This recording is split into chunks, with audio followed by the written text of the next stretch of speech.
वेदविघ्नाः प्रणश्यन्ति सिद्ध्यन्ति च मनोरथाः सदाचारविचाराणाम् आकरान् करुणाकरान् बाळकान् वन्दे जानिहाळपदाश्रयान् वेदशास्त्रपुराणार्थ रसपीयूषवर्षकान् शिष्यवात्सल्यभरितान् जानिहाळगुरून् भजे पूज्याय राघवेन्द्राय सत्यधर्मरताय च भजतां कल्पवृक्षाय नमतां कामधेनवे अस्मद्गुरुसमारम्भां टीकाकृत्पादमध्यमां श्रीमदाचार्यपर्यन्तां वन्दे गुरुपरम्पराम् अभ्रमं भङ्गरहितं अजडं विमलं सदा आनन्दतीर्थमधुरं भजैकापत्रयापहं वेदव्यासगुणावास विद्याधीशसतां वशः मां निराशं गतक्लेशं कुर्वनाशं हरेनिशम्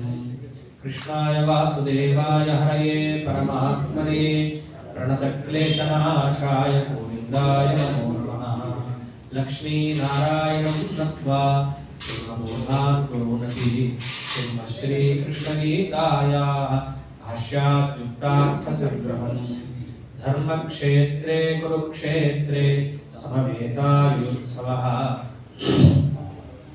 मामकाः पाण्डवाश्चैव किमकुर्वत सञ्जय अशोच्यानशोचस्त्वं प्रज्ञावादांश्च भाषसे गतासून् अगतासूंश्च नानुशोचन्ति पण्डिताः श्रीगुरुभ्यो नमः हरि ओम्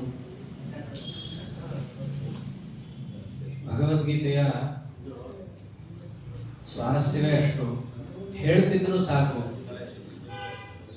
ಆ ಒಂದು ವಾಕ್ಯಗಳು ನಮ್ಮ ಬಾಯಲ್ಲಿ ಬರ್ತಿದ್ರು ಅಥವಾ ಆ ವಾಕ್ಯಗಳು ನಮ್ಮ ಕಿವಿಗೆ ಬೀಳ್ತಾ ಇದ್ರು ಸಾಕು, ಒಂದು ರೋಮಾಂಚನಕಾರಿಯಾದಂತಹ ಒಂದು ಪ್ರಬಂಧ. ಸ್ವಯಂ ಸಂಜಯನೇ ಹೇಳ್ತಾನೆ, ಆ ಸಂವಾದವನ್ನ ನಾನು ಕೇಳ್ತಾ ಕೇಳ್ತಾ ಆನಂದ ಪಟ್ಟೆ, ನಿನಗೆ ಅದನ್ನ ಹೇಳ್ತಾ ಹೇಳ್ತಾ ಆನಂದ ಪಟ್ಟೆ. ನನಗದು ಕೇಳಿದ್ದು ವೇದವ್ಯಾಸ ದೇವರ ಅನುಗ್ರಹದಿಂದ ಅಷ್ಟೇ ಅಲ್ಲ, ನನ್ನ ದಿವ್ಯ ಚಕ್ಷುಷ್ ಪ್ರಭಾವದಿಂದಾಗಿ ಆ ವಿಶ್ವರೂಪವನ್ನು ಕೂಡ ನಾ ಕಂಡೆ. ನನ್ನ ಭಾಗ್ಯ ಎಷ್ಟು ದೊಡ್ಡದಿದೆ ನೋಡೋದು. ಧೃತರಾಷ್ಟ್ರ ಅಲ್ಲಿ ಪರಮಾತ್ಮ ಅರ್ಜುನನಿಗೆ ಹೇಳಿದ್ದನ್ನ ನಾನು ಕೂಡ ಇಲ್ಲೇ ಕೂತುಕೊಂಡು ನಿನ್ನೆದುರಿಗೆ ಇದ್ದುಕೊಂಡು ಕೂಡ ವೇದವ್ಯಾಸ ದೇವರ ಅನುಗ್ರಹದಿಂದ ಕೇಳಿ, ಅಷ್ಟೇ ಅಲ್ಲ ಅದನ್ನ ಪುನಃ ಪುನಃ ನೆನೆಸ್ಕೊಂಡು ನನಗೆ ಆನಂದ ಆಗ್ತಾ ಇದೆ. ಅಂತಹ ಅವರಿಬ್ಬರ ಸಂವಾದ. ಒಂದೊಂದು ಯೋಗಗಳು ಕೂಡ 18 ಯೋಗ, ಒಂದೊಂದು ಯೋಗದಲ್ಲೂ ಕೂಡ ಮೋಕ್ಷಕ್ಕೂ ಉಪಯೋಗಿಯಾದಂತಹ ಅತ್ಯಂತ ಅವಶ್ಯಕವಾದ ಅಂಶಗಳನ್ನ ಪರಮಾತ್ಮ ಎಷ್ಟು ಕರುಣಾಳು ಜಗತ್ತಿಗೆ ಅದನ್ನು ಉಪದೇಶ ಮಾಡಿದ್ದಾನೆ. ಕಾರುಣ್ಯ ಅಲ್ಲದೆ ಬೇರೇನು ಹೇಳಕ್ಕೆ ನಮ್ಮ ಹತ್ರ ಅಂಶಗಳಿಲ್ಲ. ಧೃತರಾಷ್ಟ್ರ ಪರಮಾತ್ಮನ ಕಾರುಣ್ಯದಿಂದ ಇದಿಷ್ಟು ನಮಗೆ ಬಂದಿರೋದು. ಅರ್ಜುನನ ನಿಮಿತ್ತ ಮಾಡಿಕೊಂಡ, ಅದನ್ನೇ ಹೇಳಿದ್ದಾರೆ, ಸರ್ವೋಪನಿಷದೋ ಗಾವಃ ದೋಗ್ಧಾ ಗೋಪಾಲನಂದನಃ ಗಾವೋ ಪಾರ್ಥೋ ವತ್ಸಃ ಸುಧೀರ್ ಭೋಕ್ತ ದುಗ್ಧಂ ಗೀತಾಮೃತಂ ಮಹತ್. ನಮಗೆ ಹಸುವಿನ ಹಾಲು ಕರೆಯೋದೆಲ್ಲ ಗೊತ್ತಿಲ್ಲ, ಇವಾಗೆಲ್ಲ ಪಾಕೆಟ್ ಹಾಲು ಕೂಡ ಬಂದ್ಬಿಟ್ಟಿದೆ. ಆ ಅವಸ್ಥೆಯಲ್ಲಿ ನಾವಿದ್ದೀವಿ. ಇಲ್ಲಿ ಕೃಷ್ಣ ಪರಮಾತ್ಮ ಕೊಲ್ಲ, ಪುಟ್ಟದಾಗಿದ್ದ ದನ ಕಾದು ಕಾದು ಅಭ್ಯಾಸ ಇದೆ ಅವನಿಗೆ. ಅವನು ಗೋಪಾಲನಂದನ, ಹಾಗಾಗಿ ಹಸುವಿನಿಂದ ಹಾಲು ಕರೆಯುವ ಅಭ್ಯಾಸ ಇರೋದ್ರಿಂದ ಆಗಿನ ಕಾಲದಲ್ಲೇನೋ ಹಸುವನ್ನು ಕಾಯ್ದ, ಹಾಲನ್ನು ಕರೆದ, ಅಲ್ಲಿರೋ ಸುತ್ತಮುತ್ತಲವರಿಗೆ ಕೊಟ್ಟ. ಪರಮಾತ್ಮನ ಕೈಯಿಂದ ಬಂದ್ರೆ ಅಮೃತ, ಅದೇನೆ. ಆಗಿನ ಕಾಲದವ್ರಿಗೆ ಅಮೃತ ಕೊಟ್ಟ, ಮುಂದಿನವ್ರಿಗೆ ಏನು ಕೊಟ್ಟ ಅಂತ ಪ್ರಶ್ನೆ. ಮುಂದಿನವ್ರಿಗೆ ಅವನ ಕೈಯಿಂದ ಏನು ಬರ್ಲಿಲ್ವಲ್ಲ, ಅದಕ್ಕಂದ್ರು ಸರ್ವೋಪನಿಷದೋ ಗಾವಃ, ಎಲ್ಲ ಉಪನಿಷತ್ತುಗಳೇ ಒಳ್ಳೆ ಹಸುಗಳಿದ್ದಂತೆ. ಅಲ್ಲಿರುವಂತಹ ಸಾರ ಭಾಗವನ್ನ ನಮ್ಮ ಶ್ರೀಕೃಷ್ಣ ಪರಮಾತ್ಮ ಹೀರಿದ. ಹಸು ಹಾಗೆ ಹಾಲು ಕೊಡಲ್ಲ, ಕರು ಬರಬೇಕು, ಕರು ಎದುರಿಗಿದ್ರೆ ಅದು ಹಸು ಹಾಲು ಕೊಡುತ್ತೆ. ಅದು ಒಂಚೂರು ಕರುಗೆ ಆ ಕೆಚ್ಚಲು ತಾಗಷ್ಟು ತಾಗ್ತದೆ, ಗದ್ದಿ ಉಳಿದದ್ದೆಲ್ಲ ಏನ್ ಮಾಡ್ತೀವಿ ನಾವು ಕರಿತೀವಿ. ಹಾಗೆ ಈ ಭಗವದ್ಗೀತೆಯ ಒಂದು ಅಮೃತ ಇದೆಯಲ್ಲ, ಇದೆಲ್ಲ ಹಾಲು. ಹಸುವಿನಿಂದ ಉಪನಿಷತ್ ಎಂಬತಕ್ಕ ಹಸುವಿನಿಂದ ಪರಮಾತ್ಮ ಕರೆದ. ಯಾರ ಮುಖ ನೋಡಿ ಕರೆದದ್ದು? ಅರ್ಜುನನ ಮುಖ ನೋಡಿ ಕರೆದ. ಆದ್ರೆ ಆ ಹಾಲನ್ನ ಪೂರ್ಣ ಮಟ್ಟದಲ್ಲಿ ಹೀರಿದವರು ಯಾರು? ಸುಧೀರ್ ಭೋಕ್ತ ಸುಧೀ, ಒಳ್ಳೆ ಬುದ್ಧಿ. ಯಾರ ಬುದ್ಧಿಗೆ ಕೆಟ್ಟತನದ ಸಂಬಂಧವೇ ಇಲ್ಲವೋ, ಯಾರ ಬುದ್ಧಿ ಸದಾ ಪೂರ್ಣವೋ ಅಂತಹ ಪೂರ್ಣ ಪ್ರಜ್ಞರು ಇದನ್ನು ಪೂರ್ಣ ಮಟ್ಟದಲ್ಲಿ ಹೀರಿದವರು. ಅದಕ್ಕೆ ಭಗವದ್ಗೀತೆಗೆ ಭಗವತ್ಪಾದರು ವ್ಯಾಖ್ಯಾನವನ್ನು ಮಾಡಿದಾಗ ಏನಂತಾರೆ? ಪರಿಪೂರ್ಣಂ ಗುರುಂ ಶ್ಚಾಂಗೀತಾರ್ಥಂ ವಕ್ಷ್ಯಾಮಿ ಶಕ್ತಿತಃ ಅಂತ ಒಂದು ಬರ್ದಿರ್ತಾರೆ. ನಾನು ಕೈಲಾದಷ್ಟು ನಾ ಬರ್ದಿದ್ದೀನಿ ಅಂತ. ನಾರಾಯಣ ದೇವರು ಏನು ಶಕ್ತಿತಃ ಅಂತೆಲ್ಲ ಬರೀತಕ್ಕದ್ದಲ್ಲ, ನೀನದನ್ನ ಪೂರ್ಣ ತಿಳ್ಕೊಂಡಿದೀಯ. ಯಾಕೆ? ನೀನೊಬ್ಬನಿಗೆ ಅದು ಪೂರ್ಣ ಅರ್ಥ ಆಗೋದು. ಸುಧೀರ್ ಭೋಕ್ತ, ಆ ಭಗವದ್ಗೀತಾಮೃತವನ್ನ ಪೂರ್ಣ ಮಟ್ಟದಲ್ಲಿ ಆಸ್ವಾದಿಸಿ ಪರಮಾತ್ಮನಲ್ಲಿ ಆ ಭಕ್ತಿದ್ರೇಕದಿಂದ ಸಮರ್ಪಣೆ ಮಾಡೋ ಅಧಿಕಾರ ಇರೋದು ನೀನು ಒಬ್ಬನಿಗೆ. ನೀನೇ ಶಕ್ತಿತಃ ಅಂತ ಬರೆದ್ರೆ ಹೆಂಗೆ? ಕಿತ್ತಾಕು ಆ ಪದ. ತೇನ ಲೇಷತ ಇತೀಹ ಪದಂ ಸ್ಯಾತ್ ಇತ್ಯಗತ್ಯ ಜಗಜ್ಜನಕೇನ. ಅಲ್ಲಿ ಆ ಲೇಷತಃ ಅಂತ ಪದ ಇರು. ನೀನು ಭಾಷ್ಯದಲ್ಲಿ ಬರೆದಿರುವಂತಹದ್ದು ಕಮ್ಮಿ, ನೀನು ತಿಳ್ಕೊಂಡಿರೋದು ಅಪಾರ ಇದೆ. ಹೀಗೆ ಪರಮಾತ್ಮನೇ ಯಾರು ಬರೆದ ಅರ್ಥಕ್ಕೆ ಒಂದು ರೀತಿಯಾಗಿ ಮೊಹರು ಒತ್ತಿ ಇದು ನೀನು ಹೇಳಿದ ಅರ್ಥವೇ ನನಗೆ ಸಮ್ಮತ ಅಂತ ಹೇಳಿ ತಿಳಿಸಿಕೊಟ್ಟಿದ್ದಾರೋ ಅಂತಹ ಶ್ರೀಮದ್ ಭಗವದ್ಗೀತೆಯ ಅರ್ಥವನ್ನ ಪೂರ್ಣ ಅನುಸಂಧಾನ ಮಾಡಿ ಭಗವಂತನಲ್ಲಿ ಸಮರ್ಪಣೆ ಮಾಡುವ ಅಧಿಕಾರಿಗಳು ಸುಧೀಹಿ, ಅಂತಹ ಪೂರ್ಣ ಪ್ರಜ್ಞರು. ಅದಕ್ಕೆ ಮೇಲಿಟ್ಕೊಂಡ್ಬಿಟ್ಟಿದ್ದ ಹನುಮಂತ ದೇವರನ್ನ. ಕಪಿಧ್ವಜ ಅಲ್ಲ, ಯಾರೋ ಅರ್ಜುನ, ಮೇಲ್ಗಡೆ ಹನುಮಪ್ಪ. ಹನುಮಂತ ನೋಡಿ ಹೇಳ್ತಾ ಇರೋದು. ಅದು ಯಾಕೆ ಅದನ್ನ ನೋಡಿ ಹೇಳ್ದ? ಹನುಮಂತ ದೇವರನ್ನ ಯಾಕೆ ಇಟ್ಕೊಂಡು ಹೇಳಿದ್ದು ಅಂದ್ರೆ ಅದಕ್ಕೆ ರಾಮಾಯಣದಲ್ಲಿ ಲಿಂಕ್ ಇದೆ. ರಾಮಾಯಣದಲ್ಲೂ ಕೂಡ ಭಗವದ್ಗೀತೆ ಬಂದಿದೆ. ಅಲ್ಲಿ ಯಾರು ಉಪದೇಶ ಮಾಡಿದ್ದು ಅಂದ್ರೆ ಹನುಮಂತ ದೇವರು. ಅದಕ್ಕೆ ಯಾಕೆ ಮಾಡ್ಲಿಕ್ಕೆ ಬಂದು ಪ್ರಕಟಿಕೆ ಅಂತಂದ್ರೆ ಎಲ್ಲಾ ಕವಿಗಳು ಕೂಡ ಸುಗ್ರೀವನ ಆದೇಶವನ್ನು ಪಡೆದು ಎಲ್ಲಾ ದಿಕ್ಕಿಗೂ ಕೂಡ ಪಸರಿಸಿ ಸೀತಾದೇವಿಯನ್ನು ಹುಡುಕ್ಲಿಕ್ಕೆ ಅಂತ ಅವ್ರು ಹೊರಟಾಗ ಎಲ್ಲಾ ದಿಕ್ಕಿಗೂ ಹೋಗೋರು ಹೋಗಿ ಬಂದೇ ಇಲ್ಲ ಅಂತಂದ್ರೆ ಏನ್ ಕಥೆ? ಅದಕ್ಕೆ ಸುಗ್ರೀವ ಹೇಳಿರ್ತಾರೆ, 1 ತಿಂಗಳೊಳಗೆ ಬರಬೇಕು, ಇಲ್ಲದಿದ್ದರೆ ನೀವು ಶಿರಚ್ಛೇದ ಅಂತ ಹೇಳಿ ಕಳಿಸಿರ್ತಾರೆ. ಹಾಗೆ ಬಂದು ಸುಗ್ರೀವಾಜ್ಞೆ. ಈಗಲೂ ಅದೇ ಶಬ್ದ ಹೊರಟುಬಿಟ್ಟಿದೆ. ಗೌರ್ಮೆಂಟ್ ಜಿಯೋ, ಗೌರ್ಮೆಂಟ್ ಆರ್ಡರ್ಗೆ ಈಗ ಇರೋ ಕನ್ನಡದಲ್ಲಿ ಶಬ್ದ ಯಾವುದು ಅಂದ್ರೆ ಸುಗ್ರೀವಾಜ್ಞೆ ಅಂತ. ಮಾಡ್ಲೇಬೇಕು, ತಪ್ಪಿದ್ದಲ್ಲ. ಹೀಗೆ ಆ ಸುಗ್ರೀವನ ಆದೇಶ ಬಂದಾಗ ಎಲ್ಲಾ ಕವಿಗಳು ಹೋಗೋರು ಹೋಗ್ತಾರೆ. ಪೂರ್ವಕ್ಕೆ, ಪಶ್ಚಿಮಕ್ಕೆ, ಉತ್ತರಕ್ಕೆ ಹೋದವರು ಹೋದ್ರು, ಬಂದ್ರು, ಇಲ್ಲ ಸೀತಾ ಅಂತಂದ್ರು. ದಕ್ಷಿಣ ದಿಕ್ಕಿಗೆ ಬಂದಿದ್ರಲ್ಲ ಹನುಮಂತ ದೇವರು, ಅಂಗದ, ಎಲ್ಲಾ ಪ್ರಧಾನ ಯಾರ್ಯಾರು ನಮ್ಮೊಳಗೆ ತತ್ವಾಭಿಮಾನಿಗಳು ಅಂತ ಅನಿಸ್ಕೋಬೇಕು ಎಲ್ಲ ಆ ಕಡೆ ಬಂದಿದ್ದಾರೆ. ಸಿಕ್ಕಿದ್ರು ಎಲ್ಲಿ? ಸೀತಾ ಅಂತ ಹುಡುಕ್ಲಿಕ್ಕೆ ಹೋದ್ರೆ ಸೀತಾನೇ ಇಲ್ಲ. ಆ ಕಡೆ ಸ್ವಯಂ ಪ್ರಭಾ ಗುಹಾಗೆ ಹೋಗ್ತಾರೆ. ಗುಹಾ ಒಳಗೆ ಹೋದ್ರು, ಆನಂದದಿಂದ ಅಲ್ಲೇ ಕೂತ್ ಬಿಡ್ತಾರೆ. ಎಲ್ಲರೂ ಕೂಡ ಅಲ್ಲಿ ಯಥಾತಥ ಮಾತಾಡಿ ಶುರು ಮಾಡ್ತಾರೆ. ನಾವ್ ಯಾಕೆ ಹೋಗ್ಬೇಕು? ಅಲ್ಲಿ ಇದ್ದವರು ನರ, ನೀಲ ಮುಂತಾದವರೆಲ್ಲರೂ ಕೂಡ ಅಂಗದನ್ನ ಕೂಡಿಸಿಕೊಂಡು ಹೇಳುವ ಆಟ. ಅಂಗದ, ನಿನಗೆ ಸಿಗಬೇಕಾಗಿದ್ದ ರಾಜ್ಯ ಅದು ಹೋಗ್ಬಿಟ್ಟು ಯಾರಿಗೆ ಕೊಟ್ಟಿದ್ದಾರೆ? ಸುಗ್ರೀವನ್ ಕೊಟ್ಟಿದ್ದಾರೆ. ಆದ್ದರಿಂದ ನಿಜವಾಗಿಯೂ ಕೂಡ ಯಾರ ರಾಜ ಆಗಬೇಕಿತ್ತು? ನೀನು. ಯಾಕೆ? ವಾಲಿಯ ನಂತರ ಆ ವಾನರ ಸೇನೆಗೆ ಅಥವಾ ವಾನರ ರಾಜ್ಯಕ್ಕೆ ಯಾರು ಗಟ್ಟಿ? ನೀನಾಗಬೇಕು. ಸುಗ್ರೀವ ಹೊಡ್ಕೊಂಡ್ಬಿಟ್ಟಿದ್ದಾನೆ, ನಿನಗೆ ಸೇರ್ಬೇಕಾಗಿದೆ. ಆದ್ದರಿಂದ ನಾವೆಲ್ಲ ಇಲ್ಲೇ ಇರೋಣ. ಹೋಗದೆ ಕೊಲ್ತಾರಲ್ಲ, ಹೋಗಲೇ ಬೇಡ. ಒಂದ್ ವೇಳೆ ಬರ್ತಾನಲ್ಲ, ಬರ್ಲಿ, ಇಲ್ಲೇ ಯುದ್ಧ ಮಾಡೋಣ.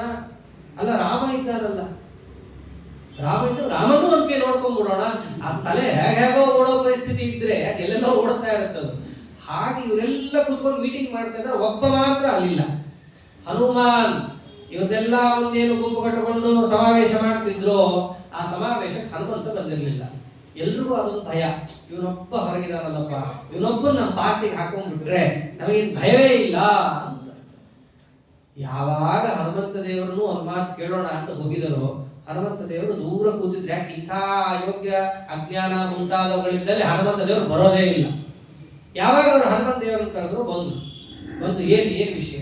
ಏನಿಲ್ಲ, ಈ ತರ ಬಂದಿದೆ, ನಾವೇ ರಿವೋಲ್ಟ್ ಎದ್ದು ಒಂದು ವೇಳೆ ಅವನೇನಾದ್ರು ಸುಗ್ರೀವನ ಹತ್ರ ಹೋಗೋದೇ ಬೇಡ. ಅವನು ಬಂದ್ರೆ ಅವನನ್ನು ದಮನ ಮಾಡ, ರಾಮ ಬಂದ್ರೆ ರಾಮನ್ನು ಪಡೆಯೋಣ.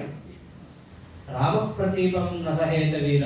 ನೀವು ಏನು ಮಾತಾಡಿದ್ರು ಹನುಮಂತ ದೇವರು ಸುಮ್ಮನೆ ಇರ್ತಾರೆ. ಯಾವಾಗ ನೀವು ರಾಮಚಂದ್ರ ದೇವರಿಗೂ ವಿರೋಧ ಮಾಡ್ತೀನಿ ಅಂತ ಹೋಗ್ತಿರೋ, ಅವ್ರ ಕೈಯಾಗಿ ಮುಕ್ಕೊಂಡಿರೋದು ಹಲ್ಲ ಮುರಿವೆನೆಂದು ಕರವ ಮುಗಿದ ಮುಖ್ಯ ಪ್ರಾಣ. ರಾಮಚಂದ್ರ ದೇವರಿಗೆ ವಿರೋಧ ನೀವು ಹೋದರೆ ರಾಮದೇವರು ಬರೋ ತನಕಲ್ಲ, ನಾನೇ ಎಲ್ಲರನ್ನು ಹಲ್ಲು ಮುರಿದು ಕೂಡಿಸ್ತೇನೆ. ಅಲ್ಲ ಹನುಮಾನ್, ನಮಗೆ ಸೀತಾ ಸಿಕ್ತಿಲ್ಲ. ಸೀತ ಸಿಕ್ತಿಲ್ಲ ಮತ್ತು 1 ತಿಂಗಳೊಳಗೆ ಹೋಗ್ಲಿಲ್ಲ ಅಂತ ನಮ್ಮ ತಲೆ ತೆಗಿತಾನೆ. ನಾನು ಏನ್ ಮಾಡಬೇಕು ಕೈಯಲ್ಲಿ ಆಗ್ತಿಲ್ಲ ಅಂತಂದ್ರೆ ಕೂತ್ಕೊಳ್ರಿ. ಶರೀರ ನಮ್ಮ ಕೈಯಲ್ಲಿ ಆಗ್ತಿಲ್ಲ ಸ್ವಾಮಿ ಅಂತ ಹೇಳಿ ಪ್ರಾಣ ಬಿಡ್ರಿ. ಅದು ಬಿಟ್ಟು ಹುಚ್ಚುಚ್ಚು ತಲೆಯಲ್ಲಿ ತುಂಬಿಕೊಳ್ಳುವಂತಹದ್ದೆಲ್ಲ ಮಾಡಬೇಡ್ರಿ. ಅದೇನ್ ಮಾಡ್ಬೇಕು? ರಾಮನಾಮ ಆಗ ಉಪದೇಶ ಮಾಡಿದ್ದು. ಕರ್ಮಣ್ಯೇವಾಧಿಕಾರಸ್ತೆ ಮಾ ಫಲೇಶು ಕದಾಚನ. ಆ ಸಮುದ್ರದ ತೀರದಲ್ಲಿ ರಾಮಚಂದ್ರ ದೇವರ ಗುಣಗಾನವನ್ನು ಮಾಡುತ್ತಾ ನಿಮ್ಮ ಕೆಲಸ ಏನಿದೆ ಅಷ್ಟು ಮಾಡ್ರಿ. ಸ್ವಧರ್ಮೇ ನಿಧನಂ ಶ್ರೇಯ ಪರಧರ್ಮೋ ಭಯಾವಹ ಶ್ರೇಯಾಂ ಸ್ವಧರ್ಮೋ ವಿಗುಣ ಪರಧರ್ಮ ಸುರಕ್ಷಿತ. ಏನೋ ಎದ್ದು ಹೋಗಿ ಎದ್ವಾ ಹಾರಾಡಿ ರಾಜ್ಯ ಕಸ್ಕೋಬಹುದು ಅಂತ ಅನ್ಸುತ್ತೆ, ಅದು ಸುಖ ಅಂತ ನಿಮಗೆ ಅನ್ಸುತ್ತೆ. ಅದೇನು ಮಾಡಕ್ ಆಗಲ್ಲ, ಅದು ಬೇರೆ ವಿಷಯ. ಆದ್ರೆ ಅದು ಪರಧರ್ಮ, ನಿಮ್ಮ ಕೆಲಸ ಅಲ್ಲ. ನಿಮ್ಗೆ ಏನ್ ಕೆಲಸ ಕೊಟ್ಟಿದ್ದಾನೆ ರಾಮಚಂದ್ರ ದೇವರು? ಹೋಗಿ ಸೀತಾ ಹುಡುಕೊಂಡ್ ಬನ್ರಿ ಅಂತ ಕೊಟ್ಟಿದ್ದಾನೆ. ಆದ್ರೆ ಹುಡುಕ್ಬೇಕು. ಆಗಿಲ್ಲ ಅಂದ್ರೆ ಸ್ವಾಮಿ ನಮ್ ಕೈಲಿ ಆಗ್ತಾ ಇಲ್ಲ ಅಂತ ಹೇಳಿ ಈ ಶರೀರವನ್ನ ಹೆಂಗೋ ಅಲ್ಲ ಬಂದ್ರೆ ಪ್ರಾಣ ತ್ಯಾಗನೆ. ಇಲ್ಲೇ ಕೂತ್ಕೊಂಡು ಪ್ರಾಯೋಪವೇಶಕ್ಕೆ ಕೂತು ಶರೀರ ಬಿಡೋಣ, ಈಗಿರ್ಬೇಕು. ಆದ್ದರಿಂದ ಏನ್ ಮಾಡ್ಬೇಕು ಹನುಮಾನ್ ಅಂತಂದ್ರೆ ಏನಿಲ್ಲ, ಕೂತ್ಕೊಳ್ರಿ ಅಂತಂದ್ರು. ಧರ್ಮೆ ಹಾಸಿಬಿಟ್ಟು ಎಲ್ಲಾ ಕವಿಗಳನ್ನು ಕೂಡಿಸ್ಬಿಟ್ಟಿದ್ದಾರೆ. ಅಖಂಡ ರಾಮನಾಮ ಸಂಕೀರ್ತನೆಯನ್ನು ಕವಿಗಳಿಂದ ಮಾಡಿಸ್ತಾ ಇದ್ದಾರೆ. ಮಾಡಿ ಆ ರಾಮನಾಮದ ಪ್ರಭಾವದಿಂದಾಗ ಅಲ್ಲಿದ್ದಂತಹ ಒಂದು ಹದ್ದು ಎದ್ದು ಕೂತ್ಕೊಂಡ್ಬಿಡ್ತದೆ. ಅದಾದ್ಮೇಲೆ ದಾರಿ ತೋರಿಸ್ತು. ಭಗವನ್ ನಾಮ ಸಂಕೀರ್ತನೆಯನ್ನು ಮಾಡಿದ್ರೆ ಮುಚ್ಚೋಗಿದೆ ಅಂತ ಅನ್ಕೊಂಡ ದಾರಿಯೂ ತೆಕ್ಕೊಳ್ಳುತ್ತೆ. ಆ ರಾಮನಾಮದ ಪ್ರಭಾವ, ಕೃಷ್ಣನಾಮದ ಪ್ರಭಾವ ಅಲ್ಲಿದೆ. ಅಲ್ಲಿ ಏನು ಕವಿಗಳಿಗೆ ಕೂಡಿಸಿಕೊಂಡು ಏನು ಉಪದೇಶ ಮಾಡಿದ ಹನುಮಂತ ದೇವರು, ಅದು ಒಬ್ಬ ಮಿಸ್ ಆಗಿದ್ದ. ಯಾರು? ವಾಲಿ. ಅವನೇ ಏನಾಗಿದ್ದಾನೆ ಇವಾಗ? ಇಂದ್ರಾವತಾರನಾಗಿ ಬಂದಿದ್ದಾನೆ. ಅದಕ್ಕೆ ಕೃಷ್ಣ ಪರಮಾತ್ಮ ಅಲ್ಲಿ ಎಲ್ಲರಿಗೂ ಕೂಡ ಹನುಮಂತ ಉಪದೇಶ ಮಾಡಿದ್ದಾನೆ. ನಿನಗೊಬ್ಬನು ಅವನು ಮಾಡಿಲ್ಲ, ಹಾಗಾಗಿ ಅವನು ಕೆಲಸ ಮಾಡ್ತೀನಿ, ನಿನ್ ತಲೆ ಮೇಲೆ ಅವನನ್ನು ಕೂಡಿಸ್ಕೊಂಡ್ಬಿಡ್ತಾನೆ. ನೋಡಪ್ಪ, ಇದೇ ತರ ನೀನು ಅವಾಗೆಲ್ಲ ಕವಿಗಳಿಗೆ ಉಪದೇಶ ಮಾಡಿದ್ದು ನೋಡ್ಕೋ, ನಾನು ಕೂಡ ಇವನಿಗೆ ಅದೇ ಉಪದೇಶ ಮಾಡ್ತಾ ಇದ್ದೇನೆ. ಒಬ್ಬ ಮಿಸ್ ಆಗಿದ್ದಾನೆ ಅಂತಿತ್ತು, ಈಗ ಅದನ್ನು ಪೂರ್ಣ ಮಾಡ್ತೀನಿ ಅಂತ ಹೇಳಿ ಅದೇ ವಾಲಿಗೆ ಇಂದ್ರಾಂಶ ಇಲ್ಲೇನಾಗಿ ಬಂದಿದ್ದಾನೆ? ಅರ್ಜುನನಾಗಿ ಬಂದಿದ್ದಾನೆ. ಮುಖ್ಯ ಪ್ರಾಣ ದೇವರಾದ ಭೀಮಸೇನ ದೇವರ ಪಾದೋಪಸರ್ಪಣವನ್ನು ನಿತ್ಯ ಮಾಡುತ್ತಿದ್ದರಿಂದ ಅವನಿಗೆ ತತ್ವಜ್ಞಾನ ಕೊಡ್ಲಿಕ್ಕೆ ಯಾರು ಬಂದ್ರು? ಸಾಕ್ಷಾತ್ ಪರಮಾತ್ಮನೇ ಬಂದ. ಮುಖ್ಯ ಪ್ರಾಣ ದೇವರನ್ನು ಹಿಡಿದ್ರೆ ಎಷ್ಟು ಪರಮಾತ್ಮ ಎತ್ತಿಡಿದ್ದಾನೆ. ಅಲ್ಲಿ ಬಿಟ್ಟಿದ್ದ, ಕಣ್ಣೆತ್ತು ಸಹಿತ ನೋಡ್ಲಿಲ್ಲ, ಹಿಂದಿಂದ ಬಾಣ ಹೊಡೆದಕ್ಕೆ ಬಂದ, ಎದುರುಗಡೆ ಸಹಿತ ಬರಲಿಲ್ಲ ಪರಮಾತ್ಮ. ಮುಖ್ಯ ಪ್ರಾಣ ದೇವರನ್ನು ಹಿಡಿದಿದ್ದ. ಇಲ್ಲಿ ಭೀಮ ಅಂತ ಮುಗೀತು. ಧರ್ಮರಾಜನ್ನು ಕೂಡ ಯದ್ವಾತತ್ವ ಅಂತಿದ್ದಿದೆ. ಭೀಮಸೇನನ ಮಾತ್ರ ಕದಾಪಿ ಕಥಂಚಿದಪಿ ಅರ್ಜುನ ಒಂದು ಮಾತು ಆಡಿಲ್ಲ. ಆ ಒಂದು ಪುಣ್ಯ ಪ್ರಭಾವಕ್ಕೆ ಪರಮಾತ್ಮ ಹೋಗೊಟ್ಟು ನಾನೇ ಬರ್ತೀನೋ ನಿನ್ಗೆ ಉಪದೇಶ ಮಾಡಕ್ಕೆ. ಅದಕ್ಕೆ ಯಾಕೆ ಇಟ್ಕೊಂಡ? ಬೇರೆ ಹನುಮಂತನು ಇಟ್ಕೊಂಡ. ನೋಡು, ನೀನ್ ಮಾಡಿದ್ದೆ ಮಾಡ್ತಾ ಇದ್ದೇನೆ, ಮತ್ತೆ ಬೇರೆ ಏನು ಮಾಡಿಲ್ಲ. ಅಲ್ಲೊಂದು ಇಲ್ಲೊಂದು ಉಪದೇಶ ಆಗಿಲ್ಲ. ರಾಮಾಯಣದಲ್ಲೊಂದು ಉಪದೇಶ, ಮಹಾಭಾರತದೊಂದು ಉಪದೇಶ ಅಂತಿಲ್ಲ. ರಾಮಾಯಣದಲ್ಲಿ ಏನಿದೆಯೋ ತತ್ವಗಳು ಮಹಾಭಾರತದಲ್ಲೂ ಅದೇ ತತ್ವಗಳೇ. ರಾಮಾಯಣದಲ್ಲಿರೋ ತತ್ವ ಏನು? ಹನುಮಂತನನ್ನು ಯಾರ್ಯಾರು ಹಿಡಿದಿದ್ದಾರೋ ಎಲ್ಲರನ್ನೂ ಪರಮಾತ್ಮ ಎತ್ತಿದ್ದಾನೆ. ದೈತ್ಯ ವಿಭೀಷಣ ಅವನು ಹಿಡ್ಕೊಂಡ, ಅವನನ್ನು ಎತ್ತುಬಿಟ್ಟ. ಇಲ್ಲೂ ಕೂಡ ಯಾರ್ಯಾರು ಭೀಮಸೇನನ ಪಕ್ಷಪಾತಕ್ಕೆ ಬಂದರೋ, ಅವನ ಪಕ್ಷದಲ್ಲಿ ಯಾರಿದ್ರು ಅವ್ರು ಎಲ್ಲರನ್ನೂ ಎತ್ತಿಡಿದಿದ್ದಾನೆ. ಅವರ ವಿರುದ್ಧ ಯಾರ್ಯಾರು ಹೋಗ್ಲಿ, ಎಂಥ ದೇವೋತ್ತಮರು, ದೇವತಾ ಗುರುಗಳು. ಈ ದ್ರೋಣಾಚಾರ್ಯರು ಸಾಮಾನ್ಯ ಅಲ್ಲ, ಬೃಹಸ್ಪತ್ಯಾಚಾರ್ಯರು ಅವರೇ ಎದುರಿಗಿದ್ರು ಕೂಡ ಇವರು ಪಕ್ಷದಲ್ಲಿಲ್ಲ ಅಂದ್ರೆ ನಾನೇ ನಿಂತು ಹೊಡಿಸ್ತೀನಿ, ಸುಳ್ಳೆಲ್ಲ ಹೇಳಿ ಹೊಡಿಸ್ತಾನೆ. ಮುಂದೆ ಬರುತ್ತೆ ಅಶ್ವತ್ಥಾಮೋ ಹತ ಕುಂಜರ, ಅವೆಲ್ಲ ಕಥೆ ಬರುತ್ತೆ.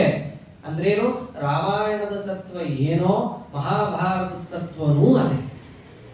ಆದ್ದರಿಂದ ಆ ಮಹಾಭಾರತದಲ್ಲಿ ಕೃಷ್ಣ ಪರಮಾತ್ಮ ಏನು ಪೂರ್ಣ ಮಟ್ಟದಲ್ಲಿ ಉಪದೇಶ ಮಾಡಿದ್ನೋ ಅದನ್ನ ದೇವರ ಮುಖದಿಂದ ಹೀರೋ ಯೋಗ್ಯತಾ ಇರೋದು ಇಬ್ಬರಿಗೆ. ಲಕ್ಷ್ಮೀದೇವಿಗೆ ಒಂದು ಉಪದೇಶ ಮಾಡೋ ಅಗತ್ಯನೇ ಇಲ್ಲ, ನಿತ್ಯ ಮುಕ್ತಳು. ಮಾಡಿದವನು ಇಬ್ಬರಿಗೆ ಮಾಡಬೇಕು. ಯಾರಿಗೆ? ಬ್ರಹ್ಮವಾಯುಗಳಿಗೆ ಮಾಡಬೇಕು. ನೇರ ಉಪದೇಶ ಕೇಳೋದು ದೊಡ್ಡ ಯೋಗ್ಯತಾ. ಆದ್ದರಿಂದ ಆ ಹನುಮಂತ ದೇವರನ್ನು ಎದುರು ಇಟ್ಕೊಂಡ. ಇದನ್ನಂತೂ ಇಟ್ಕೋತೀನಿ, ಯಾಕೆ? ನಾನು ಅಷ್ಟು ಹೇಳಿದ್ದು ಯಾರ ತಲೆಗೆ ಹೋಗ್ಬೇಕು? ಸಂಜಯಂಗೆ ಪೂರ್ಣ ಅರ್ಥ ಆಗಲ್ಲ. ಸ್ವಯಂ ವೇದವ್ಯಾಸ ದೇವರೇ ಅಂದಿದ್ದಾರೆ, ಅಹಂ ವೇತ್ತಿ ಶುಕೋ ವೇತ್ತಿ ಸಂಜಯೋ ವೇತ್ತಿವಾನವ. ಅವನಿಗೂ ದಿವ್ಯ ಚಕ್ಷುಷ್ ಕೊಟ್ಟಾಗ ಅರ್ಥ ಆಗತ್ತೆ, ಇಲ್ಲಾಂದ್ರೆ ಅವನಿಗೂ ಅರ್ಥ ಆಗಲ್ಲ. ಹಾಗೆಯೇ ಮಹಾಭಾರತ ಅನ್ನೋದು ಅಂತಹ ಕಠಿಣತಮವಾದಂತಹ, ಅರ್ಥದಿಂದ ಜಟಿಲವಾದಂತಹ, ನೋಡಿದ್ರೆ ತಲೆ ಕೆಡಿಸುವಂತಹ ಗ್ರಂಥನೇ ಹೊರತು ಸುಲಭವಾಗಿ ಅರ್ಥ ಆಗುತ್ತಪ್ಪ ಅಂತ ಇಲ್ಲೇ ಇಲ್ಲ. ಅದಕ್ಕೆ ಕಾಲಕ್ಕೆ ಬಿದ್ದು ನಾರದರು ಕೇಳ್ಕೊತಾರೆ, ಸಮಾಧಿನಾಮ ಸ್ಮರೆಯನ್ನು ಕೇಳ್ತಿದ್ದಂ. ಯಾವನಿಗೆ ಅರ್ಥ ಆಗುತ್ತೆ ಸ್ವಾಮಿ ನೀ ಮಹಾಭಾರತ ಬರೆದಿಟ್ಟಿದ್ದೀರಾ? ಪ್ರತ್ಯಕ್ಷರವೂ ಕೂಡ ನಾರಾಯಣನ ಗುಣಗಳನ್ನೇ ಹೇಳಲಿಕ್ಕೆ ಹೊರಟಿದೆ ಮಹಾಭಾರತ. ಪ್ರತಿ ಶ್ಲೋಕ, ಪ್ರತಿ ಪದ, ಪ್ರತ್ಯಕ್ಷರವೂ ಕೂಡ ನಾರಾಯಣನ ಗುಣವನ್ನ ಹೇಳಲಿಕ್ಕೆ ಹೊರಟಿದೆ. ಆದ್ರೆ ಜಗತ್ತಿಗೆ ಅರ್ಥ ಆಗಿದ್ದೇನು? ಅಣ್ಣ ತಮ್ಮಂದು ಜಗಳ. ಅದಕ್ಕೋಸ್ಕರ ಮಹಾಭಾರತ ಅನ್ಕೊಂಡ್ಬಿಟ್ಟಿದ್ದಾರೆ. ಅದನ್ನ ನೀನು ತಿಳಿಸಿಕೊಡ್ಬೇಕು ಅಂತ ಭಾಗವತದಲ್ಲಿ ಪ್ರಾರ್ಥನೆ ಮಾಡಿದ್ದಕ್ಕೆ ಭಾಗವತ ಬಂದದ್ದು. ಅದಕ್ಕೆ ಭಾರತಾರ್ಥ ವಿನಿರ್ಣಯ ಭಾಗವತಕ್ಕಿರುವಂತಹ ಬಿರುದು. ಮಹಾಭಾರತದ ಅರ್ಥವನ್ನ ನಿರ್ಣಯ ಮಾಡಿಕೊಡುವಂತಹ ಗ್ರಂಥ ಶ್ರೀಮದ್ ಭಾಗವತ. ಅದು ಅಷ್ಟು ಕಠಿಣವಾಗಿದೆ ಆ ಗ್ರಂಥ. ಅದನ್ನ ಪೂರ್ಣ ಮಟ್ಟದಲ್ಲಿ ಹೀರೋರು ಯಾರು? ಪಾರ್ಥೋ ವತ್ಸಃ. ಅವನು ಬರೀ ಕರು ಅಷ್ಟೇ, ಚೂರು ಹೀರ್ಬೋದು. ಅರ್ಜುನನೇ ಚೂರು ಹೀರ್ಬೋದು ಅಂದ್ರೆ ನಿಮ್ಮ ಅವಸ್ಥೆಯನ್ನು ಎಲ್ಲಿಗಿಟ್ಟಿದ್ದಾನೆ ನೀವೇ ನೋಡ್ಕೊಂಡ್ಬಿಡ್ತೀವಿ. ಅರ್ಜುನ ಸಾಕ್ಷಾತ್ ಪರಮಾತ್ಮನ ಮುಖದಿಂದ ಕೇಳಿ ದೇವರು ತೋರಿಸಿದ ವಿಶ್ವರೂಪವನ್ನ ಕಂಡವನೇ ವತ್ಸ. ಕರು ಎಷ್ಟು ಕುಡಿಯುತ್ತೆ? 4 ಹನಿ ಕುಡಿದು ಆ ಕಡೆ ದಬ್ಬಿರ್ತಾರೆ. ಆದ್ರೆ ಪೂರ್ಣ ಮಟ್ಟದಲ್ಲಿ ಹೀರಿದವರು ಯಾರು? ಸುಧೀರ್ ಭೋಕ್ತ. ಆ ಸಂಪೂರ್ಣ ಗೀತಾಮೃತವನ್ನ ಹೀರಿದ ಪುಣ್ಯ, ಹೀರುವ ಯೋಗ್ಯತಾ ಯಾರದ್ದು? ಭಗವತ್ಪಾದರು. ಆನಂದ ತೀರ್ಥ ಭಗವತ್ಪಾದಾಚಾರ್ಯರು, ಅವರೇ ಭೀಮಸೇನ, ಅವರೇ ಹನುಮಂತ ದೇವರು, ಅವರದ ಯೋಗ್ಯತಾ. ಅಂತಹ ಹನುಮಂತ ದೇವರಿಗೋಸ್ಕರ, ಮುಖ್ಯ ಪ್ರಾಣ ದೇವರ ಮೇಲಿನ ಕಾರುಣ್ಯಕ್ಕೋಸ್ಕರ ಅವರ ಪಾದ ಹಿಡಿದವರು ಉದ್ಧಾರವಾಗಲಿ, ಜಗತ್ತು ಉದ್ಧಾರವಾಗಲಿ ಅನ್ನೋದಕ್ಕೋಸ್ಕರವಾಗಿ ದುಗ್ಧಂ ಗೀತಾಮೃತಂ ಮಹತ್. ಈ ಭಗವದ್ಗೀತಾ ಎಂಬುದಕ್ಕಂತಹ ಹಾಲು, ಎಂಥ ಹಾಲದು? ಈ ನಂದಿನಿ ಹಾಲೆಲ್ಲ ವೇಸ್ಟ್, ಅದು ಕುಡಿದ್ರು ಕುಡಿದೇನೋ ಅಂತೇನೆ ಇನ್ನ ಆರೋಗ್ಯನೂ ಹಾಳಾಗೋಗುತ್ತೆ ಅಂತ ಹಾಲು ಕುಡಿದ್ರೆ. ಇದು ಎಂಥದ್ದು? ದುಗ್ಧಂ ಗೀತಾಮೃತಂ ಮಹತ್. ಯಾವುದ ಒಂದು ಅಕ್ಷರವನ್ನ ನಾವು ಸೇವನೆ ಮಾಡಿ ನಮ್ಮ ಮನಸ್ಸಿನಲ್ಲಿ ಗಟ್ಟಿಯಾಗಿ ಇಟ್ಟುಕೊಂಡ್ರೆ ನಮ್ಮ ಸಂಸಾರವೆಂಬ ಬಂಧದಿಂದಲೂ ಕೂಡ ಅದು ನಮ್ಮನ್ನು ಬಿಡಿಸ್ಬಿಡುತ್ತೆ. ಮೋಕ್ಷ ಸುಖವನ್ನ ಅದು ತಂದುಕೊಡುತ್ತೆ. ಅಷ್ಟೇ ಅಲ್ಲ, ಐಹಿಕವಾದ ಸಮಸ್ತ ಸುಖವನ್ನೂ ಕೂಡ ತಂದುಕೊಡುತ್ತೆ. ಅದನ್ನೇ ಹೇಳಿದ್ರು, ಯಾವಾನರ್ಥ ಉದಪಾನೆ ಸರ್ವದ ಸಂಪ್ಲುತೋದಕ್ಕೆ ತಾವಾನ್ ಸರ್ವೇಶು ವೇದೇಶು ಬ್ರಾಹ್ಮಣಸ್ಯ ವಿಜಾನತಃ. ನೀವೇನು ಹೊರಗಡೆ ಕಷ್ಟಪಟ್ಟು ಅಲ್ಲಿ ಇಲ್ಲಿ ರಾತ್ರೋರಾತ್ರಿ ತಿರುಗಾಡಿ ಒದ್ದಾಡಿ ಗುದ್ದಾಡಿ ಏನೇನು ಸುಖಕ್ಕೆ ಅಂತ ಸಂಪಾದಿಸ್ಕೊಳ್ತಿರೋ ಅದು ಮತ್ತು ಅದಕ್ಕೂ ಮಿಗಿಲಾದಂತಹ ಐಹಿಕ ಸುಖ, ಅದಕ್ಕೂ ಮಿಗಿಲಾದ ಪಾರತ್ರಿಕ ಸುಖ ಎಲ್ಲವನ್ನೂ ಕೂಡ ಕೊಡತಕ್ಕಂತಹ ಗ್ರಂಥ ಶ್ರೀಮದ್ ಭಗವದ್ಗೀತಾ. ಗೀತಾ ಜಯಂತಿ ಅಂತಾನೆ ನಿತ್ಯಾದ ಸ್ಮರಣೆ ಮಾಡಬೇಕು. ನಮ್ಮ ಹಣೆಗಾರ ಗೊತ್ತು ಹಿರಿಯರಿಗೆ, ಒಂದಿನದಾರ ಅಂದ್ರೆ ಹೆಸರು ಹೇಳ್ರಿ. ಭಗವದ್ಗೀತಾ ಅಂತಂದ್ರೆ ಅಪಾರ ಪುಣ್ಯ ಇರುವಂತಹದ್ದು ಅಂತಾರಲ್ಲ, ಅದೇ ಕಡೆ ಹೇಳಿದ್ದು. ಅದನ್ನ ನೆನೆಸ್ಕೊಂಡ್ರೆ ನನಗೆ ಆನಂದ ಆಗತ್ತೆ ಅಂತಾನೆ. ಅವಯೋ ಸಂವಾದ ಮಾವಯೋಹೋ, ಅವರಿಬ್ಬರ ಸಂವಾದ ನೆನೆಸ್ಕೊಂಡ್ರೆ ನಮ್ಗೆ ಆನಂದ ಆಗತ್ತಂತಹ ಶ್ರೀಮದ್ ಭಗವದ್ಗೀತೆಯನ್ನ ಪ್ರತಿನಿತ್ಯ ಹೇಳಬೇಕು, ಕೇಳಬೇಕು. ಎಲ್ಲರೂ ಕೂಡ ಸಾಮಾನ್ಯವಾಗಿ ಭಗವದ್ಗೀತೆಯನ್ನ ಕನ್ನಡದಲ್ಲಿ ಓದಿರ್ತಾರೆ. ನಮ್ಮ ಆಚಾರ್ಯ ಬಹಳ ತಮಾಷೆ ಮಾಡ್ತಾ ಇದ್ರು, ಯಾವುದೇ ಗ್ರಂಥದ ನೀವು ಕನ್ನಡಾನುವಾದ ಓದಿದ್ರೆ ಏನು ಓದ್ದಂಗಾಯ್ತು ಅಂತ ಪ್ರಶ್ನೆ. ನೀವು ಭಗವದ್ಗೀತೆ ಓದಿದ್ದೋ ಭಗವದ್ಗೀತೆಯ ಕನ್ನಡಾನುವಾದ ಓದಿದ್ದೋ ಅಂತ. ಅದಕ್ಕೆ ಕನ್ನಡಾನುವಾದ ಓದಿ ಮಗಳ ಮಾಡೋರು ಹಾಸ್ಯ ಮಾಡ್ತಿದ್ರು, ನೀವು ಆ ಗ್ರಂಥ ಓದಿಲ್ಲ, ಆ ಗ್ರಂಥ ಕನ್ನಡಾನುವಾದದ ಮಗಳ ಮಾಡಿದಿಲ್ಲ ಅಂತ ಇದ್ರು. ಯಾಕೆ ಅದನ್ನು ಓದೇ ಇಲ್ಲ ನೀವು, ಯಾಕೆ ಮೂಲದ ಅರ್ಥವೇ ಗೊತ್ತಿಲ್ಲ. ಟೀಕಾಕೃತ್ಪಾದರ ನ್ಯಾಯಸುಧಾ ಅದೊಂದು ಮೂಲದಲ್ಲಿ ಏನಿದೆ, ಆ ವಾಕ್ಯಕ್ಕೆ ಏನು ಅರ್ಥ ಅದು ಗೊತ್ತೇ ಇಲ್ಲ. ಕೆಳಗೆ ಪಾಪ ನಿಮಗೆ ಅರ್ಥ ಆಗಲಿ, ನಿಮಗೆ ಅದೊಂದು ದಾರಿ ದೀಪ ಆಗಲಿ. ಈಗ ಒಂದು ಬೋರ್ಡ್ ಹಾಕಿರ್ತಾರ್ರಿ, ಈ ದಾರಿಯಲ್ಲಿ ಹೋಗ್ಬೇಕಂತ, ಬೋರ್ಡ್ ಕೆಳಗೆ ಕೂತ್ಬಿಟ್ರೆ ಹೋಗೋದಲ್ಲಿ.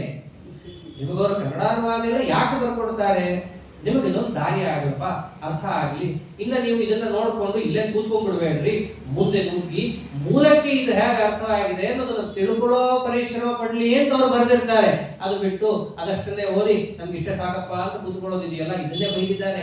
ಈಗ ಹೇಳದಲ್ಲ, ದೈವಾಸುರ ಸಂಪತ್ ವಿಭಾಗದಲ್ಲಿ ಸಾತ್ವಿಕ ರಾಜಸ ತಾಮಸ, ನನಗ್ ಸಾಕು ಅಂತ ಆಲಸ್ಯದಿಂದ ಕೂತು ಏನು ಆನಂದ ಅನುಭವಿಸ್ತಾನಲ್ಲ, ಇದು ತಾಮಸ ಆನಂದ. ಕೃಷ್ಣ ಬೈತಾನಿರಲ್ಲ, ಎಲ್ಲರಿಗಿಂತ ಜಾಸ್ತಿ ಬೈಯೋನು ಕೃಷ್ಣನೇ. ಯಾಕೆ ಅವನೇ ಬೈಬೇಕು, ಇನ್ಯಾರು ಬೈಬೇಕು? ಇವನ ಪಿತಾ ಜನಿತ ಯೋಗಿಧಾತ, ಅಪ್ಪ ಅಮ್ಮನ ಸ್ಥಾನದಲ್ಲಿ ಇದ್ದವನೇ ತಾನೇ ಎಲ್ರಿಗೂ ಹೇಳಬೇಕು, ಬೈಬೇಕು. ಬೈಯೋದ್ಯಾತಕ್ಕೆ? ಹಿತದಿಂದಲೇ. ಬೈಯೋದ್ಯಾತಕ್ಕೆ? ನಮ್ಮೇಲೆ ಪ್ರೀತಿ ಇರೋದ್ರಿಂದಲೇ. ಹಾಗೆ ಆ ಭಗವದ್ಗೀತೆಯನ್ನು ನಾವೆಲ್ಲರೂ ಕೂಡ ಏನ್ ಮಾಡ್ತಿರ್ತೀವಿ, ನಮ್ಮ ಕೈಲಾದಷ್ಟು ಅಂತ ಹೇಳಿ ಓದ್ತಿರ್ತೀವಿ. ಆದ್ರೆ ಏನೋ ಇಲ್ಲಿ ಹನುಮಂತ ದೇವರ ಸಂಕಲ್ಪ ಬರೀ ಸಾರವನ್ನು ಮಾತ್ರ ಹೇಳೋದಲ್ಲದೆ ಏನ್ ಕೇಳಬೇಕು ಕಿವಿಯಲ್ಲಿ? ಆ ಕೃಷ್ಣ ಏನು ಅರ್ಜುನನಿಗೆ ಉಪದೇಶ ಮಾಡಿದ್ದಾನೋ, ಪ್ರೀತಿಯಿಂದ ಜನರಿಗೆ ಅನುಗ್ರಹ ಆಗಲಿ ಅಂತ ಮಾಡಿದ್ದಾನೋ ಆ ಶ್ಲೋಕಗಳು ಕಿವಿಗೆ ಬೀಳಬೇಕು. ನಾವು ಹೇಳೋ ಕನ್ನಡದ ವಾಕ್ಯಗಳು ಎಷ್ಟು ಸ್ವಚ್ಛ ಇರುತ್ತೆ, ವ್ಯಾಕರಣ ಶುದ್ಧಿನ, ಭಾಷಾ ಶುದ್ಧಿನ, ಅದೆಲ್ಲ ಹೋಗಲಿ ಒಳಗಡೆಯಿಂದ ಜ್ಞಾನನೇ, ಭಕ್ತಿನೇ, ವಿರಕ್ತಿನೇ, ಇದಕ್ಕಿರಬೇಕಾದ ಯಾವ ಅಂಶಗಳು ಕೂಡ ಹೇಳೋದಲ್ಲಾಗ್ಲಿ ಕೇಳೋದಾಗ್ಲಿ ಇಬ್ಬರಲ್ಲೂ ಅದಿಲ್ಲ.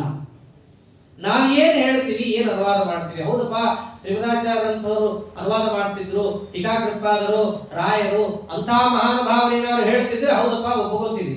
ಹೌದು, ಅವ್ರ ಒಳಗೆ ಅವೆಲ್ಲ ಇದೆ, ಎಲಿಮೆಂಟ್ಸ್ ಇವೆ. ಹೊರಗೆ ಅವ್ರು ಏನಾದ್ರು ಅರ್ಥಾನುವಾದ ಮಾಡಿದ್ರೆ ಒಂದು ಒಪ್ಕೋಬಹುದು.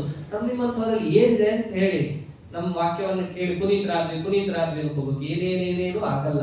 ನಮಗಿರುವಂತಹದ್ದು ಒಂದೇ, ಏನು ಆ ವೇದವ್ಯಾಸ ದೇವರು ಮಹಾಭಾರತದಲ್ಲಿ ಏನು ಗ್ರಂಥನ ಮಾಡಿದಾರೋ, ಕೃಷ್ಣ ಪರಮಾತ್ಮ ಏನು ಅರ್ಜುನನಿಗೆ ಶಬ್ದಗಳನ್ನ ಹೇಳಿದ್ದಾರೋ ಅದನ್ನ ಆ ಶಬ್ದಗಳನ್ನ ಯಥಾವತ್ತಾಗಿ ಕಿವಿಯಲ್ಲಿ ತಗೊಳ್ಳೋದಿದೆಯಲ್ಲ, ಇದು ಗೀತಾ ಜಯಂತಿ. ಇಲ್ಲದಿದ್ರೆ ಗೀತಾ ಅನುವಾದ ಜಯಂತಿ ಅಷ್ಟೇ. ನಮಗೆ ಬೇಕಿರೋದು ಯಾವ ಜಯಂತಿ? ಗೀತಾ ಜಯಂತಿ. ಗೀತೆಯ ಶ್ಲೋಕ ಕಿವಿಗೆ ಬೀಳಬೇಕು. ಬಿದ್ದ ಮೇಲೆ ನಮಗೆ ಜಿಜ್ಞಾಸೆ ಹೊಂದಬೇಕು, ಹೌದು ಈ ಶ್ಲೋಕದಲ್ಲಿ ಏನು ಹೇಳಿದ್ದಾರೆ, ಯಾಕೆ ಈ ಶ್ಲೋಕ ಬಂತು, ಈ ಜಿಜ್ಞಾಸೆ ಹೊಂದಿದ್ರೆ ಹೌದು ಅದರ ಅನುವಾದ, ಅದರ ಭಾವ, ಅದರ ಆಂತರ್ಯ, ಯಾವ ಉದ್ದೇಶದಲ್ಲಿ ಶ್ಲೋಕ ಬಂದಿದೆ ಅನ್ನೋದು ಒಂದು ಅರ್ಥ ಇದೆ. ಆದ್ದರಿಂದ ಪ್ರಾಣದೇವರ ಸಂಕಲ್ಪ, ಒಳಗೂ ಅವನೇ ಕೂತಿದ್ದಾನೆ, ಇಲ್ಲೂ ಅವನೇ ಇದ್ದಾನೆ, ಕೇಳೋರಲ್ಲೂ ಅವನೇ ಇದ್ದು ನಾನೇನೋ ಹೇಳ್ತೀನಿ ಅಂತಂದ್ರೆ ಇಲ್ಲಿ ಒಪ್ಕೋಬೇಕಲ್ಲ ಎಲ್ಲರೂ ಕೂಡ. ಆಚಾರ್ಯ ಹೇಳ್ರಿ ಅಂತ ಇವರು ಅವ್ರ ಒಳಗಿಂದ ನಿಂತು ಅವರೇ ಹೇಳಲಿ ಎಂದು ಪ್ರೇರಣೆ ಮಾಡಿ ಹೇಳಿಸುವ ಶಕ್ತಿಯನ್ನು ಕೊಟ್ಟು ಇವಾಗ ಒಳಗೆ ನಿಂತು ಹಂಸಮಂತ್ರ ಜಪ, ಅದರ ಜೊತೆ ಏನ್ ಮಾಡಿಸ್ತಾ ಇದ್ದಾರೆ, ಗೀತಾ ಗ್ರಂಥವನ್ನ ಹೇಳೋದು ಕೇಳೋದು, ಈ ಕಾರ್ಯವನ್ನು ಅವ್ರು ಮಾಡಿಸ್ತಾ ಇರೋದು. ಈಗ ನಾವು ಅನುಸಂಧಾನ ಇಟ್ಟುಕೊಂಡಿದ್ದು ಗೀತಾ ಜಯಂತಿ ನಾವು ಮಾಡ್ತಿದ್ದೀವಿ ತಂದ್ಕೊಂಡ್ವಿ ಅಂದ್ರೆ ಕೃಷ್ಣಾರ್ಪಣ ಏನಿಲ್ಲ. ಮತ್ತೆ ಯಥಾ ಪ್ರಕಾರ ಇಷ್ಟು ದಿವಸ ಹೇಳಿದ್ದೆಲ್ಲ ಹೊಳೆಗೆ ಹುಡುಸೆ. ನಮ್ಮ ಅನುಸಂಧಾನ ಹೇಗಿರ್ಬೇಕು, ನಮ್ಮ ಮನಸ್ಸು ಹೇಗಿರ್ಬೇಕು ಅನ್ನೋದನ್ನೇ ಪರಮಾತ್ಮ ಇಲ್ಲಿ ತಿಳಿಸ್ತಾ ಬರ್ತಾ ಇರೋದು ಅರ್ಜುನನಿಗೆ. ಇದು ನಿಷ್ಕಾಮ ಕರ್ಮ, ಈಗ ಸಾಧನೆ ಮಾಡಿದ್ರೆ ಅದು ನನಗೆ ಮುಟ್ಟುತ್ತೆ, ಅದು ನಿಮಗೆ ಪುರುಷಾರ್ಥಪ್ರದ ಅಂತ ಆಗತ್ತೆ. ಇಲ್ಲದಿದ್ರೆ ಪ್ರಹ್ಲಾದರಾಜರು ಬೈದು ಬಿಟ್ಟಿದ್ದಾರೆ ಅದನ್ನೆಲ್ಲ. ಮೌನ ವ್ರತ ಶ್ರತ ತಪೋ ಧೈರ್ಯ ಸ್ವಧರ್ಮ ವ್ಯಾಖ್ಯಾರಹೋ ಜಪ ಸಮಾಧಯ ಆಪವರ್ಗ್ಯಾ ಪ್ರಾಯ ಪರಂ ಪುರುಷತೆ ತ್ವಜಿತೇಂದ್ರಿಯಾಣ ವಾರ್ತಾ ಭವಂತ ನವಾತ್ಮ ದಾಂಭಿಕಾನಾಂ. ನಿಮ್ಮ ಒಳಗೆ ಆ ಇಂದ್ರಿಯ ನಿಗ್ರಹ, ಭಗವತ್ ಪ್ರೀತಿ ಮುಂತಾದ ಯಾವ ಅನುಸಂಧಾನವೂ ಇಲ್ಲದಿದ್ದರೆ ನೀವು ಮಾಡೋ ಮೌನ ವ್ರತ, ಪಾಠ ಪ್ರವಚನ ಕೇಳೋದು, ಅಧ್ಯಯನ ಮಾಡೋದು, ಅಂತ ಹೇಳಿ 4-6 ಜನರು ಗುಂಪು ಕಟ್ಟಿಕೊಂಡು ಜ್ಞಾನಸತ್ರ ಅಂತ ಮಾಡೋದು, ಅಥವಾ ಏಕಾಂತದಲ್ಲಿ ಕೂತ್ಕೊಂಡು ಮಣಿಗಳನ್ನ ಕುಟ್ಟಿ ಜಪ ಮಾಡೋದು, ಇವೆಲ್ಲ ಯದ್ಯಪಿ ಮೋಕ್ಷಕ್ಕೆ ಸಾಧನನೇ. ಆದ್ರೆ ಒಳಗಡೆ ಈ ಅನುಸಂಧಾನ ಇರಲಿಲ್ಲ ಅಂದ್ರೆ ಶ್ರೀಹರಿಯಿಂದ ಪ್ರೇರಿತನಾಗಿ ಅವನ ಪ್ರೀತಿಗೋಸ್ಕರವಾಗಿ ಅವನಿಂದ ನಿಯಮ್ಯರಾದ ಸಮಸ್ತ ತತ್ವಾಭಿಮಾನಿ ದೇವತೆಗಳ ಅನುಗ್ರಹದಿಂದ ನಾನು ಈ ಕೆಲಸ ಮಾಡುತ್ತಿದ್ದೇನೆ ಅನ್ನೋ ಅನುಸಂಧಾನ ಇರಲಿಲ್ಲ ಅಂದ್ರೆ ಮಾಡಿದ್ದೆಲ್ಲ ಏನಂತ ಕರೆಸ್ಕೊಳ್ಳುತ್ತೆ, ದಾಂಭಿಕಾನ, ಅವೆಲ್ಲ ದಂಭಾಚಾರ ಅಂತ ಕರೆಸ್ಕೊಳ್ಳುತ್ತೆ. ಇವೆಲ್ಲ ಮುಂದೆ ಹೇಳ್ತಾನೆ ಕೃಷ್ಣ. ಏನ್ ನಾವು 16ನೇ ಅಧ್ಯಾಯದಲ್ಲಿ ಹೇಳಿದ್ರಿ, ಆಸುರಿ ಸಂಪತ್ತು, ದಂಭ, ಜನರ ಕಣ್ಣು ಅವನು ಮಾಡ್ದ ಅಷ್ಟೇ. ಜನರ ಕಣ್ಣಿಗೆ ತಗೊಂಡೇನು ಮಾಡ್ಬೇಕಂದ್ರೆ ಮಾಡಿದ್ದು, ಯಾರ ಕಣ್ಣಿಗೆ ನಾವು ಮಾಡಿದ್ದು ಬೀಳಬೇಕೋ ಅವನಿಗೆ ಕಣ್ಣಿಗೆ ಬಿದ್ರು ಸಾಕು. ಅವ್ರು ನೋಡ್ಲಿ ಅಂತ ಹೇಳಿ ಹೋಮ ಮಾಡದೆ, ಅವ್ರು ನೋಡ್ಲಿ ಅಂತ ಪೂಜೆ ಮಾಡದೆ, ಅವ್ರು ಇವತ್ತು ನೋಡ್ತಾರೆ, 2 ನಿಮಿಷ ನೋಡ್ತಾರೆ, ಹೋಗ್ಬಿಡ್ತಾರೆ. ಯಾರು ಒಳಗಿರೋನು ಸಾಕ್ಷಿ ಚೇತ ಕೇವಲ ನಿರ್ಗುಣಶ್ಚ, ಯಾರು ಪ್ರಕೃತಿ ಗುಣಗಳೇನೇನಿದ್ದಾವಲ್ಲ ಸತ್ವರಜ ಸ್ತಮೋ ಗುಣಗಳು ಅದನ್ನು ಯಾರು ಮೀರಿದ್ದಾನೋ ಅಂತಹ ಒಳಗಿರುವ ಬಿಂಬರೂಪಿ ನಮಗೆ ಸಾಕ್ಷಿ. ಅವನು ನೋಡ್ತಿರ್ತಾನೆ ನಾವು ಮಾಡೋದನ್ನೆಲ್ಲ. ಇದನ್ನೇ ಅರ್ಜುನನಿಗೆ ಮೊದಲಿಂದ ಹೇಳ್ತಾ ಬಂದಿದ್ದು ಕೃಷ್ಣ. ನಾನು ನಿನಗೆ ಯೋಗವನ್ನ ಹೇಳ್ತೀನಿ, ಇಷ್ಟೊತ್ತ ತನಕ ನಿನಗೆ ಅಳ್ತಾ ಇದ್ದಿ, ಕರ್ಚಿಫ್ ತಗೊಂಡು ಕಣ್ಣು ಒರೆಸಿದ್ದಾಯ್ತು, ಇನ್ನು ಮೇಲೆ ಆ ಕಣ್ಣು ಒರೆಸಿದ್ದರ ಆಂತರ್ಯ ತಿಳ್ಕೋ. ಮೊದಲೆಲ್ಲ ಒಂದು 30 ಶ್ಲೋಕದಿಂದ ಕೃಷ್ಣ ಏನ್ ಮಾಡ್ದ, ಅರ್ಜುನ ಅತ್ತ ಅಂತ ಅತ್ತ, ಇಬ್ರು ಭೀಷ್ಮ ದ್ರೋಣರು ಎದುರು ತಂದು ನಿಲ್ಲಿಸ್ಬಿಟ್ಟ. ಸ್ವಾಮಿ ಯಾಕಾರ ಕೇಳಿದ್ದು ನಾನು ಅನ್ನೋ ಮಟ್ಟಕ್ಕಾಗಿತ್ತು ಅವನ ಸ್ಥಿತಿ. ಕಡೆಗೆ ಏನಾಗಿದ್ದು, ನಾ ಯುದ್ಧ ಮಾಡಲ್ಲ ಅಂತ ಹೇಳಿ ಬಿಲ್ಲು ಬಾಣ ಕೆಳಗೆ ಹೋಗದ ಕೂತೇ ಬಿಟ್ಟ. ಕೃಷ್ಣ ಅವಾಗ ಎಬ್ಬಿಸಿ, ಯಾಕಂದ್ರೆ ಅವನ ಒಳಗಿರೋ ಅಜ್ಞಾನ ಹೊರಗೆ ಹಾಕಿಸ್ಬೇಕು. ಅವನ ಒಳಗಿರೋ ಅಜ್ಞಾನ ಅವನಿಗೆ ಗೊತ್ತಿರ್ಲಿಲ್ಲ ಅಂತಂದ್ರೆ ಕೆಲವರು ಅಂತಾರೆ ಅದೇ ಅಂದ್ಬಿಡ್ತಾರೆ, ತಪ್ಪು ಹೇಳಿರ್ತಾರೆ. ನೀನ್ ತಪ್ಪು ಹೇಳಿದ್ಯಾ ಅಂತ ತಕ್ಷಣ ಏನಂದ್ಬಿಡು, ಅದೇ ಅಂತ ಹೋಗ್ಬಿಡ್ತಾರೆ, ಛಾಡಿಸ್ಕೊಂಡು ಹೋಗ್ಬಿಡ್ತಾರೆ. ಹಾಗಲ್ಲ, ನೀನು ಒಳಗೆ ಏನಿದೆ ಅದಷ್ಟು ಹೊರಗೆ ಬರಲಿ, ಕಾರ್ಕೊಂಡ್ಬಿಡು, ಸ್ವಚ್ಛ ಆಗಲಿ, ಆಮೇಲೆ ಒಳಗಡೆ ತತ್ವಜ್ಞಾನ ತುಂಬುತ್ತಿಲ್ಲ. ಹಾಗೆ ಅರ್ಜುನ ಏನೇನು ಹೇಳಿ ಇಟ್ಕೊಂಡಿದ್ನಲ್ಲ, ಯುದ್ಧ ಮಾಡೋದು ಸರಿನಾ ತಪ್ಪ, ಭಿಕ್ಷಣೆ ಬೇಡ್ಬಿಡ್ತೀನಿ, ಅದರಿಂದ ಗುರುಹತ್ಯಾದಿ ದೋಷಗಳು ನನಗೆ ಬರಲ್ಲ, ಅದರಿಂದ ನನಗೆ ಶ್ರೇಯಸ್ಸಾಗತ್ತೇನೋ, ಗುರುಗಳನ್ನು ಕೊಂದ್ರೆ ಯಾವ ಒಳ್ಳೇದಾಗತ್ರಿ, ಇವೆಲ್ಲ ಅಲ್ಲಿ ಇಲ್ಲಿ ಉಪನ್ಯಾಸ ಕೇಳಿ ತಲೆ ತುಂಬಿಕೊಂಡಿದ್ದ. ಅದಷ್ಟನ್ನು ದೇವರ ಎದುರಿಗೆ ಹಾಕ್ಬಿಟ್ಟ. ಆಮೇಲಿಂದ ಪರಮಾತ್ಮ ಶುರು ಮಾಡಿದ ಉಪದೇಶ. ಮೊದಲು ಅವನಿಗೆ ಸಮಾಧಾನ ಮಾಡಿದ, ನೋಡು ಹಾಗಲ್ಲ, ಜೀವರು ನಿತ್ಯ ಇದ್ದಾರೆ ಅನ್ನೋದನ್ನ ಸಮರ್ಥನೆ ಮಾಡಿ, ಈ ಜೀವರು ಅನ್ನೋರನ್ನ ನೀನ್ ತಿಳ್ಕೊಂಡಿದ್ದೀಯಲ್ಲ, ನಾನು ಹೇಳಿದ್ದೀನಲ್ಲ, ಇದನ್ನ ಹೇಳಿದಂತೆ ತಿಳ್ಕೊಳ್ಳೋರು ಬಹಳ ಕಷ್ಟ.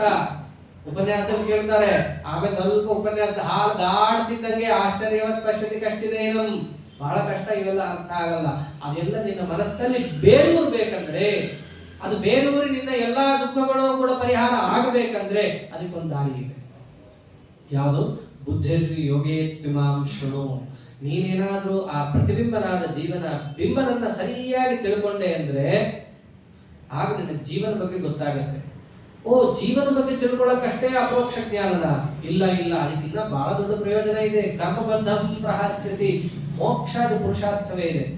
ಇನ್ನು ಕಿಮು ಜೀವನ ಜ್ಞಾನ ಅದು ಕೂಡ ಇದೆ, ಮೋಕ್ಷವೂ ಕೂಡ ಇದೆ ನಿನಗೆ. ಹೀಗದನ್ನು ಉಪದೇಶ ಮಾಡ್ತಾ ಬರ್ತಾನೆ. ಎಲ್ಲರೂ ಅದೇ ಅಂತಾರಲ್ರಿ, ಯುದ್ಧದ ಮಧ್ಯೆ ಟೈಮ್ ಇತ್ತ ಅವನಷ್ಟು ಹೇಳಕ್ಕೆ? 18 ಅಧ್ಯಾಯ ಹೇಳೋ ಅಷ್ಟು ಟೈಮ್ ಇತ್ತ? ಶಂಖ ಊದಾಗಿದೆ, ಆ ಕಡೆ ಈ ಕಡೆ ಬಿಲ್ಲು ಬಾಣಕ್ಕೆ ರೆಡಿ ಸಿದ್ಧ ಇದ್ದಾರೆ. ಇನ್ನೇನು ಪ್ರವೃತ್ತೆ ಶಸ್ತ್ರ ಸಂಪಾದೆ ಬಿಡಬೇಕು ಅನ್ನೋ ಮಟ್ಟದಲ್ಲಿ ಇರೋ ಸ್ಥಿತಿಯಲ್ಲಿ ರಥ ತಗೊಂಡೋಗಿ ಮಧ್ಯೆ ನಿಲ್ಲಿಸ್ಕೊಂಡು ಅವನೇನೋ ಹೇಳ್ದ ಅಂತ ಇವನು ಕೇಳ್ತಾ ಇದ್ದಾರೆ ಅಂತ ಹೇಳ್ತಾ ಹೊರಟ್ರೆ ಅದೇನು ಮಾತು ಸಂಗನ? ಆ ಆಚಾರ್ಯ ಹೇಳಿದಷ್ಟು ಕೇಳ್ತಾ ಇರಕ್ಕೆ? ಯುದ್ಧದಲ್ಲಿ ಹೆಂಗ ಪ್ರಾಕ್ಟಿಕಾಲಿಟಿ ದೃಷ್ಟಿಯಿಂದ ನೋಡಿದ್ರೆ ಹೆಂಗ ಸಾಧ್ಯ? ಇವೆಲ್ಲ ಪ್ರಶ್ನೆ ಕೇಳ್ತಾರೆ. ಎಲ್ಲ ಆಚಾರ್ಯರು ಟೀಕಾಕೃತ್ಪಾದರು ಉತ್ತರ ಕೊಟ್ಟಿದ್ದಾರೆ. ನಮಗೆ ಬರ್ಕೊಟ್ಟಿದ್ದು ಅಷ್ಟಾಗಿದೆಪ್ಪ, ಹೇಳುವಾಗ ಕೇಳುವಾಗ ಅಷ್ಟೆಲ್ಲ ಆಗಲ್ಲ. ಇದೆಲ್ಲ ವೇದವ್ಯಾಸ ದೇವರು ಗ್ರಥನ ಮಾಡಿರೋದು ಅಲ್ಲ. ಆಗಿದ್ದು ಪ್ರಶ್ನೋತ್ತರವನ್ನ ಗ್ರಥನ ಮಾಡ್ತಿದಾರೆ. ಅಲ್ಲಿ ಪಟ ಪಟ ಪಟ ಅಂತ 5 ನಿಮಿಷದಲ್ಲಿ ಇವೆಲ್ಲ ಆಗೋಗ್ಬಿಟ್ಟಿರುತ್ತೆ. ಹಿಂಗಿದ್ಯೋ ಕರ್ಮ ಮಾಡಬೇಕು ಅರ್ಜುನ, ಅದೆಲ್ಲ ತಪ್ಪದು, ಹಿಂಗೆ ಹೇಳ ಕೃಷ್ಣ ಹೋಗ್ತಾ ಇರ್ತಾನೆ ಮುಂದೆ. ಅದನ್ನೆಲ್ಲಿ ವೇದವ್ಯಾಸ ದೇವರು ಗಣಪತಿಯ ಮೂಲಕ ಅದನ್ನು ಬರೆಸುವಾಗ ಹೇಳ್ತಾ ಅದು ಬರೆಸೋವಾಗ ಏನಾದ್ರೂ ಟೈಮ್ ಹಿಡಿಯುತ್ತೆ. ಅಭಿಪ್ರಾಯವನ್ನು ಸರಿಯಾಗಿ ಏನ್ ಹೇಳಿದ್ದ ಅದನ್ನ ಹಾಗೆ ಗ್ರಥನ ಮಾಡೋದ್ರೆ ಟೈಮ್ ಹಿಡಿಯುತ್ತೆ. ಅದು 18 ಆಗುತ್ತೆ, 120 ಆಗುತ್ತೆ, ಏನ್ ಬೇಕಾಗುತ್ತೆ. ಹಾಗಂತ ಹೇಳಿ ಇಲ್ಲಿ 18 ಇದೆ ಅಂತ ಹೇಳಿ ಕೃಷ್ಣನು ಕೂಡ ಇದಿದೆ ಶಬ್ದ ಆಡಿದಾನೆ ಅಂತ ಹೇಳಕ್ ಆಗಲ್ಲ. ಅವನು ಕರ್ಮಣ್ಯೇವಾಧಿಕಾರ ರಸ್ತೆ ಮಾಫಲೇಶ ಹಿಂಗೆ ಶ್ಲೋಕ ಹೇಳುತ್ತಾನೆ ಅಂತ ಎಲ್ಲಿದೆ? ಯದ್ಯಪಿ ಕೃಷ್ಣನೇ ವ್ಯಾಸ, ವ್ಯಾಸನೇ ಕೃಷ್ಣ, ಅವನೇ ಕೃಷ್ಣ ದ್ವೈಪಾಯನ.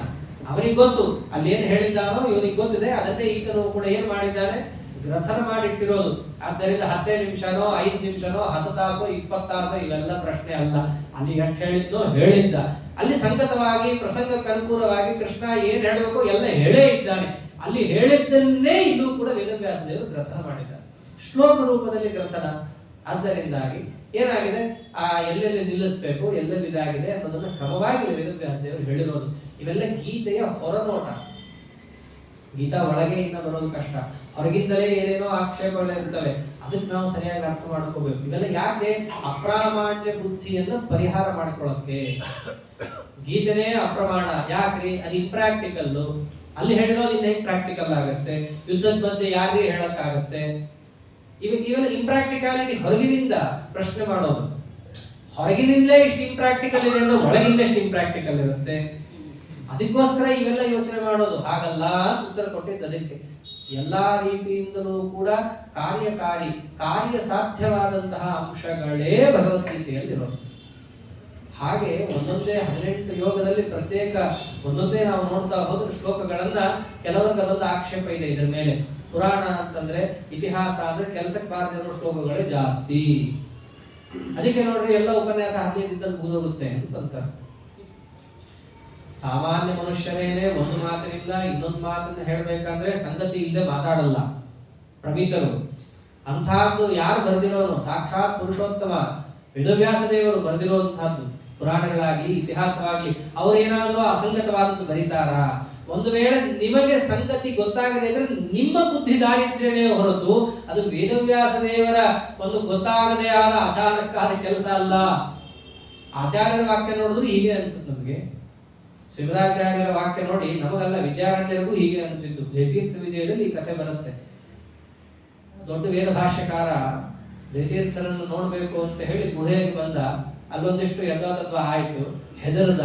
ಒಳಗೆ ಬಂದು ನೋಡಿದಾಗ ಆಚಾರ್ಯರ ಪ್ರಮಾಣ ಲಕ್ಷಣಕ್ಕೆ ಟೀಕಾಕೃತ್ಪಾದರು ವ್ಯಾಖ್ಯಾನ ಮಾಡ್ತಿರ್ತಾರೆ. ಅವನಿಗೆ ಕೊಡ್ತಾರೆ, ನೋಡಪ್ಪ ನೀ ದೊಡ್ಡ ವೇದಕ್ಕೆ ವ್ಯಾಖ್ಯಾನ ಮಾಡಿದವನು ಬುದ್ಧಿವಂತ, ಆಚಾರ್ಯರ ವಾಕ್ಯ ಇದೆ ಪ್ರಮಾಣ ಲಕ್ಷಣದ್ದು, ಇದಕ್ಕೇನಾದ್ರೂ ಅರ್ಥ ಹೇಳ್ತೀಯಾ ನೋಡು ಅಂತ ಕೊಡ್ತಾರೆ.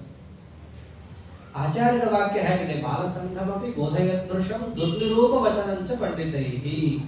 ಹಾಗಿದೆ ಆಚಾರ್ಯರ ವಾಕ್ಯ. ಅದನ್ನ ನೋಡ್ದ, ತನಗ ಅರ್ಥ ಆಗ್ಲಿಲ್ಲ. ಹಿಂದೆ ಮುಂದೆ ಪೇಜನ್ನು ಎಷ್ಟೋ ಬಾರಿ ತಿರುಗಿಸ್ದ. ಅಂದಿದ್ದೇನು ಕಡೆಗೆ ಅರ್ಥ ಆಗ್ಲಿಲ್ಲ ಅಂತ ಒಪ್ಕೊಳ್ಳಕ್ಕೆ ಅಹಮ್ಮು. ಅಂದಿದ್ದೇನು? ಬಾಲರಾಕ್ಷೇನ ಕಿಮ್ಮೆ. ಪುಟ್ ಹುಡುಗರು ಮಾತಿದ್ದಂಗಿದೆ, ಇದರಿಂದ ನನಗೇನಂತ ಹೇಳಲ್ಲ ಅಂದ್ಬಿಡ್ತಾರೆ. ನಿಮ್ಮಂಥವ್ರಿದ್ರು ಸುಮ್ಮನೆ ಹಾಕ್ಬಿಡ್ತಿದ್ವೇನೋ. ಅಲ್ಲಿದ್ದವ್ರು ಯಾರ್ರಿ? ಹಿತಾಯ ಪಡಚ್ಛಾಯ ಶೇಷಾವೇಶರು ಅಲ್ಲಿ ಕೂತಿದ್ದಾರೆ. ಹಾವು ಒಳಗಡೆ ಹಾವು, ಅವ್ರು ಇಂದ್ರಾವೇಶರು. ಅವ್ರ ಎದುರಿಗೆ ಹೋಗ್ಬಿಟ್ಟು ಆ ಬಾಲವಾಕ್ಯ ಅಂತ ಆಚಾರ್ಯರ ಬಿಡ್ತಾರೆ ಅಂದ್ರೆ ಬಾಲಬುದ್ಧಿಸ್ತ್ವಮೇವ, ನಿನ್ನ ಬುದ್ಧಿ ಬಾಲಬುದ್ಧಿ, ಆಚಾರ್ಯರ ವಾಕ್ಯ ನೋಡಿ ಬಾಲಬುದ್ಧಿ ಅಂತಂತೀಯ, ನಿನಗೆ ಅರ್ಥ ಹೇಳಕ್ ಬಂದಿಲ್ಲ, ನಾವು ಮಾಡಿದ್ದೀವಿ ನೋಡು ಟೀಕಾ ಅಂತ ಹೇಳಿ ಆಚಾರ್ಯರ ಗ್ರಂಥಕ್ಕೆ ಟೀಕಾಕೃತ್ಪಾದರು ಮಾಡಿದ ಟೀಕೆಯನ್ನು ನೋಡ್ದ. ಇನ್ನು ಇವ್ರು ಎಲ್ರಿಗೂ ವಾಕ್ಯಾರ್ಥ ಮಾಡಿದ್ರೆ ಒಂದು ಕಂಬನ ಇಟ್ಟಿದ್ದಾರೆ, ಇನ್ನೊಂದನ್ನು ನನ್ನ ತಲೆ ಮೇಲೆ ಇಡ್ತಾರೆ ಅಂತ ಹೇಳಿ ಅದು ಯಾವುದಕ್ಕೂ ಕೈ ಹಾಕದೆ ಆನೆ ಮೇಲೆ ಅವರನ್ನೇ ಕೂಡಿಸಿ ಸ್ತೋತ್ರದಂಡ ಪ್ರಣಾಮಿ ಸ್ತೋತ್ರವನ್ನ ಹೇಳ್ತಾ ದಂಡ ಪ್ರಣಾಮ ಮಾಡಿ ಗೌರವ ಮಾಡಿ ಅಷ್ಟೇ ಮರ್ಯಾದೆ ಉಳಿಸ್ಕೊಂಡು ಹೋದ್ರು ಅಂತ ಬರುತ್ತೆ. ಆಚಾರ್ಯರ ವಾಕ್ಯನೇ ಹೀಗಿದ್ದಾಗ ನೋಡ್ಲಿಕ್ಕೆ ಸಣ್ಣ ಸಣ್ಣದಾಗಿ ಕಾಣುತ್ತೆ, ಆದ್ರೆ ಟೀಕಾಕೃತ್ಪಾದರ ಆವರೇಜ್ ಏನಿದೆ ಗೊತ್ತೇನು, ಒಂದು ಆಚಾರ್ಯರ ಪಂಕ್ತಿಗೆ 10 ಪಂಕ್ತಿ ಇದೆ ಟೀಕಾ. ಅದು ನೋಡಿದ್ರೆ ಗೊತ್ತಾಗತ್ತೆ ಆವರೇಜ್ ಅಷ್ಟು ಬರೆದು ಕಡೆಗಂತಾರೆ. ಆನಂದ ತೀರ್ಥ ಭಗವತ್ ವಚಸಾ ವಿಶಿಷ್ಟ ವ್ಯಾಖ್ಯಾನ ಕರ್ಮಣಿ ಸುರಾಖ್ಯಧಿಕಾರಿಣೋತ್ರ ನಾವು ಬಹಳ ಕಮ್ಮಿ ಬರೆದಿದ್ದೀವಿ ಅಂತಂತಾರೆ. ಸ್ವಯಂ ಆಚಾರ್ಯರೇ ಅಂತಾರೆ ಗ್ರಂಥೋ ಯಮಪಕ್ವರ್ತಃ ಭಾಷ್ಯಂಚಾತ್ಯರ್ಥ ವಿಸ್ತರಂ, ಬಹಳ ದೊಡ್ಡದಿದೆ ನಮ್ ಗ್ರಂಥ, ಏನೋ ಪುಟ್ಟದಾಗಿದೆ ಅಂದ್ರೆ ಹಾಗೆ ತಿಳ್ಕೊಬೇಡ್ರಿ, ಅತ್ಯಂತ ಗಂಭೀರ. ಆಚಾರ್ಯರ ವಾಕ್ಯನೇ ಹಿಂಗೆ, ಅವನವರ ಅಪ್ಪರಿ ಸುಮ್ನೆ ಖಾಲಿ ಮಾತಾಡ್ತಾನ. ಭಗವದ್ಗೀತೆ ಒಂದು ನಿದರ್ಶನ ಅಷ್ಟೇ, ಇಡೀ ಮಹಾಭಾರತನು ಹಾಗೆ ಇದೆ. ಹಂಗೆ ಮಾಡ್ತಾ ಕೂತ್ರೆ ಜಗತ್ತಿಗೆ ಹೋಗೋದೇ ಇಲ್ಲ ತಲೆಗೆ. ಇಷ್ಟೆಲ್ಲ ತುಂಬಾ ಬರೆದು ಬಿಟ್ರೆ ಏನಾಗುತ್ತೆ, ತುಂಬಾ ಇದೆ ಅಂತ ಹೇಳಿ ನಮಸ್ಕಾರ ಮಾಡ್ತಾರೆ ಹೊರತು ಸರಸ್ವತಿ ಪೂಜೆ ದಿನ ಇಟ್ಟು ಅದನ್ನ ಯಾರು ತೆಗೆದು ಓದೋದೇ ಇಲ್ಲ. ಅದಕ್ಕೇನ್ ಮಾಡ್ದ, 18 ಪರ್ವಗಳ ಮಹಾಭಾರತ ಸಂಗ್ರಹಾತ್ಮಕವಾಗಿ ಕೊಟ್ಟಂತಹದ್ದೇನು ಈ 18 ಅಧ್ಯಾಯ ಭಗವದ್ಗೀತೆ, ಅದನ್ನು ಕೊಟ್ಟ. 18 ಅಧ್ಯಾಯ ಸುಮ್ಮನೆ ಇಲ್ಲ ಆ ನಂಬರು. ರಾಯರು ಕೂಡ ಬರೀತಾರೆ ಗೀತಾ ವಿವೃತ್ತಿಯಲ್ಲಿ, ಸಂಭವ ಪರ್ವ ಅಥವಾ ಆದಿ ಪರ್ವದಿಂದ ಹಿಡಿದು ಸ್ವರ್ಗಾರೋಹಣದ ಪರ್ವದ ತನಕ 18 ಪರ್ವಗಳ ಸಾರ ಸಂಗ್ರಹ ಶ್ರೀಮದ್ ಭಗವದ್ಗೀತೆ. ಅದಕ್ಕೆ ಅದನ್ನಾದ್ರೂ ಪ್ರತಿಯೊಂದು ಶ್ಲೋಕವನ್ನ ಕಿವಿಯಾರ ಕೇಳ್ರಿ, ಅದೊಂದನ್ನಾದ್ರೂ ಕೇಳ್ರಿ, ಇಡೀ ಶ್ರೀಮದ್ ಮಹಾಭಾರತ ಕೇಳಿದ ಪುಣ್ಯ ನಮಗೆ ಬರುತ್ತೆ. ಆ ದೃಷ್ಟಿಯಿಂದಲೋ ಏನೋ ದೇವರು ನಮ್ಮನ್ನ ಇಲ್ಲಿಗೆಲ್ಲ ಹಚ್ಚಿ, ನಿಮ್ಗೆ ಎಷ್ಟು ಇಷ್ಟ ಆಗುತ್ತೋ ಬಿಡುತ್ತೋ, ಎಷ್ಟು ಅನುವಾದ ಆಗುತ್ತೋ ಬಿಡುತ್ತೋ, ಏನು ಆ ಶ್ಲೋಕವನ್ನಂತೂ ಹೇಳಬೇಕಲ್ಲ, ಅದನ್ನ ಹೇಳಿದ ಪುಣ್ಯ ಆದ್ರೂ ದೇವರು ನಮ್ಗೆ ಹೇಳಿದ ನಿಮಗೂ ಕೂಡ ಕೊಡ್ಲಿ ಅಂತ ಹೇಳಿ ಪ್ರಾಣ ದೇವರು ಇದೆಲ್ಲ ಇಲ್ಲಿ ಆಯೋಜನೆ ಮಾಡಿರುವಂತಹದ್ದು. ಅಂತಹ ಶ್ರೀಮದ್ ಭಗವದ್ಗೀತೆಯ ಒಂದೊಂದೇ ಶ್ಲೋಕವನ್ನು ನಾವೇನು ನೋಡ್ತಾ ಬರ್ತಾ ಇದ್ದೇವೆ. ಅದು ಮೊದಲನೇ ಅಧ್ಯಾಯದಾಗಿದ್ದು, 2ನೇ ಅಧ್ಯಾಯದಲ್ಲೂ ಕೂಡ ಏನು ಆ ಕೃಷ್ಣ ಪರಮಾತ್ಮ ಅರ್ಜುನನನ್ನು ಉದ್ದೇಶ ಮಾಡಿಕೊಂಡು ಒಂದೊಂದೇ ಅಂಶಗಳನ್ನ ಪ್ರತಿಪಾದನೆ ಮಾಡ್ತಾ ಅಪರೋಕ್ಷ ಜ್ಞಾನ ಅಂದ್ರೆ ಏನು, ಅದರ ಮಹತ್ವ ಏನು, ಅದನ್ನು ಯಾಕೆ ಪಡಿಬೇಕು, ಪ್ರಕೃತಕ್ಕೆ ಅದು ಹೇಗೆ ಸಂಗತ ಮತ್ತು ಅಪ್ರಕೃತವಾಗಿದೆ ಯದ್ಯಪಿ ಇವಾಗ, ಆದರೆ ಅದನ್ನೇ ಪಡಿಬೇಕು ಅಂತಹ ಮೋಕ್ಷ, ಅದಕ್ಕೂ ಕೂಡ ಇದು ಹೇಗೆ ಕಾರಣವಾಗತ್ತೆ ಅಂತೆಲ್ಲ ಆ ಅಪರೋಕ್ಷ ಜ್ಞಾನದ ಮಹತ್ವವನ್ನ, ಅದರ ಫಲವನ್ನ ಒಂದೊಂದಾಗೆ ತಿಳಿಸ್ತಾ ಬರ್ತಿದ್ದಾಗ, ಇಷ್ಟು ಅಪರೋಕ್ಷ ಜ್ಞಾನವನ್ನು ನೀನು ಹೊಗಳುತ್ತಿಲ್ಲ ಸ್ವಾಮಿ, ಅಪರೋಕ್ಷ ಜ್ಞಾನ ಅಂತೂ ನಮ್ಮ ಕೈಯಲ್ಲಿ ನೋಡಕ್ಕಾಗಲ್ಲ, ಅಂತಹ ಅಪರೋಕ್ಷ ಜ್ಞಾನ ಹೊಂದಿದವರನ್ನ ನಾವು ಹೇಗೆ ನೋಡಬಹುದು, ಅವರ ಲಕ್ಷಣ ಏನು ಅಂತ ಕೇಳ್ತಾ ಇದ್ದಾನೆ ಅರ್ಜುನ. ಅದನ್ನೇ ಸ್ಥಿತಪ್ರಜ್ಞಸ್ಯ ಕಾ ಭಾಷಾ ಸಮಾಧಿಸ್ಥಸ್ಯ ಕೇಶವ ಸ್ಥಿತದೀ ಕಿಂ ಪ್ರಭಾಷೇತ ಕಿಮಾಸೀತ ವ್ರಜೇತ ಕಿಂ. ಪ್ರಶ್ನೆ ಬಹಳ ಸ್ವಾರಸ್ಯ ಇದೆ. ಅಪರೋಕ್ಷ ಜ್ಞಾನಿಯ ಲಕ್ಷಣ ಏನು ಅಂತ ಕೇಳಲ್ಲ ನೇರವಾಗಿ. ಸ್ಥಿತಪ್ರಜ್ಞಸ್ಯ ಕಿಂ ಲಕ್ಷಣವಲ್ಲ, ಸ್ಥಿತಪ್ರಜ್ಞಸ್ಯ ಕಾ ಭಾಷಾ. ಭಾಷಾ ಅಂತಂದ್ರೆ ವ್ಯವಹಾರ. ನಾವು ಏನಾದರೂ ಒಂದು ವ್ಯವಹಾರ ಮಾಡಬೇಕಂದ್ರೆ ಆ ವ್ಯಕ್ತಿಯಲ್ಲಿರುವ ಅಸಾಧಾರಣ ಧರ್ಮವನ್ನು ತಿಳ್ಕೊಂಡು ವ್ಯವಹಾರ ಮಾಡ್ತೀವಿ. ಹಸು ಅಂದ್ರೇನು, ಆ ಗಂಗೆ ಜೋಗಲಿರುವಂತಹದ್ದು ಶಾಸ್ತ್ರಾದಿ ಮಹತ್ವವನ್ನು ಅಂತಂತೀವಿ. ಇದೆಲ್ಲ ಹಸುವಿನ ಲಕ್ಷಣ ನೋಡಿ ವ್ಯವಹಾರ ಮಾಡ್ತೀವಿ. ಕೃಷ್ಣ ಅನ್ಬಹುದು, ಅಲ್ಲೋ ನಿನಗೆ ಅಪರೋಕ್ಷ ಜ್ಞಾನಿ ಅಂದ್ರೆ ಏನು ಹೇಳಿದ್ದೀನಲ್ಲ ಹಿಂದೆಲ್ಲ, ಯಾರು ಪುಣ್ಯ ಪಾಪಗಳನ್ನ ಪೂರ್ಣ ಬಿಟ್ಟಿರ್ತಾನೋ, ಯಾರಿಗೆ ಮೋಕ್ಷ ನಿಶ್ಚಿತನೋ ಅವನು ಅಪರೋಕ್ಷ ಜ್ಞಾನಿ ಅಂತ ಹೇಳಿದ್ದೀನಲ್ಲ, ಯಾರಿಗೆ ಸಮಾಧ್ಯವಸ್ಥೆಯಲ್ಲೂ ಕೂಡ ಪರಮಾತ್ಮನ ನಿತ್ಯ ದರ್ಶನ ಆಗ್ತಾ ಇರುತ್ತೋ, ಹೊರಗಿನ ಯಾವ ಪರಿವೆಯೇ ಇರಲ್ಲವೋ ಅವನ ಅಪರೋಕ್ಷ ಜ್ಞಾನಿ. ಹಿಂದೆ ಹೇಳಿದ್ದಾರೆ ಸಮಾಧಾ ಬದಲಾ ಬುದ್ಧಿ, ಹಿಂದೆ ಬಂದಿದೆ ಅದು. ಮತ್ತೆ ಯಾಕೆ ಕೇಳ್ತಾ ಇದೀಯಾ? ಅದೆಲ್ಲ ನನಗೆ ಗೊತ್ತು ಅರ್ಜುನ ಅಂತ. ಸಮಾಧಿಸ್ಥಸ್ಯ ಕೇಶವ ಅನ್ನೋದು ಅದಕ್ಕೆ ಆ ಶಬ್ದ ಇಟ್ಟ. ನೀನು ಹೇಳಿದ ಹಾಗೆ ಅಪರೋಕ್ಷ ಜ್ಞಾನಿಯ ಲಕ್ಷಣ ಏನು ಅನ್ನೋದು ನನಗೆ ಗೊತ್ತಿದೆ. ನೀನು ಹೇಳಿದ್ದೇನು, ಯಾರು ಸಮಾಧ್ಯವಸ್ಥೆಯಲ್ಲಿ ಪರಮಾತ್ಮನನ್ನ ಕಾಣ್ತಾ ಇರ್ತಾನೋ ಅವನು ಅಪರೋಕ್ಷ ಜ್ಞಾನಿ. ಆ ಲಕ್ಷಣ ನನಗೆ ಗೊತ್ತು. ಆದ್ರೆ ಹಗಲೆಲ್ಲ ಅವನು ಸಮಾಧ್ಯವಸ್ಥೆಯಲ್ಲೇ ಇರ್ತಾನೇನು? ಅವನು ಸಮಾಧ್ಯವಸ್ಥೆಯಲ್ಲಿದ್ದಾಗ ನಮ್ಮ ಕಣ್ಣಿಗೆ ಕಾಣಲ್ಲ, ಕಣ್ಣಿಗೆ ಕಂಡಾಗ ಅವನು ಸಮಾಧ್ಯವಸ್ಥೆಯಲ್ಲಿ ಇರಲ್ಲ. ಒಟ್ಟಲ್ಲಿ ನಮಗವನು ಅಪರೋಕ್ಷ ಜ್ಞಾನಿ ಅಂತ ಗೊತ್ತಾಗಲ್ಲ. ಎಲ್ಲರ ಕಣ್ಣಲ್ಲೂ ವ್ಯವಹಾರದಲ್ಲಿ, ಅದಕ್ಕೆ ಭಾಷಾ ಅಂತ ವ್ಯವಹಾರದಲ್ಲಿ ಅವನಿದ್ದಾಗ ಇವನು ಅಪರೋಕ್ಷ ಜ್ಞಾನಿ ಅಂತ ನಾವು ಹೇಗೆ ತಿಳ್ಕೊಳ್ಳೋದು? ಮತ್ತೆ ಎಲ್ಲದಕ್ಕಿಂತ ಸ್ವಾರಸ್ಯ, ಅವನು ಪರಮಾತ್ಮನಲ್ಲೇ ಇದ್ದು ಪರಮಾತ್ಮನಿಂದಲೇ ಆನಂದವನ್ನು ಪಡಿತಾ ಅಲ್ಲೇ ನಿಮಗ್ನಾಗಿ ಹೋಗಿರ್ತಾನೆ ಅಪರೋಕ್ಷ ಜ್ಞಾನಿ. ಅಂತಹದ್ದು ಮಾತ್ಯಾಕಾಡ್ತಾನೆ ಹೊರಗೆ. ಮಾತ್ಯಾಕಾಡ್ತೀವಿ, ಬೇರೆಯವರಿಗೋಸ್ಕರ ಮಾತಾಡ್ತೀವಿ. ಅವರಿಗೆ ನಮ್ಮಿಂದ ಜ್ಞಾನ ಆಗಲಿ ಅಥವಾ ಅವರಿಂದ ನಮಗೇನಾದ್ರು ಪ್ರಯೋಜನ ಇದ್ರೆ ಮಾತಾಡ್ತೀವಿ. ಅಂತಹದ್ದು ಅವನಿಗೆ ಜಗತ್ತಿನಿಂದ ಏನೂ ಆಗಬೇಕಾಗಿಲ್ಲ, ಎಲ್ಲ ಪರಮಾತ್ಮನಿಂದಲೇ ಆನಂದವನ್ನು ಪಡಿತಾ ಕೂತಿರ್ತಾನೆ. ಅವನು ಸ್ಥಿತದಿ ಕಿಂ ಪ್ರಭಾಷೇತ, ಯಾತಕ್ ಮಾತಾಡ್ತಾನ ಅವನು? ಆದ್ರೆ ಮಾತಾಡ್ತಿರ್ತಾನೆ ಅಪರೋಕ್ಷ ಜ್ಞಾನಿಗಳು. ಯಾತಕ್ ಮಾತಾಡ್ತಾರೆ? ಏನು ಪ್ರಯೋಜನ ಅವರಿಗೆ ಮಾತಿನಿಂದ? ಅಥವಾ ಕಿಮಾಸೀತಂ ವ್ರಜೇತ ಕಿಂ, ಯಾತಕ್ಕಾಗಿ ಕೂಡೋದು ಹೇಳೋದು ಮಾಡ್ತಾರೆ? ಯಾಕೆ ಒಂದಾನೊಂದು ಕ್ಷೇತ್ರಕ್ಕೆ ಸಂಚಾರ ಮಾಡಲ್ಲ? ಅವರು ತೀರ್ಥಯಾತ್ರೆ ಅಂತ ಮಾಡ್ತಾರೆ, ಇಲ್ಲ ಅವರೇ ಜಾಸ್ತಿ ಮಾಡ್ತಾರೆ. ಕೂತಲ್ಲೇನೆ ಇದ್ದಲ್ಲೇನೆ ಪರಮಾತ್ಮನನ್ನ ಕಂಡು ಅವನ ಆನಂದವನ್ನು ಅನುಭವಿಸೋರು ಓಡಾಡ್ತಾರೆ. ಯಾಕೆ? ಒಂದು ಕಡೆ ಕೂಡ್ತಾರೆ, ಚಾತುರ್ಮಾಸ ಅಂತ ಕೂಡ್ತಾರೆ, ಅಥವಾ ತೀರ್ಥಯಾತ್ರೆ ಸಂಚಾರ ಮಾಡ್ತಾರೆ, 4-6 ಜನರ ಜೊತೆ ಮಾತಾಡ್ತಾರೆ. ಯಾಕೆ ಇವೆಲ್ಲ ಮಾಡ್ತಾರೆ? ಏನು ಪ್ರಯೋಜನ? ಎಲ್ಲ ಪರಮಾತ್ಮನಿಗೋಸ್ಕರನೇ ಅವ್ರು ಮಾಡ್ತಾನೆ ಇದ್ರು. ಆದ್ದರಿಂದ ಏನಕ್ಕೋಸ್ಕರ ಮಾಡ್ತಾರೆ ಈ ಅಪರೋಕ್ಷ ಜ್ಞಾನಿಗಳಿಗೆಲ್ಲ? ಹೀಗೆ ಅಪರೋಕ್ಷ ಜ್ಞಾನಿಯ ಲಕ್ಷಣವನ್ನು ಕೇಳಿದಾಗ ಕೃಷ್ಣ ಪರಮಾತ್ಮ ಉತ್ತರ ಕೊಡ್ತಾ ಬರ್ತಾರೆ. ನೋಡಿ, ಅಪರೋಕ್ಷ ಜ್ಞಾನಿ ಯಾರು ಗೊತ್ತಾ ಅಂತ ತಿಳಿಸ್ತಾ ಬರ್ತಾರೆ. ಭಗವಾನ್ ವಾಚ ಪ್ರಜಹಾತಿ ಯದಾ ಕಾಮಾನ್ ಸರ್ವಾನ್ ಪಾರ್ಥ ಮನೋಗತಾನ್ ಆತ್ಮನ್ಯೇವಾತ್ಮನಾ ತುಷ್ಟಃ ಸ್ಥಿತ ಪ್ರಜ್ಞಸ್ತತೋಚ್ಯತೆ. ಇಲ್ಲಿ ಪರಮಾತ್ಮ ಹೇಳ್ತಾ ಇರೋದು ಹೀಗಿದೆ: ಸಿದ್ಧ ಸಾಧ್ಯ ಎರಡು ಅಂಶ.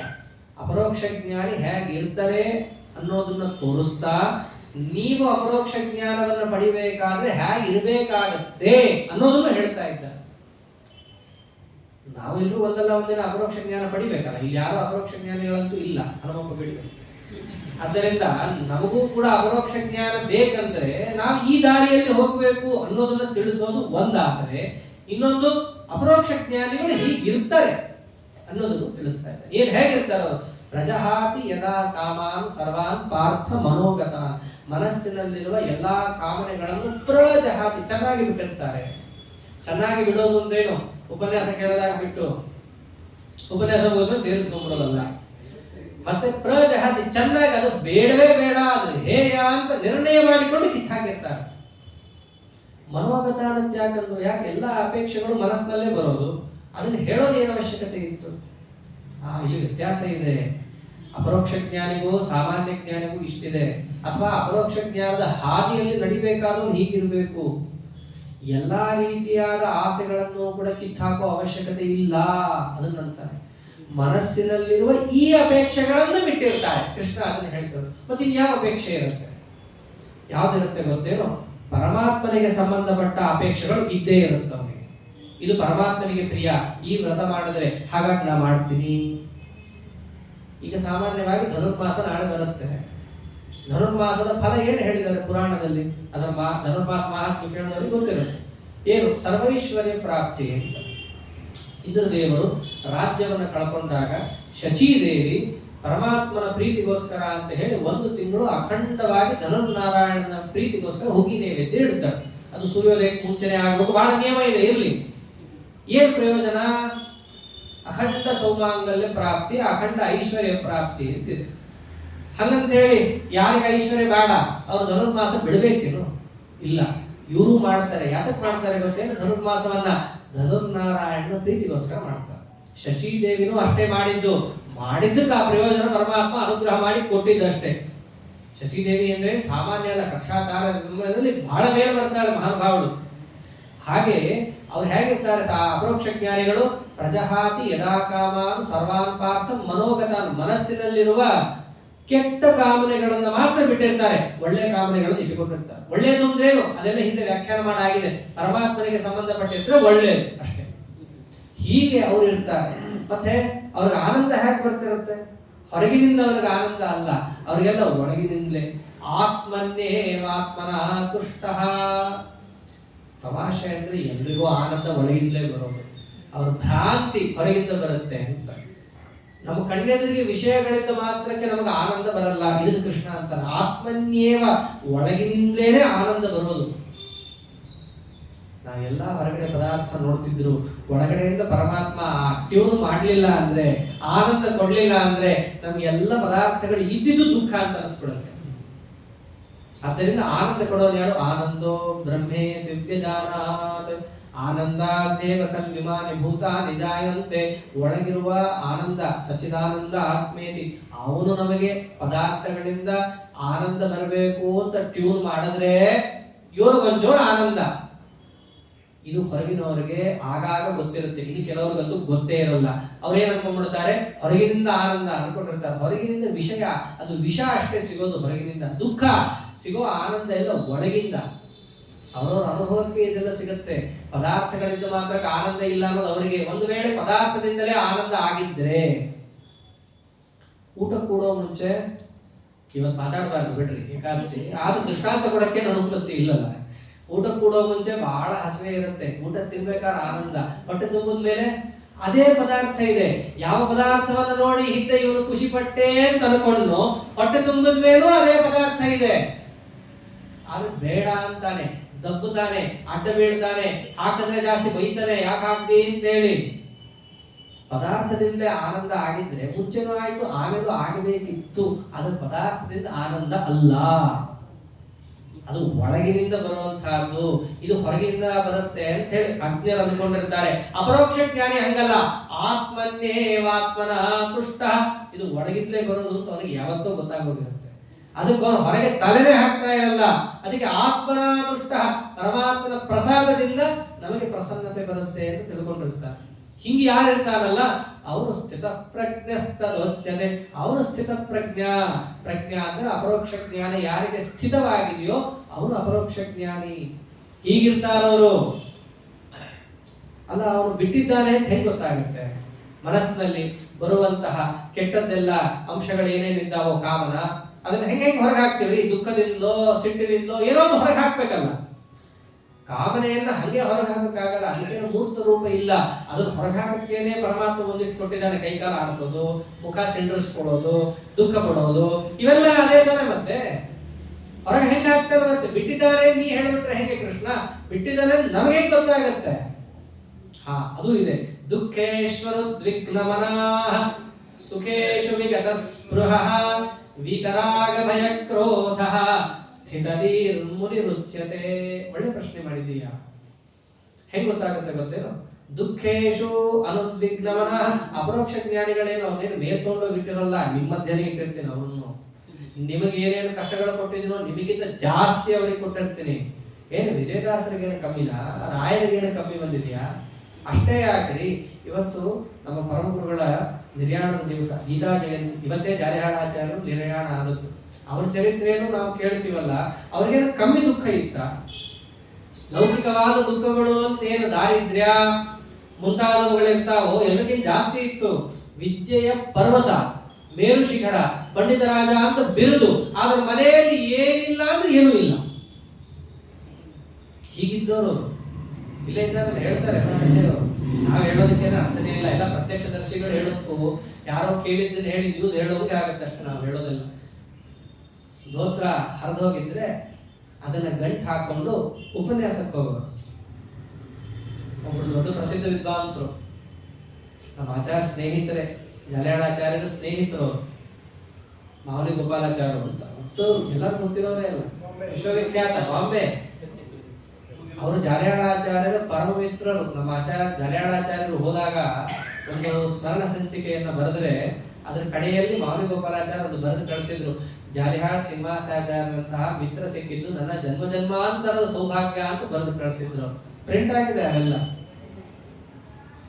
ಅವರು ಒಂದ್ಸತಿ ಇವರು ದಾರಿದ್ರ್ಯ ನೋಡದೆ, ಯದ್ಯಪಿ ಜೂನಿಯರ್, ಮಾವಲಿ ಗೋಪಾಲಾಚಾರ್ಯ ಸೀನಿಯರ್ ಸತ್ಯಧ್ಯಾನರಲ್ಲಿ, ಇವರು ಜೂನಿಯರ್, ಆದರೂ ಕೂಡ ಮಿತ್ರ ಭಾವ.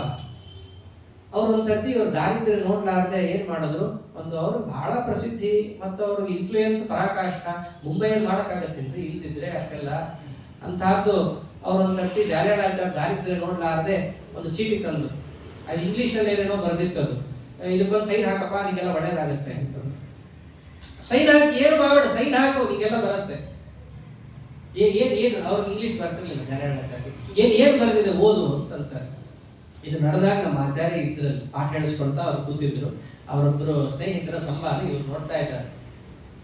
ಏನ್ ಬರ್ದಿದೆ ಓದು? ಅಲ್ಲಿ ಏನ್ ಬರ್ದಿತ್ತು ಅಂತಂದ್ರೆ, ನನಗೆ ದಾರಿದ್ರ್ಯ ಇದೆ, ನಾನು ದೊಡ್ಡ ಪಂಡಿತ, ನನಗೆ ಏನೂ ಇಲ್ಲ ಮನೆಯಲ್ಲಿ, ನನಗೊಂಚೂರು ನೀವೇನಾದ್ರೂ ಕೂಡ ಸಂಭಾವನೆ ಕೊಟ್ಟರೆ ಅದನ್ನ ನಾನು ಜೀವನ ಮಾಡ್ಕೋತೀನಿ ಅಂತ ಹೇಳಿ ಅದನ್ನು ಬರೆದಿತ್ತು. ಅದನ್ನ ಗೌರ್ಮೆಂಟ್ ಅವ್ರು ಕೊಡ್ತಿದ್ರು ಆ ಸ್ಕೀಮಲ್ಲಿ. ಇದಕ್ಕೊಂದು ಸೈನ್ ಹಾಕು ಅಂತ ಹೇಳಿ ಅವ್ರು ಕೊಟ್ರೆ ತಾಯಿಯ ಚೀಟಿ ಇಸ್ಕೊಂಡು ತಗೊಂಡು ಬರ ಹಾಕ್ಬಿಡ್ತಾರೆ. ಅಲ್ಲೋ ನಾನೇ ಯಾಕೆ ಬಡವನು, ನಾನೇನು ಬಡವ ಅಲ್ಲ ಅಂತ ಹೇಳಿ ಅವಾಗ ಪುರಂದಾಸರ ಹಾಡು ಹೇಳ್ಬಿಡ್ತಾರೆ. ಹಾಡಿದರೆ ಎನ್ನೊಡೆಯನ ಹಾಡುವೆ, ಬೇಡಿದರೆ ಎನ್ನೊಡೆಯನ ಬೇಡವೆ ಅಂತ ಹೇಳಿ ಆ ಹಾಡನ್ನು ಹೇಳಿ, ನಾನು ಯಾರಿಗಾದರೂ ದೇಹಿಯಿಂದ ಬೇಡಿದರೆ ರೇ ಬೇಡಲ್ಲ, ಒಂದು ವೇಳೆ ಬೇಡಿದರೆ ಯಾರಿಗೆ ಬೇಡ್ತೀನಿ, ಹಾಡಿದರೆ ಎನ್ನೊಡೆಯನ ಹಾಡುವೆ, ಬೇಡಿದರೆ ಎನ್ನೊಡೆಯನ ಬೇಡವೆ. ಒಡೆಯನಿಗೆ ಒಡನನ್ನು ತೋರುತ್ತಾ ನನ್ನ ಬಡತನ ಭಿನ್ನ ಮಾಡಿಕೊಂಡು ಅಲ್ಲಿ ನಾನು ನನ್ನ ಭಿನ್ನ ಮಾಡೋದು, ಯಾರೋ ಅವನಿಗೇನೆ ಗತಿ ಇಲ್ಲ, ಅವನ ಹತ್ರ ಹೋಗಿ ನಾಲ್ಕು ನನ್ನ ಚೀಟಿ ಚಪಾತಿ ತಗೊಂಡು ಅವನ ಹತ್ರ ಇಟ್ಟು ಏನು ಪ್ರಯೋಜನ ಇದೆ? ದುಃಖೇಶ್ವರ ನಮನ. ನಮಗೆ ಬಹಳ ಹಿಂದಿನವ್ರ ಹತ್ರ ಹೋಗ್ಬಿಟ್ರೆ ಬಹಳ ಹಿಂದಿನವರಪ್ಪ ಅಂತ ಹೇಳಿ ಕಿತ್ತಾಕ್ಬಿಡ್ತೀವಿ. ಇತ್ತೀಚಿನವರಲ್ಲಿ ಆ ಕಥೆಯನ್ನು ನೋಡಿದಾಗ ಹೌದು ಎಷ್ಟು ದಾರಿದ್ರ್ಯ ರೀ. ಅಷ್ಟು ದಾರಿದ್ರ್ಯ ಇದ್ರು ಮನೆಯಲ್ಲಿ 16 ಜನ ಮಕ್ಕಳು, ಆ ಮಕ್ಕಳ ಜೊತೆ ಶಿಷ್ಯಂದ್ರು, ಅವ್ರಿಗೆಲ್ರಿಗೂ ಊಟ ಏನ್ ಪಂಚಭಕ್ಷ ಹಾಕ್ತಿದ್ರೆ ಏನಿಲ್ಲ, ನುಚ್ಚು ಏನಿರುತ್ತ ನುಚ್ಚು. ಅವ್ರು ಅದೇ ಕಂಡೀಷನ್ ಮೇಲೆ ಶಿಷ್ಯರನ್ನು ಸೇರಿಸ್ಕೊತಿದ್ರು. ನಾನ್ ನಿನಗೆ ಮಂಗಳ ಆದ್ಮೇಲೆ ಒಂದ್ ಕಡೆ ಪೋಸ್ಟಿಂಗ್ ಕೊಡ್ಸಲ್ಲ, ಈಗ ಅದೇ ಅಲ್ಲ, ಮಂಗಳ ಆದ್ಮೇಲೆ ಒಂದ್ ಕಡೆ ಪೋಸ್ಟಿಂಗ್ ಆಗ್ಬೇಕು, IAS ಆಫೀಸರ್ ಪಾಸ್ ಆದ್ರೆ ಪೋಸ್ಟಿಂಗ್ ಇರ್ತದಲ್ಲ. ಹಾಗೆ ನೋಡು, ಇಲ್ಲಿ ಓದೋದು ಅಂದ್ರೆ ಬಹಳ ಕಠಿಣ ತಮ್ಮ. ಹೀಗೆ ಶುರು, ನಿನ್ನನ್ನು ಯಾರೂ ಕೇಳಲ್ಲ, ಯಾರು ಮಾತಾಡ್ಸಲ್ಲ, ಬಹಳ ಸಫಿಸ್ಟಿಕೇಟೆಡ್ ಆಗಿ ಹೇಳ್ತಿದ್ದೀನಿ. ಅವ್ರ ಭಾಷೆಯಲ್ಲಿ ನೀನೊಂದು ಅಮರಂಟೆ ಸಹಿತ ಕೇಳಲ್ಲ, ಈ ಶಬ್ದ ಅವ್ರದ್ದು. ಇದು ಆ ವಿದ್ಯೆ. ಆದರೆ ಶ್ರೀನಿವಾಸ ಕೈ ಹಿಡಿತಾರೆ, ದೇವರು ನಿನ್ ಕೈ ಹಿಡಿತಾರೆ ನೋಡು. ಆ ಒಂದು ಮನಸ್ಥಿತಿ ಮನೋಧಾರಣೆ ಇದ್ರೆ ಬಾ. ಅಷ್ಟೇ ಅಲ್ಲ, ನಮ್ಮ ಮನೆಗೆ ಬಂದ್ರೆ ಏನೋ ಫ್ರೀಯಾಗಿ ಹಾಸ್ಟೆಲ್ಲು, ಅವ್ರಿಗೆ ಊಟಕ್ಕೆ ಹಾಕ್ಬಿಡ್ತೀನಿ, ಪಾಠ ಹೇಳಿದ ತಕ್ಷಣ ನೀನು ಬಡ ಓದು, ಹಂಗೆಲ್ಲ ಇಲ್ಲ. ನಮ್ಮ ಮನೆ ಚಟ್ನಿ ರುಬ್ಬೇಕು, ನನ್ನ ಹೆಂಡತಿ ಸೀರೆ ಒಣಗ ಹಾಕ್ಬೇಕು, ಮನೆ ಎಲ್ಲ ಸ್ವಚ್ಛ ಇಡಬೇಕು, ನಾನು ಹೇಳಿದ್ದೆಲ್ಲ ಕೆಲಸ ಮಾಡಬೇಕು. ಒಂದೇ ಒಂದು ಸರ್ತಿನೂ ನಿನ್ನ ಮನಸ್ಸನ್ನ ಇದನ್ನ ಹೇಳಿದ್ ಯಾಕೆ ಅಂತ ಬಂದು ನೀ ಗೇಟಿಂದ ಹೊರಗಿರ್ತೀಯಾ? ಇಷ್ಟೆಲ್ಲ ಇದ್ದು ನೀ ಬಂದರೆ ನಾನು ಪಾಠ ಮಾಡ್ತೀನಿ. ಇಷ್ಟೆಲ್ಲ ದಾಟಿ ಯಾರು ಹೋಗ್ತಾರೆ? ಎಲ್ಲ ಮುಳ್ಳಿನ ತಂತಿ ಇದ್ದಂಗದು. ಅಷ್ಟನ್ನೇನಾರ ದಾಟಿ ಅವರು ಮನಸ್ಸು ಮಾಡಿ ಹೋದ ಅಂತಂದ್ರೆ ಅವ್ರು ಹೊರಗೆ ಹೋಗ್ತೀನಿ ಅಂದ್ರು ಅವರೇ ಬಿಡ್ತಾ ಇರ್ಲಿಲ್ಲ. ಸಜ್ಜನರ ಹತ್ರ ಹೋಗಿ ಸಿಗಾಕೊಂಡಂಗ. ಯಾಕೆ ಸಜ್ಜನರ ಹತ್ರ ಯಾರು ಹೋಗಲ್ಲ ಅಂತಂದ್ರೆ ಒಂದ್ಸರ್ತಿ ಅವ್ರ ಹತ್ರ ಬಂದ್ರೆ ಅವ್ರು ಬಿಡೋದೇ ಇಲ್ಲ. ಹೇಳಿದಲ್ಲ, ವನಂಗತೋಯ ಹರಿವಾಶ್ರಯ ಅಂತ, ಹೋಗೋದು ಕಷ್ಟ. ಒಂದ್ಸರ್ತಿ ಹೋದ್ರಿ ಅಂತಂದ್ರೆ ಅವ್ರು ನಿಮ್ಮನ್ನು ಬಿಡಲ್ಲ. ಅದಕ್ಕೆ ಯಾರು ಅವ್ರ ಹತ್ರ ಹೋಗೋದೇ ಇಲ್ಲ. ಎಲ್ಲಿ ಸಿಗಾಕೊಂಡ್ಬಿಡ್ತೀವೋ ಅವ್ರ ಹತ್ರ ಅಂತ ಹೇಳಿ. ಅದಕ್ಕೆ ಜರೇಣಾಚಾರ್ಯ ಹತ್ರ ಅವ್ರು ಹಾಗೆ ಇದ್ದವರು. ಅಷ್ಟು ಜನ ಶಿಷ್ಯರು ಬಂದ್ರು. ಅವ್ರಿಗೆ ಅದನ್ನೇ, ನಮ್ಮ ಮನೇಲಿ ಅಂತ ಇಂಥದ್ದೇನೆಲ್ಲ ತಮ್ಮ ಬಂದ್ರೆ ಹೋಳಿಗೆ ಊಟ ಇರುತ್ತೆ, ಇಲ್ಲಿದ್ರೆ ಏನಿಲ್ಲ ಅಂದ್ರೆ ಏನೂ ಇಲ್ಲ, ಎಲ್ಲದಕ್ಕೂ ಸಿದ್ಧರಾಗಿ ನಾನಿಲ್ಲಿ ಯಾತಕ್ಕೆ ಬಂದಿರೋದು ಅನ್ನೋ ಉದ್ದೇಶವನ್ನ ಯಾವ ಕ್ಷಣದಲ್ಲೂ ಮರೆಯದೆ. ಯಾತಕ್ಕೆ ಬಂದಿರ್ತಾರೆ? ಇಲ್ಲಿ ಹರಟೆ ಹೊಡೆಯಕ್ಕೆ ಬರ್ತಾರ, ಟೈಮ್ ವೇಸ್ಟ್ ಮಾಡಕ್ ಬರ್ತಾರ, ಕೀರ್ತಿ ಪ್ರತಿಷ್ಠೆಗೆ ಬರ್ತಾರ? ಯಾತಕ್ಕೆ ಬರೋದಲ್ಲಿ? ವಿದ್ಯಾ ಸಂಪಾದನೆಗೆ, ಹರಿವಾಯು ಗುರುಗಳು ಅನುಗ್ರಹಕ್ಕೆ. ಏನ್ ನೀವು ಬರೋ ದಿವಸ ಈ ಉದ್ದೇಶ ಇರುತ್ತೋ, ಹೋಗುವ ದಿವಸನೂ ಮರಿಬಾರ್ದನ್ನ. ಇರೋ ದಿವಸ ಅಂತೂ ನೆನಪಲ್ಲೇ ಇರಬೇಕು, ಅದು ಗಂಟೆ ಹೊಡಿತಾನೆ ಇರಬೇಕು. ಕಿವಿ ಮುಚ್ಚಿದಾಗಲೂ ಹೆಂಗೆ ಒಂದು ಶಬ್ದ ನಮಗೆ ಕೇಳಿಸ್ತಿರುತ್ತೋ ಹಂಗೆ ಇರಬೇಕು ನಮ್ಮ ತಲೆಯಲ್ಲಿ. ಅದು ಹಿಂಗಿದ್ರ ಬಾ. ಜರಳಾಚಾರ್ಯ ಓದೋದು ಅಂದ್ರೆ ಹೀಗೆ. ನಮ್ಮ ಆಚಾರ್ಯರಿಗೆ ತುಂಬಾ ತಮಾಷೆ. ನಮ್ಮ ಆಚಾರ್ಯ ಓದ್ಬೇಕಂದ್ರೆ ಎರಡು ಗಟ್ಟಿ ಇರಬೇಕು, ಒಂದು ತಲೆ, ಇನ್ನೊಂದು ತಲೆನೇ. ಯಾಕಂದ್ರೆ ಅಲ್ಲಿ ಇದ್ದಿದ್ದು ಕಲ್ಲು ಕಲ್ಕರಿ, ಅದು ತಿನ್ಬೇಕು ಅಂದ್ರೆ ತಲೆ ಗಟ್ಟಿ ಇರ್ಬೇಕು, ಇಲ್ಲ ಅಲ್ಲೇ ಮುರಿದೋಗುತ್ತೆ. ಇಲ್ಲಿಯವರೆಗೆಲ್ಲ ಬಗೆ ಹರಿಯಲ್ಲ. ಇಲ್ಲಿ ಹೋಗಿ ಉಪ್ಪಿಟ್ಟು ಇಡ್ಲಿ ಅಷ್ಟೇ ಇಲ್ಲಿ. ಅಲ್ಲಿ ಹೋಗ್ಬೇಕಂದ್ರೆ ತಲೆ, ಅವ್ರು ಹೇಳಿದ ವಿದ್ಯೆಯನ್ನು ತಗೋಬೇಕು ಅಂದ್ರೆ ಆ ತಲೆನೂ ಅಷ್ಟೇ ಗಟ್ಟಿ ಇರಬೇಕು. ಈಗ ಹೇಳೋಂಗೆಲ್ಲ ಊರಿಗೆ ಕನ್ನಡದಲ್ಲಿ ಪಾಠ ಅದೆಲ್ಲ ಸಂಬಂಧವೇ ಇಲ್ಲ. ಅವ್ರ ಪರಿಷ್ಕಾರಗಳು, ಪ್ರೋಢಪತ್ರಗಳು, ಅದನ್ನು ಅವರು ಕೂಡಿಸಿಕೊಂಡು ಶಿಷ್ಯನಿಗೆ ಬೆಳಗಾಗಿದ್ದು ಪಾಠ ಮಾಡ್ತಿದ್ರೆ ರಸ್ತೆಯಲ್ಲಿರೋರಿಗೆ ಎಲ್ಲ ಹೇಳ್ತಾರೆ. ಇವಾಗ್ಲೂ ಕೂಡ ಆಗಿನ ಕಾಲದ ವೃದ್ಧರು, ನಾವು ಅವ್ರ ಮನೆ ಮುಂದೆ 4 ಗಂಟೆಗೆ ನಡ್ಕೊಂಡು ಹೋದ್ರೆ ಕೇಳಿಸ್ತಾ ಇತ್ತು ಶಬ್ದಗಳು. ಆ ನ್ಯಾಯಶಾಸ್ತ್ರ, ಸಾವಚನ, ಪ್ರವಚನ, ಪ್ರತಿಯೋಗಿತ, ಅದೆಲ್ಲ ಹೇಳ್ತಾ ಇದ್ರೆ ರಸ್ತೆಯಲ್ಲಿರೋರ್ಗೆ ಹೋಗೋರ್ಗೆಲ್ಲ ಕೇಳಿಸ್ತಿತ್ತಂತೆ. ಓ, ಆಚಾರ್ಯ ಇದ್ದಾರೆ. ಆ ಶಿಷ್ಯರನ್ನು ಬೈದು ಪ್ರೀತಿಯಿಂದ ಹೆಂಗ್ ಕೃಷ್ಣ ಅರ್ಜುನನಿಗೆ ಹೇಳ್ತಾನೋ ಹಾಗೆ ಅವರು ಪಾಠ ಮಾಡ್ತಿದ್ರಲ್ಲ. ಅಷ್ಟೆಲ್ಲ ವಿದ್ಯಾ ತುಂಬಿದ್ರು ಕೂಡ ಸಾಮಾಜಿಕವಾಗಿ ದಾರಿದ್ರ್ಯ. ಆದ್ರೆ ವಿದ್ಯೆಯಿಂದ ಅತಿ ಶ್ರೀಮಂತಿಕೆ. ಅಷ್ಟು ದಾರಿದ್ರ್ಯ ಇದ್ರು. ದುಃಖೇಶ್ವರ ದ್ವಿಗ್ನಮನ. ಒಂದು ಸರ್ತಿನೂ ಇಂಥ ದುಃಖ ಇದೆ ಅಂತ ಹೇಳಿ ಉದ್ವೇಗಗೊಂಡು ಅದು ಇದು ಕೆಲಸ ಮಾಡ್ತೀನಿ ಅಂತ ಹೋಗೋದಾಗಲಿ, ಆಗ ಏನಾದ್ರು ಮಾಡಿ ದುಡ್ಡು ಸಂಪಾದನೆ ಮಾಡಕ್ಕಾಗತ್ತಾ ಅಂತ ನೋಡೋದಾಗಲಿ, ಇದ್ಯಾವುದು ಮಾಡಲಿಲ್ಲ. ಯಾಕೆ? ಅದರಿಂದ ಉದ್ವೇಗನೇ ಇಲ್ಲ. ಒಂದು ವೇಳೆ ಉದ್ವೇಗ ಇದ್ರೆ ಅಸಂಬದ್ಧ ಕೆಲಸ ಕೈ ಹಾಕ್ತಿದ್ರು. ಉದ್ವೇಗನೇ ಇಲ್ಲ. ದುಃಖೇಶ್ವರ ದ್ವಿಗ್ನಮನ. ಹಾಗೆ ಒಂದು ವೇಳೆ ಪರಮಾತ್ಮ ಕೊಟ್ಟ ಒಳ್ಳೊಳ್ಳೆ ಭೋಗಭಾಗ್ಯವನ್ನು ಪರಮಾತ್ಮ ಕೊಟ್ರೆ ಸುಖೇಶು ವಿಗತ ಸ್ಪೃಹ, ಅದು ಬೇಕು ಅಂತಿಲ್ಲ ಮನಸ್ಸಲ್ಲಿ. ಅವರ ಹೆಸರಲ್ಲಿ ಮನೆ ಸಹಿತ ಇರಲಿಲ್ಲ. ಮನೆ ತಗೊಂಡ್ರು. ವೈನಿಯಜ್ಜಿ ಬಹಳ ಅದರಲ್ಲಿ ಲೌಕಿಕದಲ್ಲಿ ತಲೆ ಓಡಿಸೋದು ಅಂತಂದ್ರೆ ಆಚಾರ್ಯರ ಮನೆಯವರು, ಆಚಾರ್ಯಾಣಿ ಅವರು ಬಹಳ ಜೋರು. ಅವ್ರು ಹೆಂಗೋ ದುಡ್ಡು, ಹೆಣ್ಮಕ್ಳದು ತಲೆ ಅಂದ್ರೆ ತಲೆ. ಅವ್ರು ಜೋರಾಗಿ ಆಗಿನ ಕಾಲದಲ್ಲಿ ಗಂಡನಿಗೆ ಬರ್ತಿದ್ದ ದುಡ್ಡೆಲ್ಲ ಕೂಡ ಮನೆ ತಗೋತಾರೆ. ಮನೆ ತಗೊಂಡು ಗಂಡನ ಹೆಸರಿಗೆ ಅಂತಂದ್ರೆ ಹಿರೇ ಇಟ್ಟು ಬಿಡ್ತಾರೆ. ನನಗೆ ಬೇಕಾಗಿಲ್ಲ ಅದು ಅಂತಂತಾರೆ. ಯಾರಂತಾರ್ರಿ ಮನೆ ಈಗೇನಾದ್ರೂ ಆಗ್ಲಿ ಸೈಟ್ ಆಗ್ಲಿ ಮನೆ ಪಕ್ಕಕ್ಕಿಡೋಣ. ಅವ್ರು ಹೇಗಿದ್ರು ಸುಖೇಶು ವಿಗತ ಸ್ಪೃಹ, ಇಂಥದ್ದು ಬೇಕು ಅಂತ ಅಂತಿರ್ಲಿಲ್ಲ. ಯಾಕೆ ಅವ್ರಿಗೆ ಬೇಕಾಗಿದ್ದು ಯಾವುದು? ಸಿಟ್ಟು ಯಾವಾಗ ಬರ್ತಿತ್ತು, ದುಃಖ ಯಾವಾಗ ಆಗ್ತಿತ್ತು, ತಮಗಂದ್ರೆ ತಮಗೇನು ದುಃಖ ಆಗ್ತಾ ಇರ್ಲಿಲ್ಲ. ನಂದು ಬಿಡು, ನಂದು ಅಂತಾನೆ ಇರ್ತಾರೆ, ಅಂತಿರ್ತಾರೆ, ಹೋಗ್ತಿರ್ತಾರೆ. ಯಾವಾಗ ಅವ್ರಿಗೆ ದುಃಖ ಆಗ್ತಿತ್ತು, ಯಾವಾಗ ಉದ್ವೇಗ ಆಗ್ತಿತ್ತು, ದುಃಖೇಶು ಉದ್ವಿಗ್ನ ಮನಃ, ಅಂತ ದುಃಖ ಇರಬೇಕು. ಯಾವಾಗ ಹರಿವಾಯು ಗುರುಗಳಿಗೆ ಯಾರು ನಿಂದೆಯನ್ನ ಮಾಡಿದರೆ ಇನ್ನಾವನೇನ ಉತ್ತರ ಕೊಡಕ್ ಆಗ್ತಿಲ್ವಲ್ಲ ಅಂತ ಅನ್ನೋ ದುಃಖ ಇರಬೇಕು. ಅದಾಗೋ ತನಕ ಅವ್ರ ಅನ್ನಪಾನಾದಿಗಳನ್ನು ಕೂಡ ಸರಿಯಾಗಿ ತಗೊಳ್ತಿರ್ಲಿಲ್ಲ. ಅಂತ ಉದ್ವೇಗ ಇರಬೇಕು. ನಮಗಂದಿಲ್ಲ ಬಿಡಪ್ಪ, ಯಾರಿಗೋ ಅಂದಿದ್ದು ಬಿಡು, ಈಗೆಲ್ಲ ಅಲ್ಲ. ಆಗಿನ ಕಾಲದಲ್ಲಿ ಐಹಿಕ ಪಾರತ್ರಿಕ ಎರಡೂ ತರಹದ ಅಟ್ಯಾಕ್ ಅಂತಾರಲ್ಲ ಹಾಗೆ.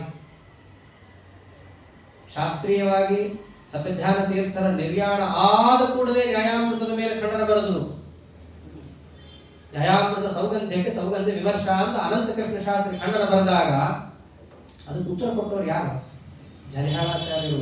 ನ್ಯಾಯಾಮೃತಾರ್ಣವ ಅಂತ ಗ್ರಂಥವನ್ನು ಬರೆದು ನ್ಯಾಯಾಮೃತ ಸೌಗಂಧ್ಯಕ್ಕೆ ಅವನೇನು ವಿಮರ್ಶೆ ಮಾಡಿದ್ರು ಅದ್ವೈತಿಗಳು, ಸೌಗಂಧ್ಯ ವಿಮರ್ಶ ಅಂತ ಹೇಳಿ ಅದಕ್ಕೂ ಉತ್ತರ ಕೊಟ್ಟರು. ಅದಕ್ಕೆ ಉತ್ತರ ಕೊಡೋ ತನಕ ತಾಳ್ಮೆ ಇಲ್ಲ. ಹಾಗೆ ಅವರು ಕೊಟ್ಟಿದ್ದಾರೆ. ಅಷ್ಟೇ ಅಲ್ಲ, ಅದೇನೋ ಶಾಸ್ತ್ರ ಪ್ರಪಂಚ ಅವರವರು ಹೊಡೆದಾಡ್ಕೊಳ್ಳೋದಿದ್ದೇ ಇರುತ್ತೆ ಬಿಡ್ರಿ ಅಂತ ಒಂದಾದ್ರೆ, ಜರಡಾಚಾರ ಕಾಲದಲ್ಲಿ ಹಿರಿಯರಿಗೆ ಯಾರ್ಯಾರು ಅವಮಾನ ಮಾಡಿದ್ರು ಗೊತ್ತೇನು? ಕುವೆಂಪು ಅವ್ರ ಕಡೆಯವರೆಲ್ಲ ಅವಮಾನ ಮಾಡಿದ್ರು. ಆ ಕಥೆಗಳನ್ನು ಪ್ರಾಯ ಎಲ್ಲರೂ ಕೇಳೇ ಇರ್ತೀರೇನೋ. ಮೈಸೂರಲ್ಲಿ ಆಗಿದ್ದಿವೆಲ್ಲ ಕಥೆ. ಕುವೆಂಪು ಒಂದ್ಸರ್ತಿ ಏನಂದಿದ್ದಾರೆ ಗೊತ್ತೇನು? ಜೈತೀರ್ಥರ ಕಥೆ ಅವ್ರು ಬರ್ದಿರೋದೆಲ್ಲ ಕಾಗಕ್ಕ ಗುಬ್ಬಕ್ಕನ ಕಥೆ ಇದ್ದಂಗಿದೆ, ಆದ್ದರಿಂದ ಅದು ಯಾವುದು ಹೋಪ್ಲೆಸ್ಸು, ಹೀಗೆಲ್ಲ ಏನು ತಾವು ಬೈಯೋದಕ್ಕೆ ನಾನಾ ಮುಖ. ಒಂದು ಶಾಸ್ತ್ರವನ್ನೇ ಹೇಳಿ ಬೈಯೋದು, ಇನ್ನೊಂದು ಹೊರಗಿನಿಂದ ವ್ಯಕ್ತಿಗಳ ನಿಂದೆ ಮಾಡೋದು, ಏನೂ ತಿಳಿದೆ. ಹೀಗೆಲ್ಲ ಯಾವಾಗ ಅವ್ರು ಮಾಡಿದ್ರು ಯಾರು ಕೂಡ ಮಾತಾಡ್ಲಿಕ್ಕೆ ಮುಂದೆ ಬರಲೇ ಇಲ್ಲ. ಎಲ್ರಿಗೂ ಭಯ.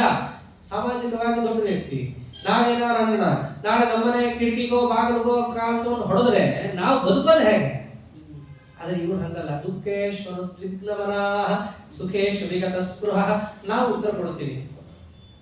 ಮೈಸೂರಲ್ಲಿ ಉತ್ತರ ಕೊಡ್ತಾರೆ ಅಂತ ಗೊತ್ತಾದ ಕೂಡಲೇ ಆಗಿನ ಕಾಲದಲ್ಲಿ ಕುವೆಂಪು ಬರಲಿಲ್ಲ. ಕುವೆಂಪು ಬೆಂಬಲಿಗರು ಯಾರ್ಯಾರಿದ್ರು, ಸಾಹಿತಿಗಳು ಅಂತ ಅನಿಸ್ಕೊಂಡವರು, ದುರ್ಬುದ್ಧಿಜೀವಿಗಳು ಅವರೆಲ್ಲ ಬಂದಿದ್ದಾರೆ. ಅವರೆಲ್ಲ ಬಂದಾಗ ಹೇಗೆ ಸುಮ್ಮನೆ ಬಂದಿಲ್ಲ, ಕೈಯಲ್ಲಿ ಒಂದು ಕಲ್ಲು ಇಟ್ಕೊಂಡೆ ಬಂದಿದ್ದಾರೆ. ಏನಾರು ಒಂದು ಚೂರು ಮಾತಾಡ್ಲಿ ಎತ್ತು ಒಗದು ಕಲ್ಲಿನಿಂದ ಹೂತ್ ಬಿಡೋಣ ಅಂತ ಬಂದಿರೋ.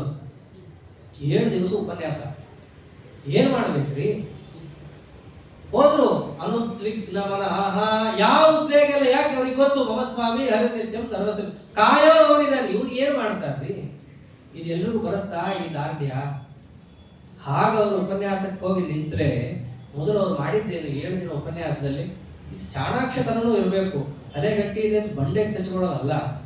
ಅವ್ರು ಮಾಡಿದ್ದೇನಲ್ಲಿ ಮೊದಲು 3 ದಿವಸ ಅವ್ರಿಗೆ ಏನು ಬೈಯಕ್ಕೆ ಬರುತ್ತೆ? ನಾ ಬೈತೀನಿ ನೋಡ್ರಿ, ಬೈತೀನಿ.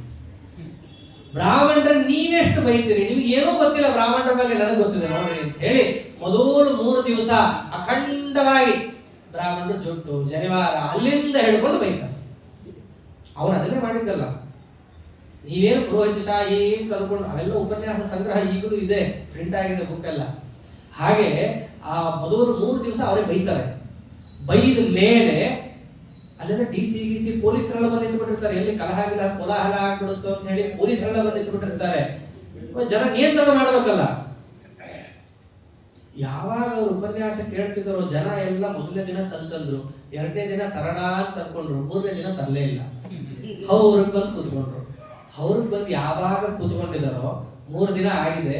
ಆಮೇಲೆ ಇವರಂತಾರೆ, ಇಷ್ಟು 3 ದಿವಸ ಏನ್ ನಾನು ಹೇಳಿದ್ನಲ್ಲ ಇವೆಲ್ಲ ಪೂರ್ವ ಪಕ್ಷ, ಇನ್ನು 4 ದಿನ ಹೇಳೋದು ಸಿದ್ಧಾಂತ ಅಂತ ಹೇಳಿ ಒಂದೊಂದೇ ಅದರ ಅರ್ಥವನ್ನ, ಮರ್ಮವನ್ನ, ಅದಕ್ಕೆ ಬೇಕಾಗಿರೋ ಭಗವದ್ಗೀತೆಯ ಆಂತರ್ಯವನ್ನ ಅದೇ ತಾನೇ ಅರ್ಥ ಆಗೋದು. ಜಗತ್ತಿನಲ್ಲಿ ಅತ್ಯಂತ ಪರಮ ಪ್ರಮಾಣ ಅಂತ ಮಾನ್ಯವಾದದ್ದನ್ನು ಪ್ರಮಾಣ ಅಂತ ಕೊಡ್ಬೇಕು. ನಾವೇನೋ ಅಂದ್ಕೊಂಡಿದ್ದು ಕೊಟ್ಟು ಅವರೇ ಹೋಗ್ತಾರ್ರಿ. ಅದೆಲ್ಲವನ್ನೂ ಕೂಡ ತೋರಿಸಿ ನಾವೇನು ಮಾಡೋಣಪ್ಪ, ಕೃಷ್ಣ ಹೇಳಿದಾಗ ಈ ರೀತಿಯಾಗಿದೆ, ಅದು ನೀವು ಒಪ್ತಿರ ತಾನೆ? ಹೌದು, ನಾವು ಮತ್ತು ನಾವು ಅದೇ ಹೋಗ್ತಿದೀವಿ. ಇಬ್ರು ಸ್ನೇಹ ಸೌಹಾರ್ದದಿಂದ ಇಬ್ರು ಇದ್ದು ನಮ್ಮ ಸಾಧನೆ ನಾವು ಮಾಡ್ಕೊಂಡು ಹೋಗ್ಬೇಕು ಹೊರತು ಕಲ್ಲಲ್ಲಿ ಹೊಡಿ ನಾನು ಇನ್ನೊಂದೇನೋ ಮಾತಾಡ್ತೀನಿ ಅಂತ ಮಾತಾಡಿದ್ರೆ ಏನು ಪ್ರಯೋಜನ ಇದೆ? ನಮ್ಮ ಅನುಷ್ಠಾನ ಆಚಾರಕ್ಕೆ ಈ ಆಂತರ್ಯ ಇದೆ, ಅದು ಯಾವುದೂ ಅರ್ಥ ಮಾಡ್ಕೊಳ್ಳದೆ ಅಸಂಬದ್ಧವಾಗಿ ಕಾಗೆ ಗೂಬೆ ಅಂತ ಬೈದ್ರೆ ಬೈದವರು ಕತ್ತಲೆಯಲ್ಲಿರುವುದು ಗೂಬೆ ಅಂತ ಅನ್ಬೇಕು ಹೊರತು ಮತ್ತೊಂದಲ್ಲ ಅಂತ ಸ್ಪಷ್ಟವಾಗಿ ಅಂತಾರೆ. ಮತ್ತಿನ್ನೇನು ಬೇಕ್ರಿ? ಗೂಬೆ ಅಂತ ಅದಕ್ಕೆ ತಾನೆ ಅನ್ನೋದು. ಬೆಳಕು ಇಷ್ಟ ಇಲ್ಲದೆ ರಾತ್ರಿ ಕಣ್ಣು ತೆಕ್ಕೊಂಡು ಕೂಗಾಡೋದಕ್ಕೆ ಗೂಬೆ ಅಂತ ಕರೀತಾರೆ. ಯಾರಿಗೆ ರಾತ್ರಿ ಇಷ್ಟನೋ, ಬೆಳಕು ಯಾರಿಗೆ ಇಷ್ಟ ಇಲ್ವೋ ಅದು ಗೂಬೆ. ಬೆಳಕನ್ನು ನಾವು ತಂದು ಕೊಡ್ತಿದ್ದೀವಲ್ಲ, ಇಷ್ಟು ಕೊಟ್ಟ ಮೇಲೂ, ತಿಳಿಸಿಕೊಟ್ಟ ಮೇಲೂ ಕೂಡ ಇಲ್ಲ ನನಗೆ ಅದೇ ಸರಿ ಅಂತಂದ್ರೆ ಯಾವುದು ಕಾಗಕ್ಕೆ ಹೋಗ್ಬೇಕಂತಂದ್ರೆ ನೀವೇ ನಿರ್ಣಯ ಮಾಡಿಕೊಡ್ರಿ ಅಂತ ಹೇಳಿ ಅವರಿಗೆಲ್ಲ ಉತ್ತರ ಕೊಟ್ಟು ಬಂದ್ರೆ ಜನರು ಯಾರು ಏನು ಮಾತಾಡ್ಲಿಲ್ಲ. ಪೊಲೀಸರು ಸಹಿತ ಕುತ್ಕೊಂಡು ಕೇಳ್ಬಿಟ್ಟಿದ್ರು ಉಪನ್ಯಾಸ. ಭಗವದ್ಗೀತೆಯನ್ನು ಹೇಳೋದು ಒಂದು ಕಲೆ, ಅದು ಇದ್ದಾಗ ಹೇಳಬೇಕು, ಜನಕ್ಕೆ ಬೇಕಾಗಿರೋಂಗಲ್ಲ. ಅಲ್ಲಿ ಏನಿದೆ ಅದನ್ನ ಹೇಳಬೇಕು. ಮುಖ್ಯವಾಗಿ ಅವ್ರು ಏನ್ ಅನ್ಕೊಂಡ್ಬಿಡ್ತಾರೋ ಏನೋ, ಇವ್ರೇನ್ ಅನ್ಕೊಂಡ್ಬಿಡ್ತಾರೋ ಏನೋ, ತಂತಲೇ ಇರೋದು ಗೀತೆಯನ್ನು ತುರ್ಕಿ ಹೇಳೋದಿದೆಯಲ್ಲ, ಇದೆಲ್ಲ ಇಂಥ ಅನಾಚಾರಕ್ಕೆ, ಅಸಂಗತಕ್ಕೆಲ್ಲ ಕಾರಣ ಆಗುತ್ತೆ. ಹಂಗ ಯಾವತ್ತೂ ಅವ್ರು ಮಾಡಿದವರಲ್ಲ. ಯಾವಾಗ ಇಂಥ ಮನಸ್ಥಿತಿ ಬರುತ್ತೆ? ದುಃಖೇಶ್ವರುದ್ವಿಗ್ನಮನಾಃ ಸುಖೇಶು ವಿಗತ ಸ್ಪೃಹ. ಯಾವಾಗ ನಮಗೆ ಉದ್ವೇಗ ಎಂಬುದು ಆಗಲ್ಲವೋ, ಸಮಸ್ಥಿತಿಯಲ್ಲಿ ನಮ್ಮ ಮನಸ್ಸಿಟ್ಟುಕೊಂಡು ವಾಸ್ತವ ಏನಿದೆಯೋ ಅವಾಸ್ತವ ಏನಿದೆಯೋ ಅನ್ನೋ ಸ್ಪಷ್ಟತೆ ಇರುತ್ತೋ ಅವಾಗ ಉದ್ವೇಗ ಆಗಲ್ಲ. ಅಪರೋಕ್ಷ ಜ್ಞಾನ ಪಡಿಬೇಕಂದ್ರೆ ಈ ದಾರಿಯಲ್ಲಿ ಇರ್ಬೇಕು ನೀವು. ಯಾಕಂದ್ರೆ ತುಂಬಾ ದೊಡ್ಡ ದಾರಿ ಅದು. ಏನ್ ಇವತ್ತು ಉಪನ್ಯಾಸ ಕೇಳ್ತೀನಿ, ನಾಳೆ ಬಂದ್ಬಿಡ್ಲಿ, ಕಾಣಿಸ್ಕೊಂಡ್ಬಿಡ್ಲಿ ಎದೆಯಲ್ಲಿ ಅಂದ್ರೆ ಎದೆ ಕೂತು ಸಹಿತ ಕಾಣಲ್ಲ. ಇನ್ನೇನ್ರಿ ದೇವರು ಕಾಣ್ತಾನೆ? ತುಂಬಾ ದೊಡ್ಡ ದಾರಿ ಇದೆ, ಸಲ್ಲಿಸ್ಬೇಕು ನಾವು, ಹಾಗೆ ಬದುಕಬೇಕು ಅಂತಾರೆ. ಈ ರೀತಿಯಾಗಿ ನಾವೇನಾದ್ರು ಇಟ್ಕೊಂಡ್ವಿ ಅಂತಂದ್ರೆ ಐಹಿಕದಲ್ಲೇ ಮೆರೆಸ್ತಾನೆ ಪರಮಾತ್ಮ. ಅಷ್ಟಾ ಸಮಚಿತ್ತತೆ ಅವನಿಗಿದ್ರೆ ಉದ್ವೇಗಗೊಳ್ಳಬಾರ್ದು ಯಾವುದೇ ಕಾರಣಕ್ಕೂ. ಹೌದು, ನಡೆದಿದೆ, ಉದ್ವೇಗ ಯಾವಾಗ ಆಗತ್ತೆ ಹೇಳ್ರಿ? ನಡೆದಿರೋದ್ರ ಬಗ್ಗೆ ಉದ್ವೇಗ ಆಗತ್ತೆ. ನಡೆದು ಹೋಗಿರೋದನ್ನ ಬದಲಾಯಿಸಕ್ಕಾಗೋದಾದ್ರೆ ಅದ್ರ ಬಗ್ಗೆ ಏನಾದ್ರೂ ಕೂಡ ನಾವು ಮನಸ್ಸನ್ನು ತಗೋಬಹುದು. ನಡೆದು ಆಗೋಗಿದೆ, ಈಗ ಅದ್ರ ಬಗ್ಗೆ ದುಃಖ ಪಟ್ಟುಕೊಂಡ್ರೆ ದುಃಖ ಪಟ್ವಿ ಅನ್ನೋದು ಒಂದು ಆಗತ್ತೆ, ಬಿಟ್ರೆ ಏನು ಬದಲಾಗಲ್ಲ. ಹೌದು ಆಗಿದೆಪ್ಪ ಅಂತ ಹೇಳಿ ಮನಸ್ಸಿಗೆ ಅದನ್ನು ತಗೊಂಡು ಮುಂದೆ ಏನ್ ಮಾಡಬೇಕು ಅನ್ನೋದನ್ನ ಯೋಚನೆ ಮಾಡಬೇಕು. ಅದು ಬಿಟ್ರೆ ಆಗೋಯ್ತಲ್ಲ ಅಂತ ಅಂದ್ಕೊಂಡ್ರೆ ಓಡೋದಲ್ಲೂ ನಿಂತು ಹೋಗುತ್ತೆ. ಅದಕ್ಕೆ ಅಂತಿದ್ದು ದುಃಖೇಶ್ವರುದ್ವಿಗ್ನಮನಾಃ ಸುಖೇಶು ವಿಗತ ಸ್ಪೃಹ. ದುಃಖ ಬಂದಾಗ ಉದ್ವೇಗಗೊಳ್ಳಬಾರದು. ಹಾಗೆ ಸುಖೇಶು ವಿಗತ ಸ್ಪೃಹ, ಸುಖ ಯಾವತ್ತೂ ಮುಂದೆ ಬರೋದು, ಅದು ಬೇಕು ಅಂತ ಹೇಳಿ ಹಪಹಪಿ ಇರಬಾರದು. ಅದಿದ್ರೆ ತಲೆ ಓಡಲ್ಲ. ಯಾವತ್ತೂ ಸುಖ ದುಃಖದ ಅದೊಂದೇ, ಎರಡನ್ನೂ ಬೇಕು ಅಥವಾ ಬಂತು ಅಂತ ಹೇಳಿ ಉದ್ವೇಗಗೊಂಡು ತಲೆ ಓಡೋದು ನಿಂತು ಹೋಗುತ್ತೆ. ಅದಕ್ಕೆ ಸಕಾಮ ಕರ್ಮ ಬಿಡು ಅಂತ ಅದಕ್ಕೆ ಹೇಳ್ತಾರೆ. ನಿನ್ ತಲೆ ಓಡೋದು ನಿಂತು ಹೋಗುತ್ತೆ, ನಿನ್ ತಲೆ ಒಂದು ಫಿಕ್ಸ್ ಆಗೋಗುತ್ತೆ ಸುಖಕ್ಕೆ. ಅವಾಗ ಓಡೋ ಪ್ರೋಸೆಸ್ ಬಗ್ಗೆ ಮರ್ತು ಹೋಗ್ತೇ, ಎಡವು ಬೀಳುತ್ತೆ. ಅವೆರಡೂ ಇರಬಾರದು. ಅಪರೋಕ್ಷ ಜ್ಞಾನಿ ಅದು ಸ್ವಾಭಾವಿಕವಾಗಿರುತ್ತೆ. ಅಷ್ಟೇ ಅಲ್ಲ, ಹೇಗಿರ್ತಾನ ಅವನು? ವೀತರಾಗ ಭಯಕ್ರೋಧ ಸ್ಥಿತಧೀರ್ ಮುನಿರುಚ್ಯತೆ. ವೀತರಾಗ ಭಯಕ್ರೋಧ, ಅವನಿಗೆ ರಾಗ ಕ್ರೋಧ ಭಯ ಮೂರು ಇರಲ್ಲ. ಅಲ್ಲಿ ರಾಗ ಅಂದ್ರೇನು? ಆ ಸಂಗೀತದ ರಾಗ ಅಲ್ಲಲ್ಲಿ ಹೇಳಿದ್ರು. ಕಾಮನೂ ಅಲ್ಲ. ರಾಗ ಅಂದ್ರೇನು ಗೊತ್ತೇನು? ಅಶೋಭನೆ ಶೋಭನಾಧ್ಯಾಸೋ ರಾಗ ಅಂತಂತಾರೆ. ಯಾವುದು ಕೆಟ್ಟದ್ದು ಅದು ಒಳ್ಳೇದು ಅಂತ ತಿಳ್ಕೊಳ್ಳೋದಿದೆಯಲ್ಲ, ಇದು ರಾಗ. ಇದೆಲ್ಲ ನಾವು ಟೆಕ್ನಿಕಲ್ ವರ್ಡ್, ಪಾರಿಭಾಷಿಕ ಶಬ್ದಗಳು. ಆ ಶಬ್ದಕ್ಕೆ ಅರ್ಥ ಅಲ್ಲಿಂದಲೇ ತೆಗಿಬೇಕು. ನಮ್ಮ ತಲೆಯಲ್ಲಿರೋ ಅರ್ಥ ಅದು ತುಂಬೋದಲ್ಲ. ಕೃಷ್ಣನೇ ಹೇಳ್ತಾನೆ ರಾಗ ಅಂದ್ರೇನು ಗೊತ್ತೇನು? ಅಶೋಭನೆ ಶೋಭನಾಧ್ಯಾಸ. ಯಾವುದು ಕೆಟ್ಟದ್ದೋ ಅದನ್ನು ಒಳ್ಳೇದು ಅಂತ ತಿಳ್ಕೊಳ್ಳೋದು. ನಮಗ್ ಗೊತ್ತಿಲ್ವಾ ಹೊರಗೆ ಹೋಗಿ ಕೆಟ್ಟದ್ದೆಲ್ಲ ನೋಡಬಾರ್ದು ಅಂತ ಹೇಳಿ, ಅವಾದ್ರೂ ನಮ್ಗೆ ಸುಖ ಕೊಡುತ್ತೆ ಅಂತ ಹೋಗಿ ನೋಡ್ತಾರೆ.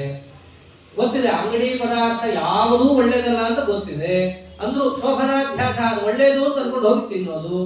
ಅಲ್ಲಿ ಒಳ್ಳೇದು ಅಂತಂದ್ರೆ ಯಾವ ಮಟ್ಟಕ್ಕೆ ಹೊಟ್ಟೆ ತುಂಬುತ್ತದೆ, ರುಚಿ ಇರುತ್ತದೆ, ಅವೆಲ್ಲ ತಾರತಮ್ಯ ಅಷ್ಟರಲ್ಲೇನೆ. ದೇಹ ಕೆಟ್ಟದು, ಅದು ನಾಲ್ಗೆ ಒಳ್ಳೇದಲ್ಲ ಅಂತ ಅನ್ಕೊಂಡು ತಿನ್ನೋದು, ಇವೆಲ್ಲ ಏನು? ರಾಗ. ಇದು ಯಾರಿಗಿರುತ್ತೆ?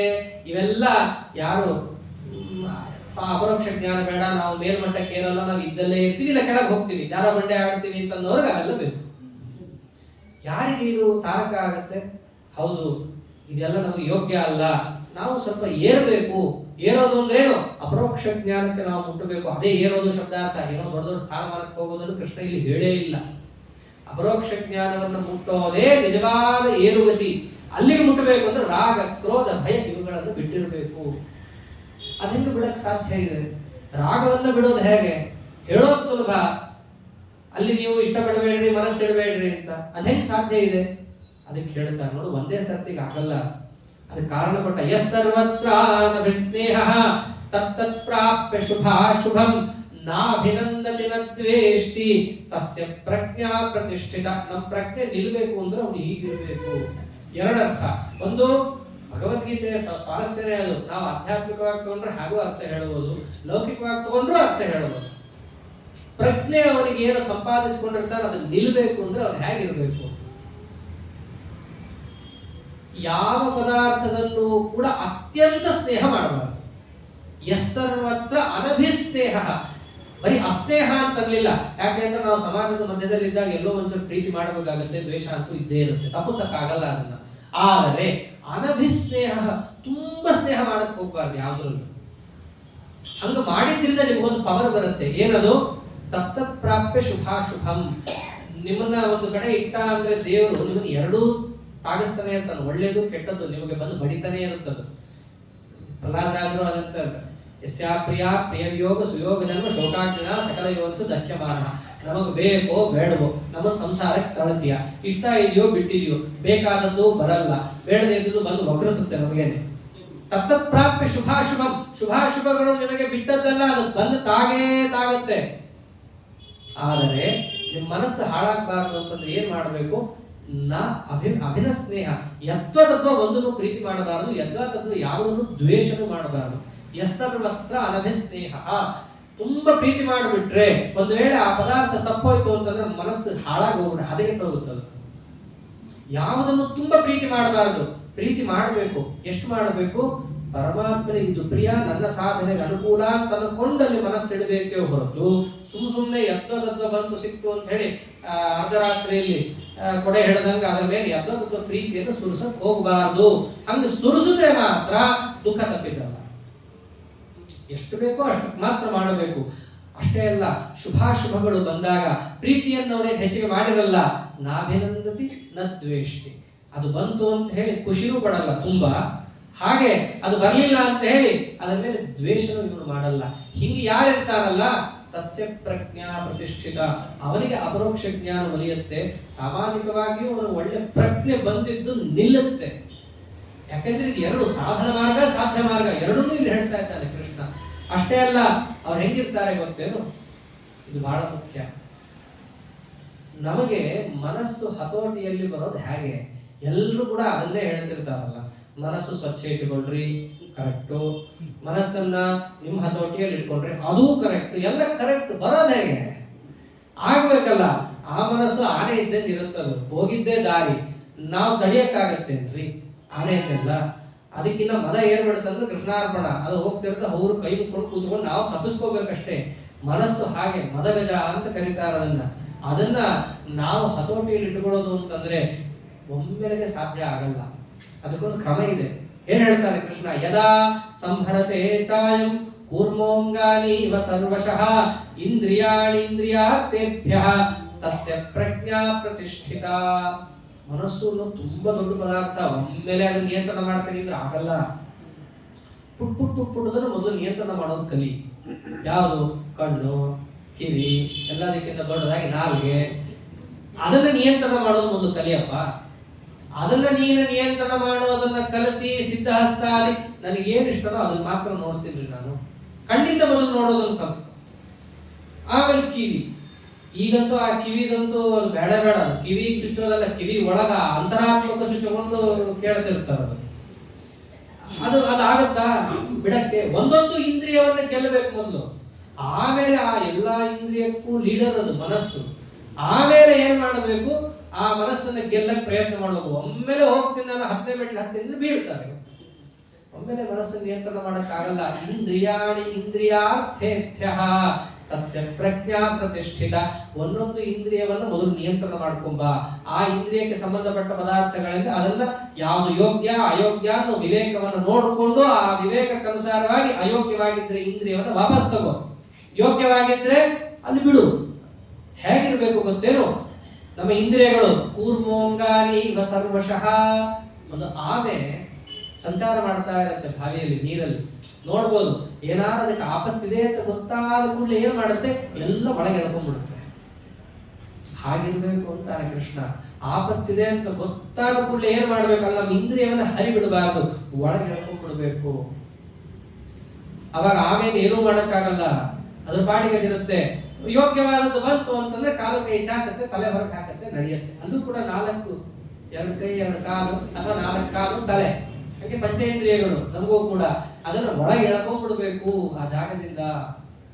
ತಸ್ಯ ಪ್ರಜ್ಞಾ ಪ್ರತಿಷ್ಠಿತ. ಆವಾಗ ಅಥವಾ ಇದೇ ಮಾತನ್ನ ಜರಳಾಚಾರ್ಯ ಬಹಳ ಹೇಳೋರು, ವೈದಿಕ ಬ್ರಾಹ್ಮಣರು ಹೆಂಗ್ ಬದುಕಬೇಕು ಅನ್ನೋದಕ್ಕೆ. ಹೆಂಗ್ ಬದುಕಬೇಕು ಗೊತ್ತೇನು? ವೈದಿಕ ಬ್ರಾಹ್ಮಣರು ಕೂರ್ಮೋಂಗಾನಿ ಸರ್ವಶಃ, ಎಲ್ಲ ಕಡೆ ಹರಿಬಿಡಬಾರದು. ಅವ್ರದ್ದು ತಮ್ಮದು ತಾವು ಅನುಷ್ಠಾನ ಮಾಡಿಕೊಂಡು ತಾವಿರ್ಬೇಕು. ಸುಮ್ಮನೆ ಯಾಕ್ರಿ ಮಾಡ್ತಾರೆ? ಬಾವಿ ನೀರು ಮಡಿ, ಆ ನೀರು ಮಡಿ, ಈಗ ಹೋಗೇ ಬಿಟ್ಟಿದೆ ಬಿಡ್ರಿ, ಅಪ್ರಸಿದ್ಧ ಆಗೋಗಿದೆ ಅದು. ಬಾವಿನೇ ಇಲ್ಲ, ಎಲ್ಲಿದೆ ಬಾವಿ? ಕೊಳವೆ ಬಾವಿನೇ ಆಗೊಮ್ಮೆ ಈಗೊಮ್ಮೆ ಬೇಸಿಗೆಯಲ್ಲಿರಲ್ಲ ರೀ ನಮ್ಮ ಏರಿಯಾದಲ್ಲಿ ಇನ್ನೋ ಮಟ್ಟಕ್ಕೆ ಬಂದಿದೆ. ಇನ್ನ ಆಗಿನ ಕಾಲದ ಬಾವಿ ಎಲ್ಲಿಂದ ತರೋಣ? ಆದ್ರೆ ವಸ್ತುತಃ ಮಂತ್ರಾಲಯ ಪ್ರಭುಗಳೇ ಹೇಳುವಂತೆ ಅತ್ಯಂತ ಕಡೇ ದರ್ಜೆಯ ನೀರು. ಇದೆಲ್ಲ ನೀರು ಯಾತಕ್ಕೋಸ್ಕರ? ನಮಗೋಸ್ಕರ ಯಾವುದನ್ನು ವಿಧಾನ ಮಾಡೇ ಇಲ್ಲ, ಭಗವಂತನ ಪೂಜೆಗೋಸ್ಕರ ಕೊಟ್ಟದ್ದು ಪದಾರ್ಥಗಳೆಲ್ಲ. ನೀರು ಕೂಡ ಅದರಲ್ಲಿ ಒಂದು. ಅಂಥ ನೀರಿನ ತಾರತಮ್ಯದಲ್ಲಿ ಮಂತ್ರಾಲಯ ಪ್ರಭುಗಳು ಯಾವ ನೀರು ಕನಿಷ್ಠ ಅಂತ ಹೇಳಿರೋದು? ಗಂಗಾ ನದಿ ಫಸ್ಟ್ ರ್ಯಾಂಕ್, ಅದು ಬಿಡ್ರಿ, ದಿನ ಗಂಗಾ ನದಿ ತರಣ ಅಂತೆಲ್ಲ ಆಗುತ್ತೆ. ಅಲ್ಲೇ ತಾರತಮ್ಯ ಹೇಳ್ತಾ, ಅದೇ ನದಿ ತಾರತಮ್ಯ ಸ್ತೋತ್ರ ಅಲ್ಲಿ ಹೇಳ್ತಾ ಹೇಳ್ತಾ ಕಡೆಗೆ ಎಲ್ಲಿಗೆ ಬರ್ತಾರೆ? ಉಪೋದಗಂ ಅಧಮಾಧಮಂ. ಲೀಸ್ಟ್ ಯಾವುದು? ಬಾವಿ ನೀರು. ದೇವರಿಗೆ ಆ ನೀರು ತಂದು ಹಾಕ್ಬೇಕು ಅಂತ ಹೇಳಿರೋದು. ಬಾವಿ ನೀರು ಈಗ ಏನಾಗಿದೆ? ಅದು ಅಕ್ವಾಗಾರ್ಡ್ ನೀರು ತಗೊಂಡು 1000 ಸೆಟ್ ಪುರುಷ ಅಂತ, ಅದು ಸಂಸ್ಕೃತ ನಮ್ಗೆ ಬರಲ್ಲ, ಅದು ಇಂಗ್ಲಿಷಲ್ಲೇ ಆಗ್ಬೇಕು. ಆ ದುರವಸ್ಥೆಗೆ ಇವ್ರು ಮುಟ್ಟಿದ್ದಾರೆ. ಏನ್ ಕಮ್ಮಿ ಮಾಡಿದಾನ್ರಿ ದೇವರು? ಪದಾರ್ಥ ಕೊಟ್ಟು ವಿನಿಯೋಗ ಮಾಡಲ್ಲ ಅಂತಂದ್ರೆ ಇರೋ ಪದಾರ್ಥನೂ ಪರಮಾತ್ಮ ಕಿತ್ಕೋತಾನಷ್ಟೇ. ಯಾಕೆ ನಮ್ಮಿಂದ ಎಲ್ಲ ಕಿತ್ಕೊಂಡ ಇದ್ದನ್ನು ಸರಿಯಾಗಿ ಉಪಯೋಗಿಸ್ಕೊಳ್ತಿಲ್ವಲ್ಲೋ? ಯಾಕೆ ಕೊಡ್ಬೇಕು ನಿನಗೆ? ವೇಸ್ಟ್, ಕಿತ್ಕೊಂಡ್ಬಿಡ್ತಾನಷ್ಟೇ ದೇವರ ಭಾಗ. ಇರೋದು ಹೀಗೆ. ವೈದಿಕ ಬ್ರಾಹ್ಮಣರಿಗೆ ಇರೋದು ಏನು ಗೊತ್ತೇನು? ವೈದಿಕ ಬ್ರಾಹ್ಮಣರಿಗೆ ಎಲ್ಲರಿಗೂ ಅದೇ ಇರೋದು, ಬಾವಿ ನೀರು ಮಾಡಬೇಕು ಅಂತ ಇರೋದು. ಆಗಲ್ಲ. ಕಡೆ ಪಕ್ಷ ಏನು ಎಲ್ಲ ಆಗುತ್ತೋ ಅಲ್ಲಿ ಮಾಡಬೇಕು. ಬಾವಿ ನೀರು ಮಡಿ. ಅದಕ್ಕೆ ಎಷ್ಟೋ ಕಡೆ ಊಟನೇ ಆಗಲ್ಲ ರೀ. ಏನ್ ಮಾಡ್ಬಿಡ್ತಾರೆ? ಕೂರ್ಮೋಂಗ ಬೇಡಪ್ಪ ಅಷ್ಟೇ. ಕೂರ್ಮೋಂಗಾನಿ ಸರ್ವಶಃ. ನಮ್ಮ ಇಂದ್ರಿಯಗಳನ್ನೆಲ್ಲ ಒಳಗೆ ಉಪರತ ಮಾಡಿಕೊಂಡು ನಮಗೆ ಊಟ ಇಲ್ಲಪ್ಪ, ಅಷ್ಟೇ, ದೇವ್ರ ಇಚ್ಛೆ ಇಲ್ಲ ಅಷ್ಟೇ.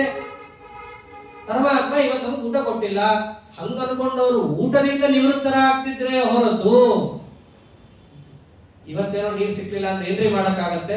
ಅಕ್ವಾಗಾರ್ಡೇ ಶ್ರೇಷ್ಠ ಅಂತ ಹೇಳಿ ಗಡ ಗಡ ಗಡ ಅದ್ರ ಮೇಲೆ ತುಳಸಿ ದಳ ಹಾಕಿ ಓಂ ಭೂರ್ಭುವಃ ಅಂತ ಅದಕ್ಕೆ ತಿರುಗಿ ಕುಡಿತಿರ್ಲಿಲ್ಲ.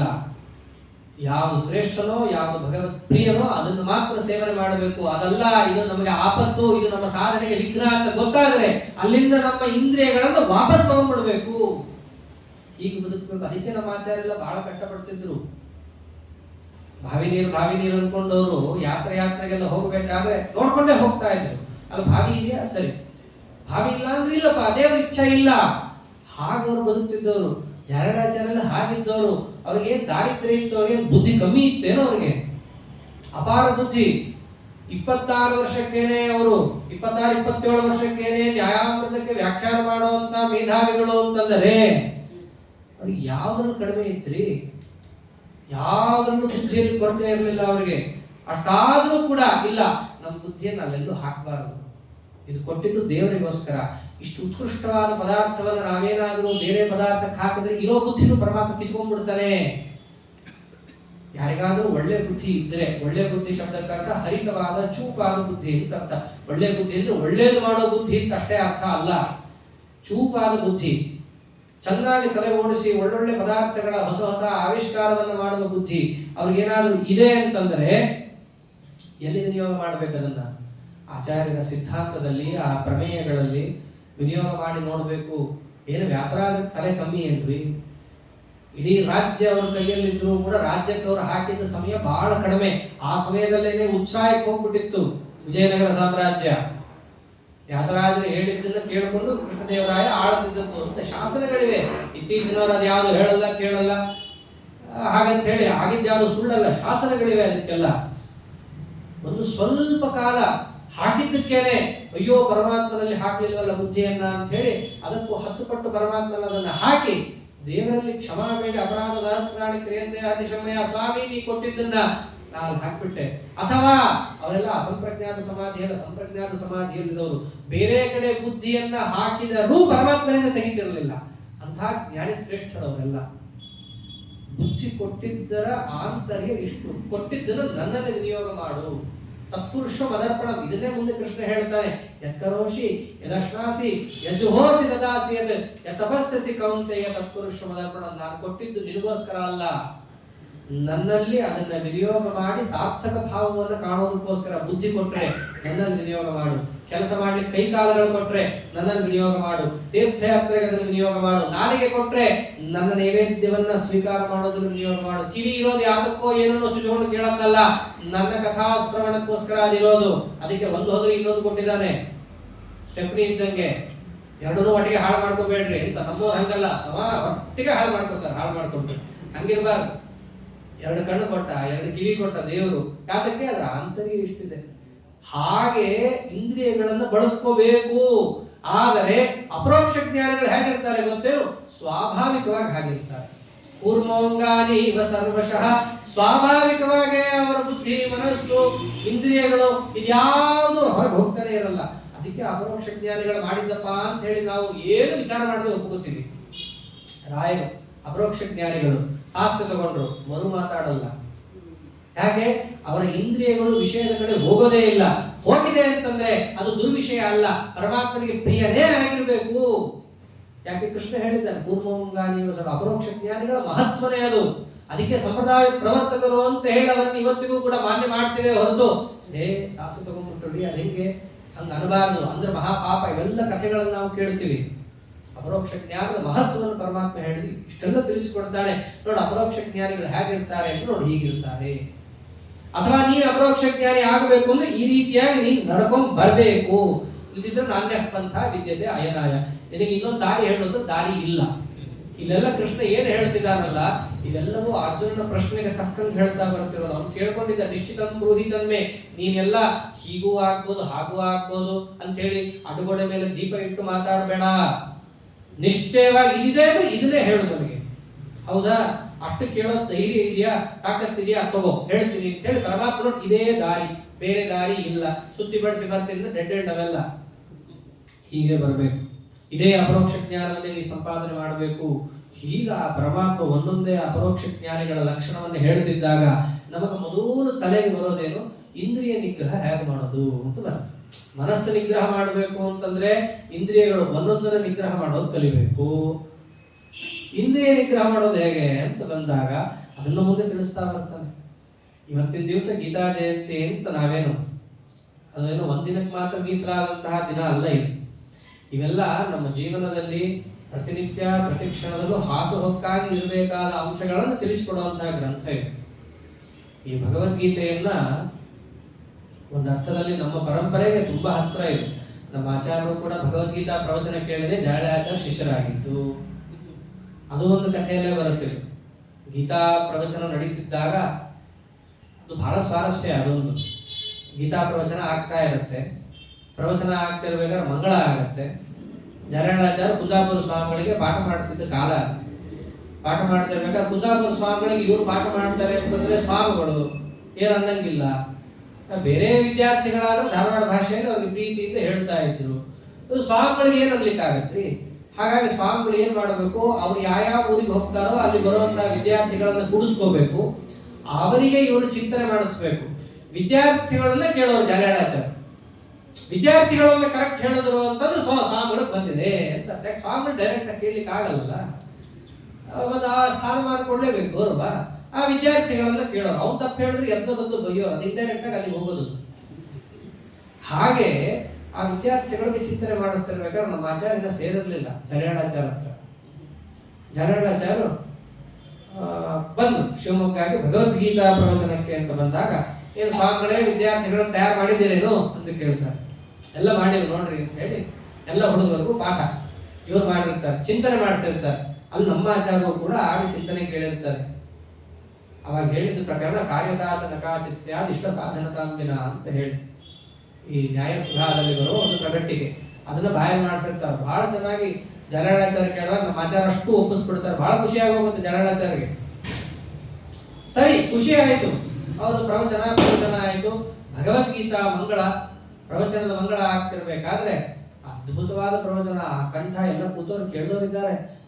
ಅವರ ಕಂಠ ಕೂತು ಪ್ರವಚನ ಮಾಡೋದ್ರೆ ಎಲ್ಲ ನಿಂತು ಆ ಕಡೆ ಈ ಕಡೆ ಓಡಾಡ್ತಾ ಪ್ರವಚನ ಮಾಡೋದು, ಅದ್ರ ಜೊತೆಗೆ ವೇದ ಶಾಸ್ತ್ರ ಪುರಾಣ ಇವುಗಳ ಪ್ರಮಾಣಗಳನ್ನ ಕೊಟ್ಟು ಅದಕ್ಕೆ ಸಂಬಂಧಪಟ್ಟ ದಾಸರಾಯನ ವಾಕ್ಯಗಳನ್ನ ಕೊಟ್ಟು ಕೇಳಿದವರು ಕಿವಿಯಲ್ಲೆಲ್ಲ ಅದು ಹೋಗಿ ಮನಸ್ಸಿನಲ್ಲಿ ಕೂತು ಪ್ರತಿಷ್ಠೆ ಆಗ್ಬಿಡ್ಬೇಕು ವಿಷಯ. ಹಾಗೆ ಪ್ರವಚನ ಮಾಡುತ್ತಿದ್ದು ಮಹಾನುಭಾವರು. ಭಗವದ್ಗೀತಾ ಪ್ರವಚನ ಎಲ್ಲ ಆಯ್ತು. ಆದ್ಮೇಲೆ ವನರಾರ್ಪಣೆ ಮಾಡಬೇಕಲ್ಲ, ಅದು ಸ್ಥಳದಲ್ಲಿ ಪ್ರವಚನ ಮಾಡುತ್ತಿದ್ರು. ಅದು 3 ತ್ರಿವತಸ್ಥರಿಗೂ ಸೇರಿದ ಸ್ಥಳ. ಎಲ್ಲರೂ ಬರ್ತಿದ್ರು, ಕೂಡ್ತಿದ್ರು. ಭಗವದ್ಗೀತಾ ಎಲ್ರಿಗೂ ಸಂಬಂಧಪಟ್ಟದ್ದು, ಎಲ್ಲರೂ ಕೂತ್ರು ಕೇಳಿದ್ರು. ಅಲ್ಲಿ ಪ್ರೆಸಿಡೆಂಟ್ ಯಾರಿದ್ನಲ್ಲ ಅವ್ರು ಸ್ಮಾರಕ. ಇವರು ಉಪನ್ಯಾಸ ಹಂಗ ಹಿಂಗ ಮಾಡ್ತಾರೆ. ಇವರು ಅವ್ರಿಗೆ ಮಧ್ವಾಚಾರ್ಯ ಹೇಳಿದ್ದಷ್ಟೇ ಹೇಳ್ಕೊಂಡು ಹೋಗ್ತಾರ. ಶಂಕರಾಚಾರ್ಯ ತಪ್ಪು, ರಾಮಾನುಜಾಚಾರ್ಯ ಅರ್ಥ ಮಾಡಕ್ ಬಂದಿಲ್ಲ, ಅವ್ರಿಗೆ ಇಲ್ಲಿ ಎಡವಿದ್ದಾರೆ, ಹೀಗೆಲ್ಲ ಉಪನ್ಯಾಸ ಮಾಡಿ ಜರಡಾಚಾರ್ಯ ಕಡೆ ಕೃಷ್ಣಾರ್ಪಣ ವಸ್ತು ಅಂತ ಹೇಳಿ ನಿಲ್ಲಿಸ್ತಾರೆ ಉಪನ್ಯಾಸ. ಆ ಸ್ಮಾರಕವನ್ನು ಏನ್ ಅನ್ಬೇಕು, ಎದ್ದ ತಗೊಂಡ ಈ ಕಡೆ ಆಚಾರನ ಹೊಗಳಿರ್ಬೇಕು. ತಗೊಂಡ ಇಂಥ ದಿವ್ಯ ಕಂಠ, ದಿವ್ಯ ವಾಣಿ, ಅದ್ಭುತ ಪ್ರವಚನ, ಇಂಥ ಆಚಾರ ನಾನು ಎಲ್ಲೆಲ್ಲೂ ನೋಡಿಲ್ಲ. ಈ ಆಚಾರ ಸಾಮಾನ್ಯರಲ್ಲ, ಯಾವ ವಿಷಯ ಬಿಟ್ಟರು ಇಷ್ಟೇ ಚೆನ್ನಾಗಿ ಹೇಳ್ತಾರೆ. ಈಗೇನೋ ಮಧ್ವ ಭಾಷೆ ಪ್ರವಚನ ಮಾಡಿದರೆ ಅದು ಚೆನ್ನಾಗಿ ಹೇಳಿದರೆ, ಒಂದು ವೇಳೆ ಶಂಕರ ಭಾಷೆ ಕೊಟ್ಟಿದ್ರು ಇಷ್ಟೇ ಚೆನ್ನಾಗಿ ಹೇಳ್ತಾ ಇದ್ರು. ಶಂಕರಾಚಾರ್ಯನೇ ಸರಿ ಸಮರ್ಥನೆ ಮಾಡ್ತಿದ್ರು. ಹಾಗಾಗಿ ಆಚಾರ ಬಹಳ ದೊಡ್ಡವರು. ಅಂದ್ರೆ ಆಚಾರನ ಹೊಗಳಿರ್ಬೇಕು, ಬೇರೆ ಮತದವ್ರನ್ನ ತೆಗೆದಿರಬಾರ್ದು. ಬಹಳ ಡಿಪ್ಲೊಮೆಟಿಕ್ ಆಗಿ ಅವ್ರು ಮಾತಾಡಿದಾಗ ಬೇರೆ ಆಚಾರ ಆಗಿದ್ರೆ ಅವರು ಕುತ್ಕೊಂಡ್ಬಿಡ್ತಾರೆ. ನನ್ನ ಆಯ್ತು ಬಿಡಪ್ಪ ಗಂಟೆ ಬಾರಿಸಿ ಮಂತ್ರಾಕ್ಷಿಕೊಂಡು ಹೋಗ್ಬಿಡ್ತಾರೆ. ಇವ್ರು ಅಂಥವ್ರಾಗಿ ಇವರು ವಂದನಾರ್ಪಣೆ ಹೇಳಿ ಎಲ್ಲ ಜನ ಹೋಗುತ್ತೆ ಎದ್ದೇಳ್ಬೇಕಾದ್ರೆ ಎಲ್ಲ ಕೂಡ್ರಿ ಅಂತ ಕೂಡಿಸ್ತಾರೆ.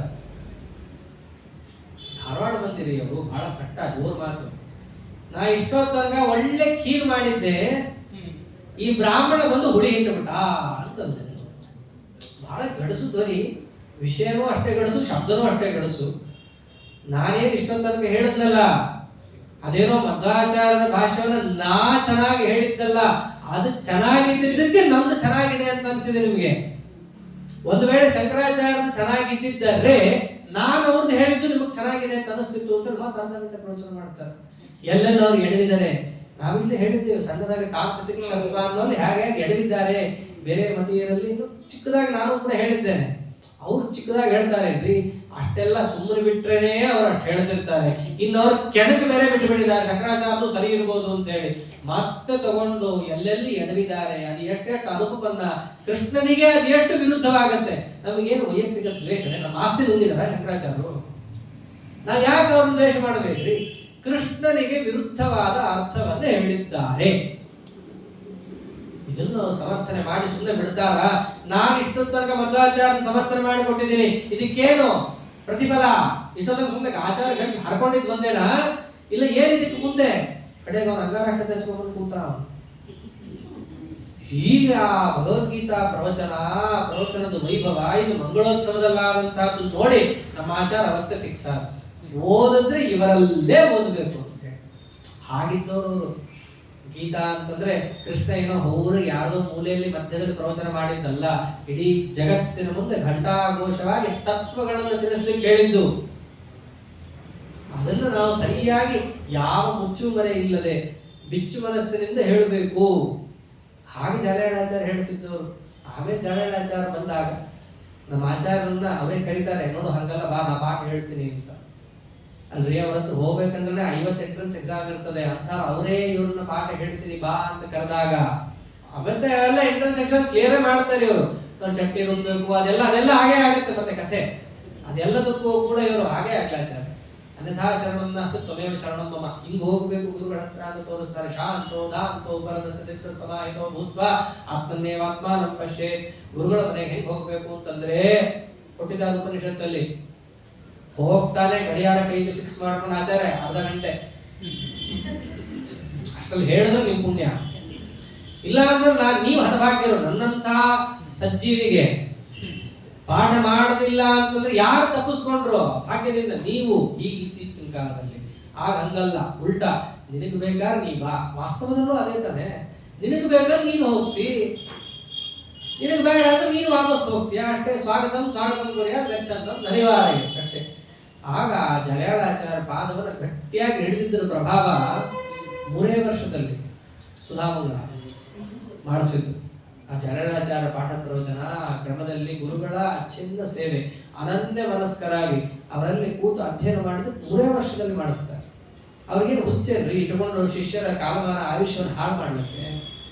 ತಮ್ಮ ಆಯುಷ್ಯನೂ ಹಾಳಾಗಬಾರ್ದು, ಬಂದವರ ಆಯುಷ್ಯನೂ ಹಾಳಾಗಬಾರ್ದು, ಪರಮಾತ್ಮನಿಗೆ ಮೀಸಲಾಗಿರಬೇಕು ಅಂತ ಊರು ತುಂಬ ರೋಚನ ಮಾಡಿ ಮನೆಯಲ್ಲಿದ್ದವರ ಆಯುಷ್ಯ ಹಾಳು ಮಾಡಿದ್ರೆ ಏನರ್ಥ? ಅವ್ರು ಯಾವತ್ತೂ ಹಾಗೆ ಮಾಡೋರಲ್ಲ. ಅವನ್ನ ಪರೀಕ್ಷೆ ಮಾಡಿ ತಗೊಂಡ್ರು, ಸೈ ಎನಿಸ್ಕೊಂಡ್ರು ಅಂತಂದ್ರೆ ಅವರನ್ನ ತಲೆ ಮೇಲೆ ಎತ್ತಿ ಮೆರೆಸ್ಕೊಂಡ್ ಬಿಡ್ತಾರ. ಒಂದು ಅರ್ಥದಲ್ಲಿ ನಮ್ಮ ಆಚಾರ್ಯಗೂ ಜಲಯಾಳಾಚಾರ್ಯಗೂ ಇಷ್ಟು ವ್ಯತ್ಯಾಸ ಇತ್ತು. ಜಲಯಾಳಾಚಾರ್ಯಗೆ ಎಷ್ಟು ದಾರಿದ್ರ್ಯನೋ ನಮ್ಮ ಆಚಾರ್ಯ ಶಿಷ್ಯರು ಬೆಂಗಳೂರಲ್ಲಿ ಅವ್ರ ವೈಭವ ಅಷ್ಟೇ ಜೋರು, ಅವ್ರಿಗಷ್ಟೇ ಶ್ರೀಮಂತಿಕೆ. ಕೇಳಿ ಬಂದದ್ದಲ್ಲ, ಬೇಡಿ ಬಂದದ್ದಲ್ಲ, ಇದ್ದಲ್ಲಿ ಪರಮಾತ್ಮ ತಂದು ಸುರಿಸ್ತಾನೆ. ಹೇಳ್ತಲ್ಲ, ಯಾವಾನರ್ಥೌದ ಪಾನೆ ಸರ್ವದ ಸಂಪ್ಲುತೋದಕ್ಕೆ ತಾವಾನ್ ಸರ್ವೇಷು ವೇದೇಶು ಬ್ರಾಹ್ಮಣಸ್ಯ ವಿಜಾನತಃ. ಪರಮಾತ್ಮನನ್ನೇ ನೀವು ನಂಬಿ ಅನನ್ಯ ಮನಸ್ಕರಾಗಿ ಅನನ್ಯಾಃ ಚಿಂತಯಂತೋ ಮಾಂ ಯೇ ಜನಾಃ ಪರ್ಯುಪಾಸತೆ ಅನನ್ಯಾಃ ಚಿಂತಯಂತ. ಅದು ಇರ್ಲಿ ಇದು ಇರ್ಲಿ ಅಂತನ್ನೋರಿಗಲ್ಲ, ಅವನೊಬ್ಬನೇ ನನಗೆ ಶರಣು ಅಂತ ಏನಾದ್ರೂ ನೀವು ಹೋದ ಪಕ್ಷದಲ್ಲಿ ಅವ್ರು ಬೋರ್ಡ್ ಹಾಕೊಂಡಿದ್ದಾರ್ರಿ. ಬೇರೆಯವರು ಬೋರ್ಡ್ ಹಾಕೊಂಡ್ರೆ ಏನ್ ಅರ್ಥ ಇರುತ್ತೋ ಬಿಡುತ್ತೋ, LIC ಅವರು ನಮ್ಗೇನು ಬರಲ್ಲ. ಆದ್ರೆ ಹಾಕೊಂಡಿರೋ ಬೋರ್ಡ್ ಯಾರು? ಯೋಗಕ್ಷೇಮಂ ವಹಾಮ್ಯಹಂ. ನಾನು ಅವ್ರ ಯೋಗಕ್ಷೇಮ ಹೊಂದ್ಕೋತೀನಿ. ತುಂಬಾ ತಲೆ ಕೆಡಿಸ್ಕೊಳ್ಳೋಕೆ ಹೋಗಬೇಡ. ನೀನ್ ತಲೆನ ಕೆಡಿಸ್ಕೊಳ್ಳೋದೇ ಬೇಡ. ವಸ್ತುತಃ ತಲೆ ಸರಿಯಾಗಿ ಇಟ್ಟುಕೋ. ತಲೆ ಕೆಡಿಸ್ಕೊಂಡಿದ್ದಕ್ಕೆ ಇಷ್ಟೆಲ್ಲ ಅವ್ಯವಸ್ಥೆಗಳಾಗೋದು. ಸರಿಯಾಗಿ ನೀನ್ ತಲೆ ಇಟ್ಟುಕೊಂಡ್ರೆ ಎಲ್ಲವನ್ನ ನಾನೇ ನಿನಗೆ ತಂದು ಕೊಡ್ತೀನಿ. ನಮ್ಮ ಆಚಾರ್ಯ ಬೆಂಗಳೂರಿಗೆ ಬಂದಾಗ ಅವ್ರ ಹತ್ರ ಏನಿತ್ತು? ಏನ್ 2 ಪಂಜ. ಅವ್ರು ಬೆಂಗಳೂರಿಗೆ ಬಂದಾಗ ಇದ್ದದ್ದು ದೇವರಿಗೆ ಅಭಿಷೇಕ ಮಾಡಿ ಒಂದು ಗಿಂಡಿ ಸಹಿತ ಇಲ್ಲ ಅವ್ರ ಹತ್ರ. ದೊನ್ನೆಯಲ್ಲಿ ಮಾಡ್ತಿದ್ರು ಪೂಜೆ ಅವರು, ಬಾಳೆ ದೊನ್ನೆ. ಅಂತ ಅವಸ್ಥೆ ಇದ್ದಾಗ ಕುಂದಾಪುರ ಮಠದಲ್ಲಿ ಇದ್ದದ್ದು. ಮಠ ಖಾಲಿ, ಮಠದಲ್ಲಿ ಏನಿಲ್ಲ, ಉಗ್ರಾಣ ಬೀಗ ಬೇರೆ ಹಾಕೊಂಡು ಹೋಗ್ಬಿಟ್ಟಿದ್ದಾರೆ, ತಿನ್ನಕ್ಕಿಲ್ಲ. ದುಃಖೇಶ್ವನುದ್ವಿಗ್ನಮನಾಹ ಸುಖೇಶು ವಿಗತ ಸ್ಪೃಹ. ಏನಿಲ್ಲ ತಿನ್ನಕ್ಕೆ. ಆ ಸಮಯದಲ್ಲಿ ಯಾರೋ ಒಬ್ಳು ಮುತ್ತೈದೆ ಬಂದು ಬುಟ್ಟಿ ತುಂಬಾ ಸಾಮಾನು ತಂದು ಅದ್ರ ಜೊತೆಗೆ ಒಂದು ಗಿಂಡಿ ಕೂಡ ತಂದು ಕೊಡ್ತಾರೆ, ತಾಮ್ರ ಗಿಂಡಿ, ಕೊಲ್ಕಲ್ ಗಿಂಡಿ. ನನ್ನ ಪುಣ್ಯ, ನಮ್ಗೆ ಆ ಗಿಂಡಿ ನಮ್ಮ ಅಜ್ಜಿ ಕೊಟ್ಟಿದ್ದಾರೆ. ಆ ಗಿಂಡಿ ತಂದು ಕೊಟ್ಟಿದ್ದನ್ನ ಅವತ್ತಿನಿಂದ ಶುರು ಮಾಡಿಸಿ ಅದೇನೋ ಮಹಾಲಕ್ಷ್ಮೀ ದೇವಿನೇ ಬಂದು ಅಂತ ನಮ್ಮ ಆಚಾರ. ಹಾಗೆ ಅದನ್ನ ಶುರು ಮಾಡಿ ಅವತ್ತು ಶುರುವಾಗಿದ್ದು ನೋಡ್ರಿ ಕಡುಬು. ನಮ್ಮ ಆಚಾರ ಇರೋ ತನಕ ಅನ್ನೋದು ಅವ್ಯಾಹತವಾಗಿ ನಡೀತದೆ. ಸಂಪತ್ತನ್ನು ಅವ್ರು ಯಾವತ್ತು ಬೇಡದವರಲ್ಲ, ಇದ್ದಲ್ಲೇ ಬಂದಾಗ ಅದನ್ನು ಸದ್ವಿನಿಯೋಗ ಮಾಡಿದವರು ಅಷ್ಟೇ. ಅವರು ವ್ಯಾಸರಾಜರೇನು ಕೇಳ್ಕೊಂಡು ಹೋಗಿದ್ರ, ನಾನ್ ಬರ್ತೀನಿ, ನನಗೆ ಏನಾದ್ರು ಓಟ್ ಹಾಕಿ ಸೀಟ್ ಕೊಡ್ರಿ ಅಂತ ಹೇಳಿ. ಇದ್ದಲ್ಲೇ ಬಂದು ಕರೆದಾಗ ನೀವು ರಾಜರಾಗಿರಿ ಅಂತಂದಾಗ ಅದ್ರ ಸದ್ವಿನಿಯೋಗ ಹೇಗೆ ಅಂತ ಅವ್ರು ತೋರಿಸ್ಕೊಟ್ಟಿದ್ದಷ್ಟೇ. ಹೀಗೆ ಅವ್ರ ಗುರುಗಳಿಗೆ ಅಂತಹ ದಾರಿದ್ರ್ಯ, ಶಿಷ್ಯ ಅಷ್ಟೇ ಬೆಳೆದ್ಬಿಟ್ಟ. ಅಂದ್ರೇನು? ಶಿಷ್ಯ ಮೆರೆದ ಅಂತ ಹೇಳಿ ಗುರುಗಳು ಹಾರಾಡೋದಾಗ್ಲಿ ಅಥವಾ ಗುರುಗಳಿಗೆ ಏನಿಲ್ಲ ಅಂತ ಹೇಳಿ ಶಿಷ್ಯ ಹಾರಾಡೋದಾಗ್ಲಿ ಅದು ಯಾವುದು ಅಲ್ಲಿಲ್ಲ. ಅಲ್ಲಿದ್ದದ್ದೇನು?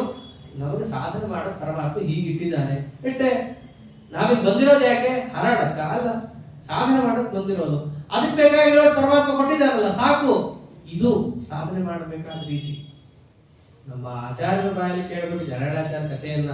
ಅವ್ರು ಹೇಳ್ತಾ ಕೂತ್ರು ಅಂತಂದ್ರೆ ಮಂಗಳದ ದಿವಸ ಪ್ರಾಯ ಗುರುಗಳನ್ನೇ ಸ್ಮರಣೆ ಮಾಡೋದು. ಉದೋರ್ಗೆಲ್ರಿಗೂ ಅದು ಗೊತ್ತಿರುತ್ತೆ. ಕಾರಣ ಹಾಗೆ ಇರಬೇಕು. ನಾವು ಸಾಧನೆಯನ್ನು ಮಾಡಬೇಕಾಗಿ ಈಗಿನ ಕಾಲದಲ್ಲಿ ಆ ಸಂಸ್ಕಾರನೇ ಹೋಗ್ಬಿಟ್ಟಿದೆ, ಸರ್ವನಾಶ ಆಗೋಗಿದೆ. ಆ ಇಂಗ್ಲಿಷ್ ಸಂಸ್ಕೃತಿ ಬಂದು ವಿದ್ಯೆ ಅನ್ನೋದು ಒಂದು ವ್ಯಾಪಾರದ ಸರಕಾಗೋಯ್ತು. ವಸ್ತುತಃ ನಮ್ಮ ಸಂಸ್ಕೃತಿಯಲ್ಲಿ ಹಾಗಿರಲಿಲ್ಲ. ಗುರುಗಳಿಗೆ ಇದ್ದ ಸ್ಥಾನಮಾನನೇ ಬೇರೆ. ನಮ್ಮಲ್ಲಿ ಗುರುಗಳು ಹೇಳ್ಕೊಟ್ಟಿದ್ದಕ್ಕಿಂತ ಗುರುಗಳ ಭಕ್ತಿಯಿಂದ, ಗುರುಗಳ ಅನುಗ್ರಹದಿಂದ ಬರೋದೇ ಬೇಕಷ್ಟು ಅಂತ.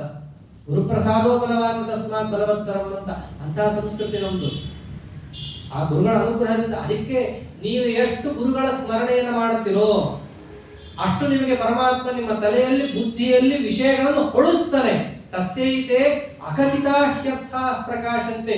ನೀವು ಓದದೇ ಇರೋದು ಕೂಡ, ನಿಮಗದು ಗೊತ್ತೇ ಇಲ್ಲವೇನೋ ಅನ್ನೋ ವಸ್ತುಗಳು ಕೂಡ ನಿಮ್ಮ ತಲೆಯಲ್ಲಿ ಅದು ಪ್ರಕಾಶಮಾನವಾಗುತ್ತೆ, ಹೊಳೆಯುತ್ತೆ. ಕೆಲವರು ಅಂತಾರಲ್ಲ, ಇದ್ಯಾಕೆ ನಮ್ಗೆ ಹೊಳೆದಿಲ್ಲ, ಇದು ನಮ್ಗೆ ಹೊಳಿಬೇಕಿತ್ತು. ಯಾವಾಗ ಹೊಳೆಯುತ್ತೆ ಗೊತ್ತೇನು? ಗುರುಗಳ ಅನುಗ್ರಹ ಪಡೆದಾಗ ಹೊಳೆಯುತ್ತೆ. ಅದಕ್ಕೆ ಗುರುಗಳ ಅನುಗ್ರಹ ಸಂಪಾದಿಸಬೇಕು ಅಂತ. ಯಾಕಷ್ಟು ಗುರುಸ್ಮರಣೆ ಮಾಡಬೇಕು ಈ ಕಾರಣಕ್ಕೆ. ನಾವು ಓದೋದು ಎಷ್ಟು ಓದ್ತೀವ್ರಿ, ಇಷ್ಟೇ ಓದೋದು ನಾವೆಲ್ಲ. ಆದ್ರೆ ವಿಷಯ ತಲೆಯಲ್ಲಿ ಬಹಳಷ್ಟು ಅದು ಒಂದು ಬೀಜವಾಗಿದ್ದದ್ದು ಹೆಮ್ಮರವಾಗಿ ಬೆಳೆದು ಅದು 4-6 ಹಣ್ಣಾಗಿ 4 ಜನಕ್ಕೆ ಉಪಯೋಗ ಆಗಬೇಕಂದ್ರೆ ಅದಕ್ಕೆ ಯಾವುದು ಬೇಕು? ಗುರುಸ್ಮರಣೆ ಬಹಳ ಮುಖ್ಯ. ಇದೆಲ್ಲ ಅಪರೋಕ್ಷ ಜ್ಞಾನಿಗಳು ಮಾಡಿ ಬಂದಿರ್ತಾರೆ.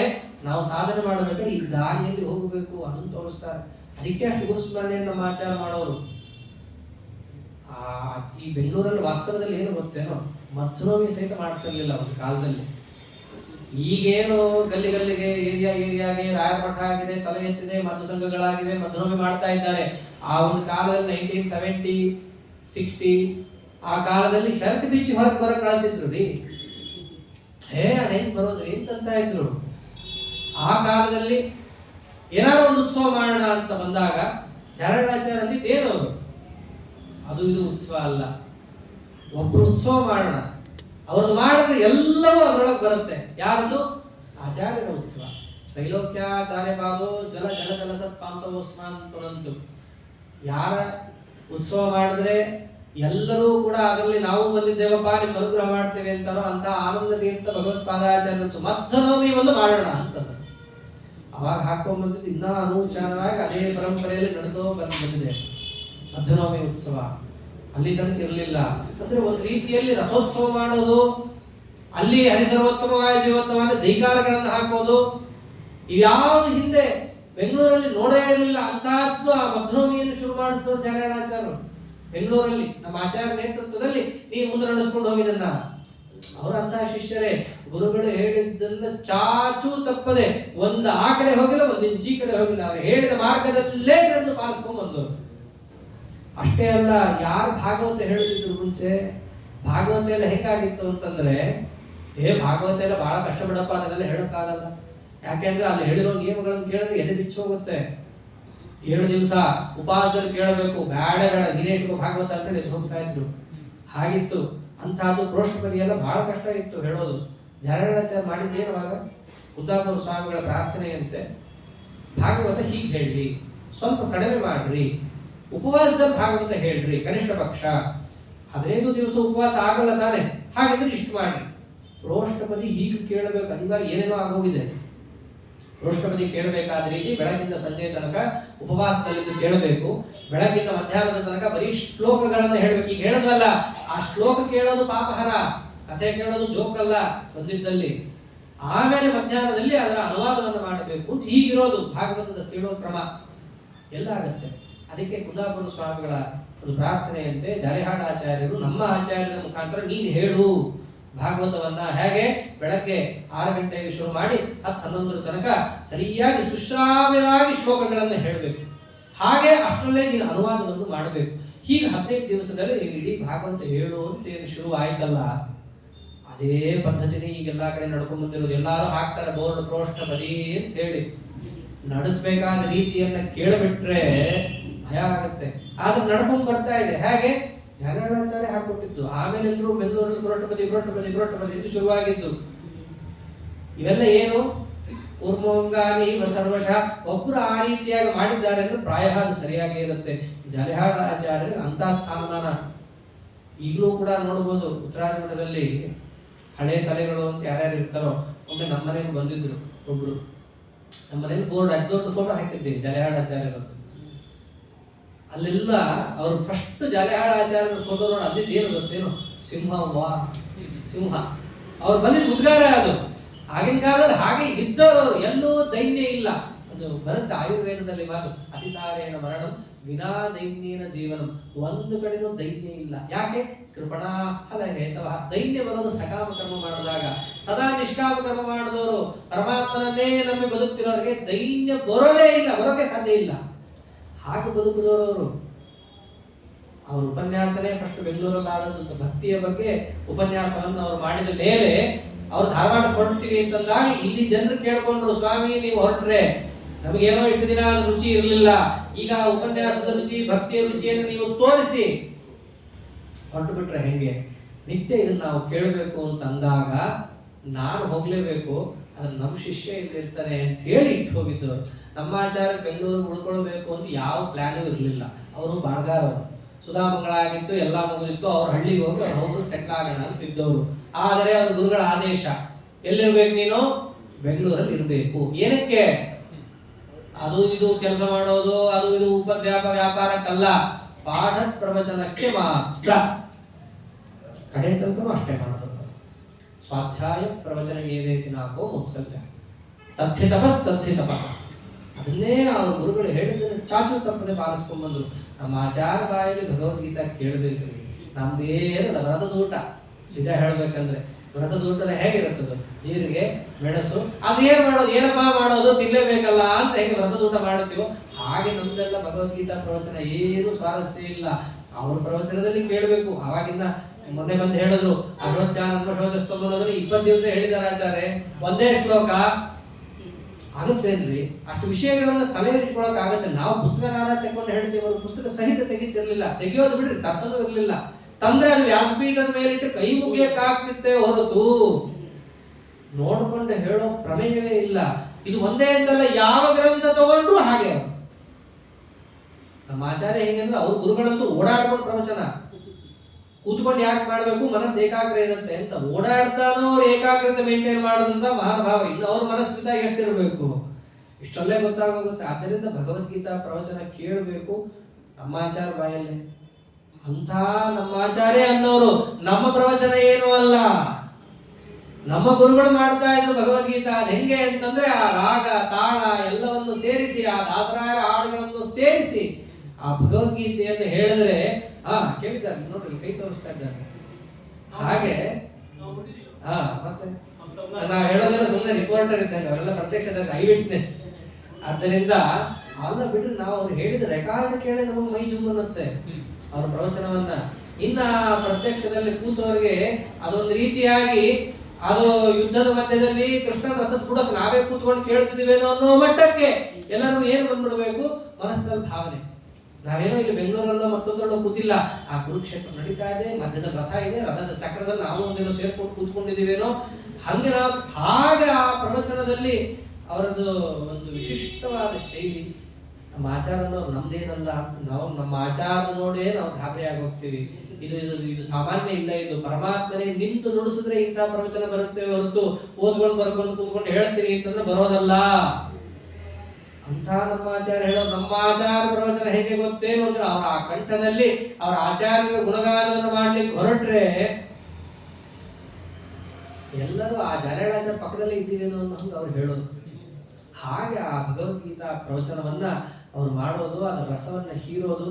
ಒಂದು ಸರ್ತಿ ಏನಾಗ್ಬಿಡ್ತು, ಗೀತಾ ಪ್ರವಚನ ಮಾಡ್ಬೇಕಾದ್ರೆ ಇದು ಹೇಳಬೇಕು. ಇವೆಲ್ಲ ಕೆಲವು ವಾಕ್ಯಗಳೆಲ್ಲ ಏನಾಗ್ಬಿಟ್ಟಿವೆ, ಇದೊಂಥರ ಬಹಿಷ್ಕೃತ ವಾಕ್ಯಗಳು ಗೀತೆಯಲ್ಲಿ. ಯಾವುದು ಚಾತುರ್ವರ್ಣ್ಯಂ ಮಯಾ ಸೃಷ್ಟಂ ಗುಣಕರ್ಮ ವಿಭಾಗಶಃ ತಸ್ಯ ಕರ್ತಾರೋ ವಿಮಾಂ ವಿದ್ಯ ಕರ್ತಾರೋ, ಇವೆಲ್ಲ ವಾಕ್ಯಗಳೆಲ್ಲ ಏನಾಗ್ಬಿಟ್ಟಿದೆ, ಇವೆಲ್ಲ ಹೇಳಬಾರ್ದು. ಹೇಳಿದ್ರು ಕೂಡ ಅಲ್ಲಿ ಏನ್ ಹೇಳಿದ್ಯೋ ಅದನ್ನ ಹೇಳಬಾರ್ದು, ನಮಗ್ ತೋಚಿದ್ದು ಹೇಳಬೇಕು, ಎದುರಿಗಿರೋರ್ಗೆ ಇಷ್ಟ ಆಗೋ. ಅಲ್ರಿ, ಎದುರಿಗಿರೋರ್ಗೆ ಇಷ್ಟ ತಗೊಂಡೇನು ಮಾಡ್ತಿದ್ವಿ? ಅಲ್ಲಿ ಏನು ಬರ್ತಿದ್ಯೋ ಅದನ್ನ ಹೇಳಿದ್ರೆ ದೇವರಿಗೆ ಪ್ರೀತಿ ಆಗತ್ತೆ. ಒಂದ್ಸತಿ ರಾಯಚೂರಲ್ಲಿ ಆಗೋಯ್ತಿದ್ದು ಪ್ರವಚನ, 4ನೇ ಅಧ್ಯಾಯ ನಡೀತಾ ಇದೆ, ಜನ ಎಲ್ಲ ಬಂದು ಬಿಟ್ಟಿದ್ದಾರೆ. ನಮ್ಮ ಆಚಾರ್ಯ ಫೀಲ್ಡ್ ಅಲ್ಲಿ ಪ್ರವಚನ, ಅವರು ಮಾತು ಸಂಘ 4 ಗೋಡೆ ಮಧ್ಯೆನೂ ಅಲ್ಲದು, ಫೀಲ್ಡ್ ಅಲ್ಲಿ ಪ್ರವಚನ ಆಗ್ತಾ ಇದೆ. ಅನಾಮಧೇಯ ಪತ್ರಗಳು, ಹುಷಾರ್, ಹೇಳ್ತಾ ಇದ್ದೀರಾ ಭಗವದ್ಗೀತಾ, ನಾಳೆ ಈ ವಿಷಯಗಳೆಲ್ಲ ಬಂದ್ರೆ ನಿಮ್ಗೆ ಕಷ್ಟ ಆಗತ್ತೆ, ಜೈಲಿಗೆ ಹೋಗ್ಬಿಡ್ತೀರಾ. ಪೊಲೀಸರೆಲ್ಲ ಬಂದು ನಿಂತಿದ್ದಾರೆ. ಅಲ್ಲಿದ್ದಂತಹ ಇನ್ಸ್ಪೆಕ್ಟರ್ ಎಲ್ಲ ಬಂದು ಅವ್ರು ಹೇಳಿರೋದು, ಏನೇನೋ ಮಾತಾಡ್ತೀರಂತೆ, ಜನ ಹಿಂಗೆ ಹೇಳ್ತಿದ್ದಾರೆ, ಏನು ಮಾಡ್ತೀರಾ? ನಮ್ಮ ಆಚಾರ್ಯ ಏನು ತಲೆ ಕೆಡಿಸ್ಕೊಳ್ಳಿಲ್ಲ, ನಾವು ಹೇಳೋದು ಹೇಳ್ತೀವಿ. ಹೇಳೋ ಜೊತೆಗೆ ಏನಂದ್ರೆ ಗೊತ್ತೇನೋ, ಅವತ್ತು ಉಪನ್ಯಾಸದಲ್ಲಿ ನಾನು ಇದ್ಯಾವುದು ಕಲ್ಪನೆ ಮಾಡಿ ಹೇಳುತ್ತಿಲ್ಲ, ಆ ಪತ್ರವನ್ನೇ ತಗೊಂಡು ಓದಿದ್ರಂತೆ ಫೀಲ್ಡಲ್ಲಿ. ನನ್ನ ಮೇಲೆ ಅತ್ಯಂತ ಅಭಿಮಾನವಿರುವ ಕೆಲವು ಹಿತೈಷಿಗಳು ಈ ಪತ್ರ ಬರೆದಿದ್ದಾರೆ. ನಾನು ಜೈಲಿಗೆ ಹೋಗ್ಬಾರ್ದು ಅಂತ ಪಾಪ ಅವ್ರ ಕಳಕಳಿ, ಆದ್ರೆ ಅವ್ರಿಗೆ ಒಂದು ವಿಷಯ ನಾನು ತಿಳಿಸ್ಬಿಡ್ತೀನಿ ಅಂತ ಹೇಳಿ ಶುರು ಮಾಡಿದ್ರು. ನಾನು ಈ ವಿಷಯ ಸ್ವಂತವಾಗಿ ಹೇಳಿದ್ರೆ ಹೌದು ನನ್ನನ್ನು ತಗೊಂಡೋಗಿ ಹಾಕಿ. ನೀವು ಜೈಲಿಗೆ ಹಾಕೋದಾದ್ರೆ ಫಸ್ಟ್ ಯಾರನ್ನ ಹಾಕ್ಬೇಕು? ಫಸ್ಟ್ ಕೃಷ್ಣನ ಹಾಕ್ಬೇಕು. ಆಮೇಲೆ ಕೃಷ್ಣ ಹೇಳಿದ್ದನ್ನು ಯಾರು ಬಂದು ಜಗತ್ತಿನ ತುಂಬಾ ಹರಡು ಹಂಚಿದಾರಲ್ಲ, ವೇದವ್ಯಾಸರು ಮತ್ತು ಗಣಪತಿ ಇಬ್ಬರು ಜೈಲಿಗೆ ಹಾಕ್ಬೇಕು. ಆಮೇಲೆ ಅದನ್ನೆಲ್ಲ ಪ್ರವಚನ ಮಾಡ್ಕೊಂಡ್ ಬಂದಿದ್ದಾರಲ್ಲ, ಊರುದ್ದ ಆಗಿಂದ ಈಗಿನ ತನಕನೂ ಕೂಡ ಯಾರ್ಯಾರು ಬಂದಿದಾರೋ ಅವ್ರನ್ನೆಲ್ಲ ಹಾಕ್ಬೇಕು. ಆಮೇಲೆ ನನ್ನ ಸರ್ತಿ ಅಂದ್ರೆ ಟೈಮ್ ಇದೆ.